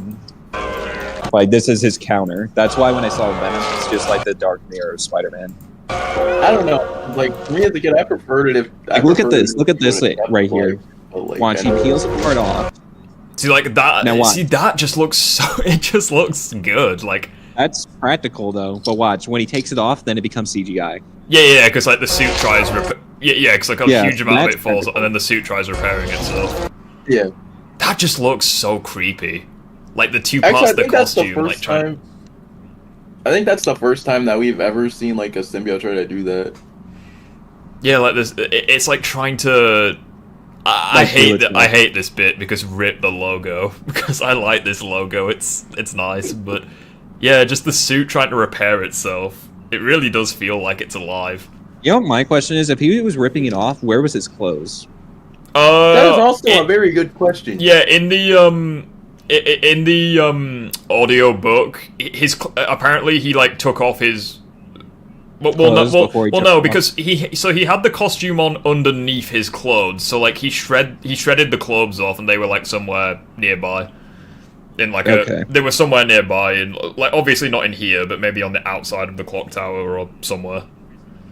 Yeah. It's also really interesting when you look at the audiobook, because you gain more of an insight into Peter's mentality with this shit, because he's like, he's terrified to return back to the clock tower, but he knows he has to do it. Like, even if he has to wear, like, body armor, like, he's, like... Also, can I let you know something? He's they fully actually terrified say that of the this symbiote... thing. So, there is something else about it, too. They say that Peter, in the scene, was actually shielded from the knowledge that, that sound was its weakness to begin with. Like, the symbiote was shielding it from his mind. Well, that's how they did it in the animated series, but did they do it in this film? Well, from what I can remember, they said it was similar. Like, it was shielded it from his weaknesses. Like, it made Peter, like, not want to take it off just as much as he was scared of it. Peter's almost reluctant. Like, as well, just I can't help but really like. Do you remember that? Do you remember that there was like a post on social media a while ago where it was like the original Spider-Man 3 black suit that was on sale, and it just looked so shit. Like it hadn't been preserved very well. It's so weird because this looks so good. Like the detail on everything, especially since the emote. Well, yeah, he's still got the hair gel at this point, but. Man, it's weird. Because, like, obviously, like, that's CGI, but, like, I wonder how much of the rest of the suit is practical.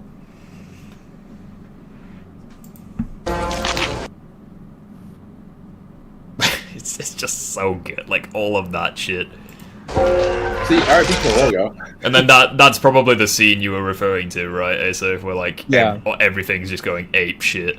Yeah, but that's what I love. This scene is like the representation of trying to get off a demon. Like, it's screaming, it's hollering, yet you're barely able to keep it off you.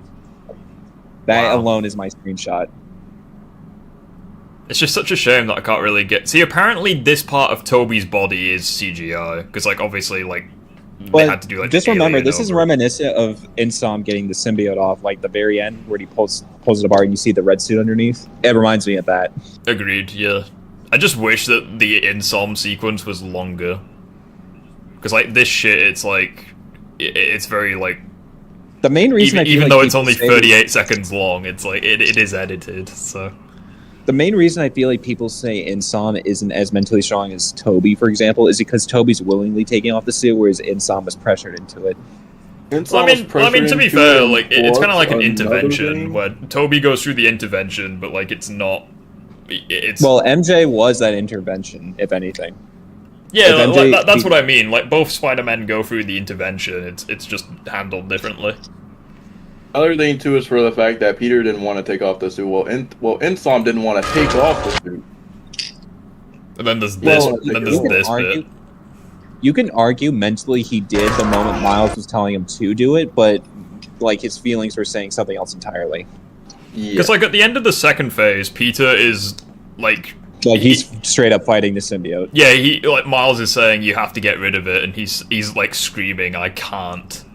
Not, I won't. And then he's like, I can't. So he's, like, fully... Like, his mental state is fucked, but, like, he's still trying to resist it.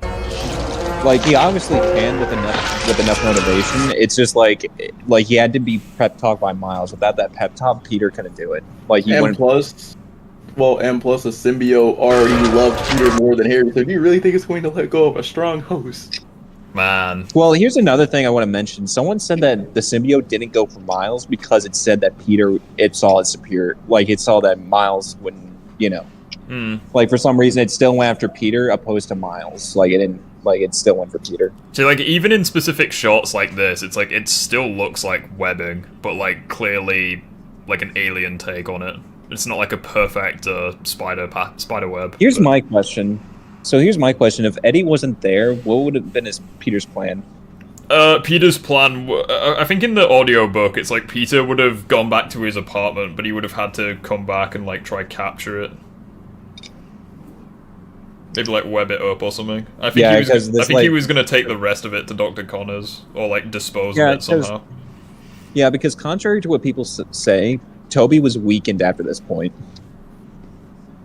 Yeah, it's rough.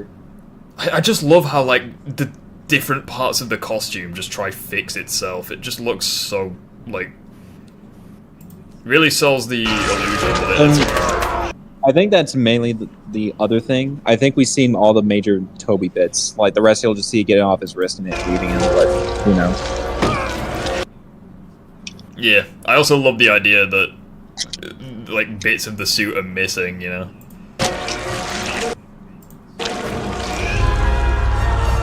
And then that bit where it pretty much willingly leaves him. Fucking terrible. Oh, you have the Venom trailer. I'm not watching the fucking Venom trailer. Watch the Venom trailer. The only thing good about it is Null. That's the only thing good about it. Alright, and now we've got Insom. Oh, hold on, it's at 448. Hold on. Try that again. I gotta charge this thing once.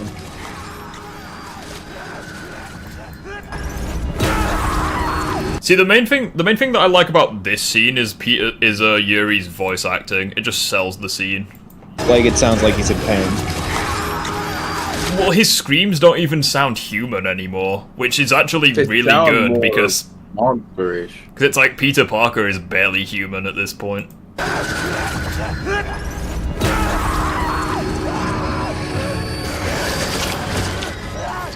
Pete, come on, man. Just focus on me. Plus, I don't think Miles can rip it off him. I think Peter has to. Yeah. Stronger than this. Yeah. You hear me? Which is odd because like this is the moment when Peter's in full control. So it's like you know he's like getting the shit off him. See, I think my least favourite part about this scene is that the advanced suit is on underneath. Well, not necessarily the advanced suit, but I don't like the masks on, because I think it would have been the perfect opportunity to, like, show Peter, like, straining. Yeah, like, see his face, kind of thing. But I feel like the whole point of this is that underneath is the real one. Especially since, so, like, canonically the advanced suit eyes move. The eyes aren't even moving, like, he doesn't even look like he's straining. Well, no, it's actually saying that he's like, his eyes are like wide open, like, as in he's trying to get this off him with all his might. Well, no, but like you know when like Toby's straining, for example, his eyes are like, like fully straining. Because like, we see like, for example, when Insomniac like tries stopping the crane, like his eyes like squint because he's straining. It's different means of straining. There's like one where it's mental strain, the other where it's physical. Like for Toby, it looked more physical. This one, it looks more mental, where it's like you're keeping your eyes open, like because you're just trying to like push through it rather than you're physically straining through it.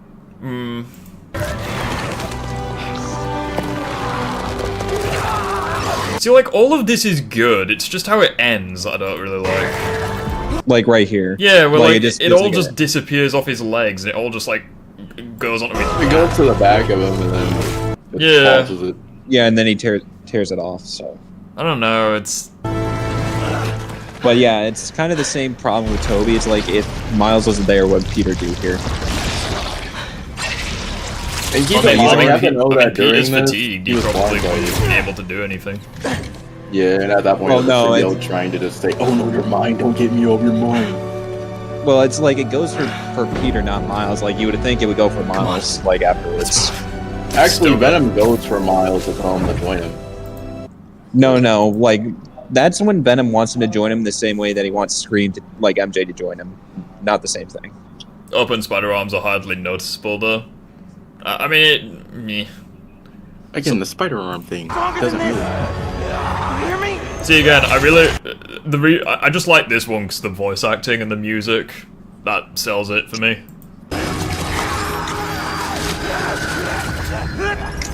Plus, you could say that this symbiote is stronger than the one Toby was dealing with. Oh, 100%. Pete, come on, man. Just... Because, like, this symbiote is way more stronger. Which, again, Insomniac symbiote is stronger than the usual one. They're going to buff every single thing from Bionic. Well, it's not even just that. If you incorporate every single piece of it, this symbiote wouldn't even die into the punch bombs. Yeah. Wow. Like, even if it was separated from its host. Yeah, another thing, too, is that it should have died to grenades, but, you know. Also, it begs the question, Peter was not wearing the mask when he was bonded to the suit, so where the fuck did the mask come from? Actually, it said that the mask was, like, when the symbiote first bonded to him, it absorbed his mask and put it back on his face. So the event suit was already underneath there. Yeah, which actually makes sense, because obviously it created a mask for Harry as well. Or mask, helmet, whatever. We're debating which symbiote takeoff was better. That wasn't how it started. No, we're not debating, we were just comparing the scenes. See, like, again, the thing that makes this scene work for me is, like, the voice acting, the sound design, and the fucking music. Like, for example, when he grabs the suit, listen. Like, listen to the sound. Yeah, like, it actually feels, like, inhuman, which is something that we didn't really see much with the Toby suit, aside from a couple of instances, like, where it tears it open and you can hear the suit, like, screaming. Also, this is something I want to mention in terms of willpower. It's like, which Spider-Man, like, dealt with the worst, like, influence compared to the symbiote?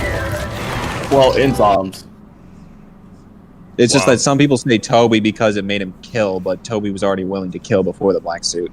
Yeah, Insom's symbiote already had the idea to kill. From Harry, but yeah. Yeah. I think this is probably my favorite. I think this is probably my favorite shot. Also, this is something I want to mention, and I know the comics aren't confirmed to be canon, but the writers for Spider-Man 2 said that Harry's motivations is simple, that he does deprive people of their free will, but he wants to save the world. So it's pretty much the anti-villain, anti-hero / villain of Venom in Spider-Man 2. He just was a villain for, like, when you were playing him. That's all. Yeah, exactly. Pretty much. It's just it is a really cool shot, though. And then the only other thing that we can watch, if I just get it up. This is the last thing, though, and then I'm gonna be going for food. Food. I'm just, the Venom where he's like, food. Yeah.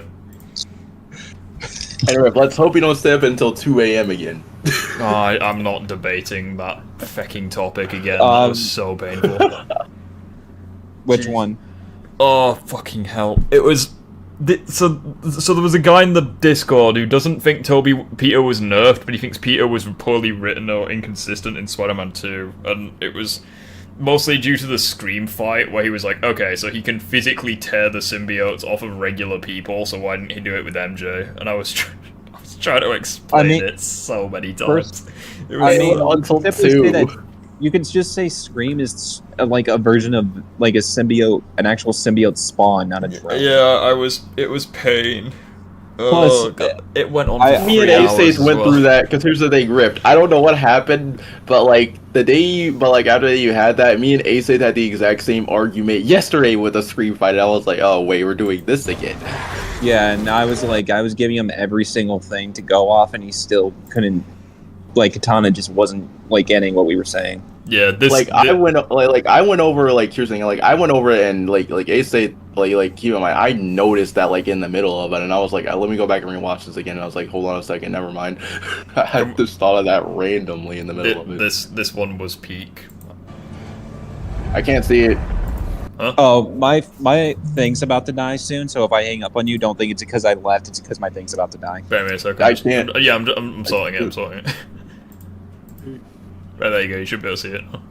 Oh. So what's this for? Oh, anti-venom? Yeah. Come on, Spider-Man. Miles? First of all, a lot of people... Wait, pause it for a second. Okay, so a lot of people are wondering how Lee knows that Peter is, or a lot of people are wondering how Negative knows that Peter's Spider-Man. It's because he was in his head. He's in like, Miles' No. It wasn't just that. He was in Peter's head as well.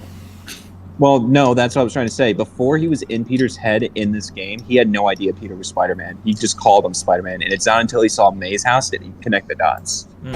Spider-Man, wake up! Exactly, and also, wait, hold up. I'd also like to point out another thing, too, is if you go back and look at the first game, when Lee's escaping, he already had a very crazy suspicion about Peter coming out of his office, so... But he didn't think he was Spider-Man. He didn't think he was Spider-Man, he had, like, a suspicion. Yeah, even when he was in Peter's head to control him, he couldn't, like, figure anything out about Peter, where with Miles he could. You could just simply say that Miles is more mentally vulnerable than Peter. Yeah. Alright, keep going. W detail on the bottom of the boots. Also, love the battle damaged advanced suit. Oh, that's a bit that looks a bit painful. He is flexible. He is flexible.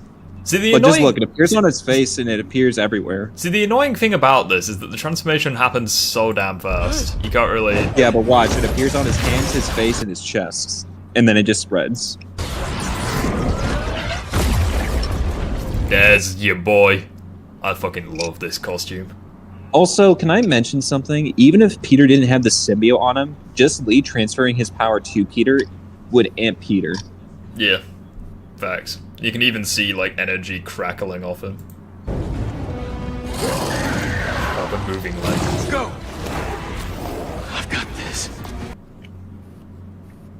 And then he just beats all of them, no diff. Yeah, he just fucking... Just doesn't know about it. All he's feeling is a symbiote storm. He's like, what is this? What he's fantastic. Also, this is something else to mention. They actually hint that anti-venom Peter is stronger than base venom. I don't know how to put that. Okay, I can see how to put that. I can see why. Base venom, I'm still upset that Crisis outscales. I'm still a little bit, upset that Crisis literally said that anti-venom Ensom isn't stronger than Toby, but that's aside the point. Regardless, we're not getting into that conversation. Continue. Yeah. Yeah, I just. My phone's about to die anyway, so I mean, I'm gonna be going soon, anyways. But I know. I just don't think I'm gonna, leave you guys until it dies. Yeah. One shot. What is this? Miles, where did this come from? Lee and I went in your head to clear out the symbiote that's inside. He had to drain his power. Also, people say that this scene props up Miles. It doesn't. He was just acknowledging that he doesn't deserve it. Miles, to be honest, Peter does deserve Miles. He's been through enough shit to get Miles. It's okay. Exactly. Like, the PS4 game was basically Peter at his lowest, and the universe just gave him Miles to help him. Like, the reason why he's saying that is because he's very surprised. He's very impressed. Yeah, that's the thing. Well, it's like Crisis downplays Toby too much. You sure? No, he doesn't. He upplays him. Like, he makes Toby so much stronger than he should. Like, most of the country scaling. Like, I know you guys haven't looked at my thing yet. When you do, get back to me. But it's like he upscales the characters so much. It's like you can clearly tell there's bias behind it. And if you apply the logic he did to the Wolverine character to Toby, then it would be more of an even fight. But he just has double standards. I just think the country level scaling is, if anything, is a low ball because it's not even Thor's best feat in Phase 1. Well, no. Well, it's still a high ball for the Spider-Man because you have to concede that these characters that they chain scale to is stronger than Phase 1 Thor, which there really isn't evidence for when you look at all the context. Well, no, the point that I'm making is like country level scaling. Like, I don't even know how Crisis came to that conclusion, just because you can get Phase 1 Thor to planetary pretty easily. Just put it like this, Rift, and especially when he's enraged, because Thor. There's very few moments where Thor is legit pissed off, but at the end of Phase 1, at the end of the first Thor film, he is legit furious. Yeah, but can I just say this, and I'll make it clear on why? Like, if the Insom scaling is any consolation, like, his highest scalings could be multi-continental level, but I'm not going to rank him that high just because I want him to win. But that's what Crisis does. Well, I mean, the thing with... I mean, yeah, I agree with that, but it's like, you have characters like, what's his face? You have Loki being able to endure attacks from, like, an enraged Thor, and, like, he's or Hulk, yeah. Huh? Yeah, and then Hulk is able to, like, bully him. So it's like, you could get Hulk to that level. The issue for me is, so, like, I've got no issues with Hulk and Thor being, like, planetary, Yeah, but the problem comes down to the fact that you can't necessarily, like I said, look at the scaling that I sent you earlier, but it's just like there's so much inconsistent scaling between Cull and the Hulkbuster and Spider-Man. So it's like, if you look at everything, then so I'll just give a brief overview of like how I feel. So like for example, Hulk in Age of Ultron. My phone's about to die, guys. I got. Okay. It's fine. Just go. I'll be in VC later, anyways. So put your phone on charge and we'll chat then. Oh yeah, I already understand it. Like Cole outscales him. Well, no, the point that I was gonna say with like the Iron Man suit, I don't know if the Iron Man suit like scales above Hulk, but he's able to like take hits from him, and he's able to like dish out a few hits of his own. So like you could probably say that like. I think it should. You should say the Hulkbuster and Hulk are relative. Hulk's maybe a little above because obviously he does cripple the suit. Yeah. Because obviously the new Hulkbuster is an improvement over the original. And then you have Cole scaling to that and Spider-Man scaling to him. They should all be relative to each other. I think that's what you're saying. Well, yeah, I don't think it's unreasonable to think that like Spider-Man, especially in the Iron Spider suit, scales to the Hulkbuster, who scales to Cole. I don't think that's too unreasonable to think. Especially if Spider-Man's actually trying to fuck you up, because obviously, like, he rarely ever does go all out, aside from when he's fighting Goblin. So I don't think it's unreasonable to think that. What are we talking about again? It's mainly just, like, the MCU scaling, like, you know, like the Cull Obsidian, Tom catching a punch from him, so he's, like, insanely strong kind of thing. We were just debating about it earlier. Spider-Man is blatantly around Iron Man's level, no matter how you feel about the scaling. See, like, I don't think he's around, like, Mark 50 and, like, Mark 85. But... he surpasses that because, again, he holds back unconsciously. Well, no, I definitely don't think he's comparable to Iron Man. But he's fuck, it's a tough one. Because, like, obviously, what's his face? Because, you know, Cull Obsidian could also take attacks from... You could take attacks from Drax in Endgame. I don't know how strong Drax is, but it's like Drax could take hits from,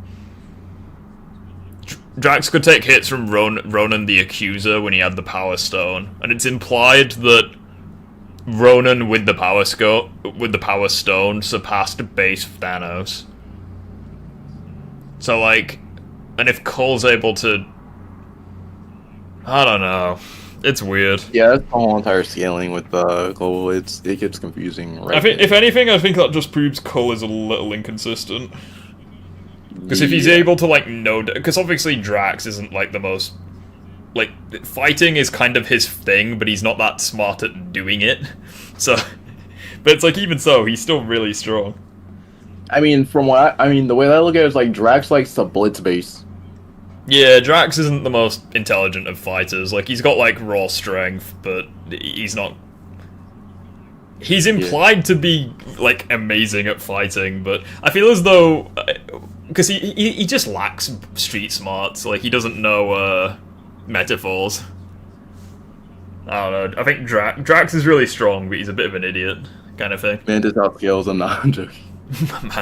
Mantis like puts him to sleep immediately. Iron Man did miles better than Peter against Thanos. Yeah, like Iron Man and Doctor Strange were the only characters who could 1v1 him on Titan. Aside from fucking Nebula, but like, Thanos obviously ain't gonna go all out against Nebula. Fuck, it's a tough one. Like, I'd definitely be interested if you guys joined VC later, because I'd love to keep talking about this, because it's actually pretty interesting. Because, like, I don't want to, like, just wank. Like, I'm prepared to admit, like, say, for example, if Insomniac actually does beat, you know, the live-action Spider-Man now with the new scaling, I'm prepared to admit that I'm wrong, but, like, I just like talking about this and, like, discussing it.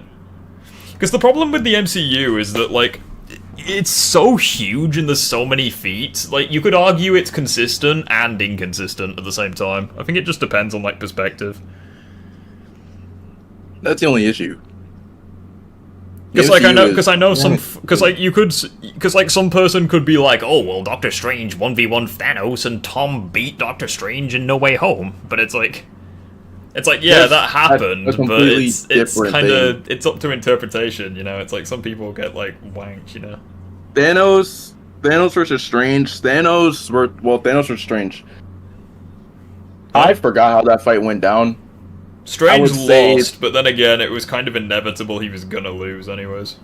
Yeah, and for Spider-Man versus Strange, that could be interpreted as just,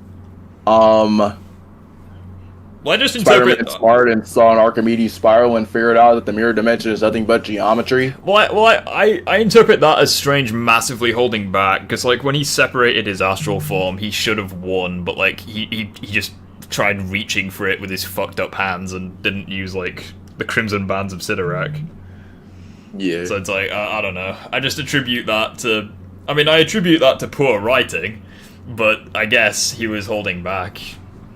But the thing is, though, in that scene, I think it's very clear that his spider sense was working there. Yeah.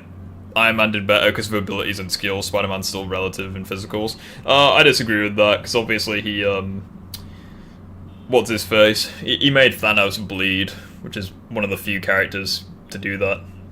Oh, and Rift, I would like to also point out something about that whole entire scene. When Strange separates Spider-Man from his from his physical, when Strange has him go into his astral form, Strange has no idea about Spider Sense in at that moment. All the Spider Sense knows is that Strange is attacking him. Yeah. So, like, that can be chalked up to that. Yeah, that is true. I mean, to be fair, like, yeah, it's just a case of, like, it would be like, if you're saying that Spider-Man's that strong, you should also say that Nebula's that strong, because, like, Nebula stunned Thanos, but she also caught him off guard. Yeah. It's also pretty obvious that none of them directly scale to Thanos, since they all needed to work together to subdue him, and they also needed Mantis to weaken him in order for them to actually match his strength. So it's pretty obvious. That scaling any of them to Thanos, aside from maybe Strange, is kind of dishonest. Yeah, I would say Dormammu probably scales to Thanos, but I mean, you could say with all of the stones, Thanos negs, but obviously he didn't have he only had 4 stones at that point. Yeah. Some people actually think Tom is on the same level of Thanos. Yeah, I think that's bullshit, because obviously, like, all of them needed to work together to match his strength. And even then, they also needed Mantis to basically pump him full of weed to make him chill out. They also needed Star-Lord to stop talking. They were making him more... It was making him more angrier. Yeah, because you got to keep in mind as well, as soon as Thanos broke free from Mantis' control, he instantly overwhelmed all of them, including Spider-Man. That is actually a fair point. He was still staggering him. Well, yeah, but, like, Thanos also just blatantly overpowered Peter with one arm. Like... Yeah. Like, it's... Well, you have to know before that, Star-Lord was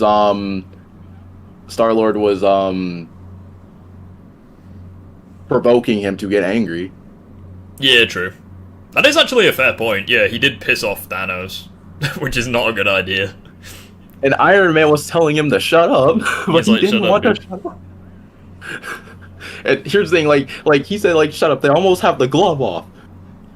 I'm not saying Peter is relative to Thanos, just Iron Man. Yeah, and I disagree with that as well, because, like, they pretty much all needed to work together to, Like, for example, Thanos, not, like, even when Thanos was under Mantis's control, it's like Peter and Iron Man had to work together to tear off the gauntlet, and they still failed.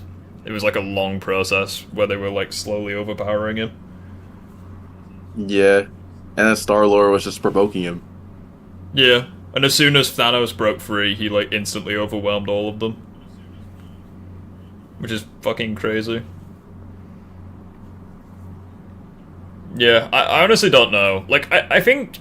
See, like, I'm in the mindset where, like, you can get Spider-Man to that level of strength. Like, if you wanted to say that Spider-Man's planetary, like, fine, but just don't try scale him to Thanos. Like, that's basically where I'm at. That's, like, the cards that I'm playing with, you know? Like, don't scale Peter to Thanos. Just please don't do that. Yeah. Like, if you want to say Peter's outerversal, like, do what you want. Like, I can't stop you, but, like, just don't scale him to Thanos.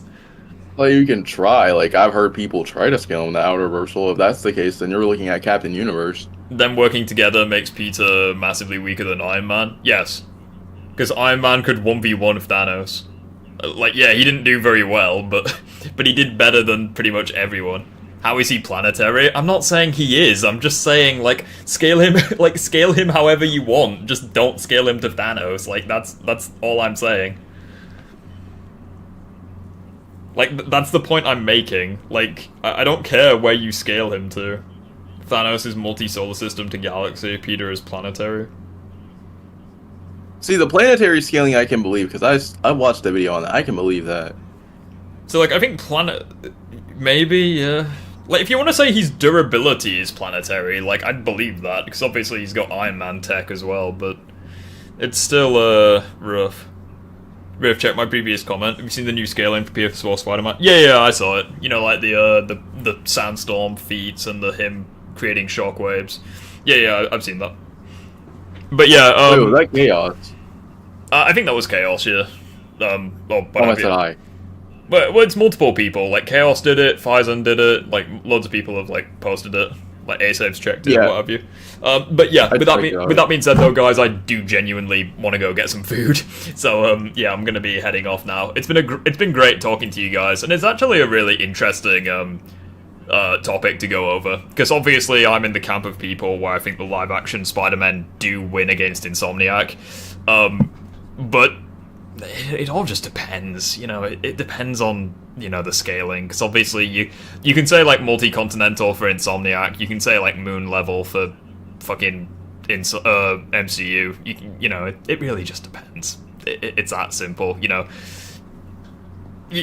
Realistically, yeah, it literally just depends. But anyways, it's been good having you guys here. Thank you very much for the donations, as always. It really means a lot. I'm gonna be chilling in the Discord server later. So, yeah, I'll see you, Phoenix, in a few hours, maybe, or in an hour, or what have you. Yeah. And, yeah, thank you all for joining me, and I will see you all next week. I might do Batman Arkham Asylum next week. I don't know. New City.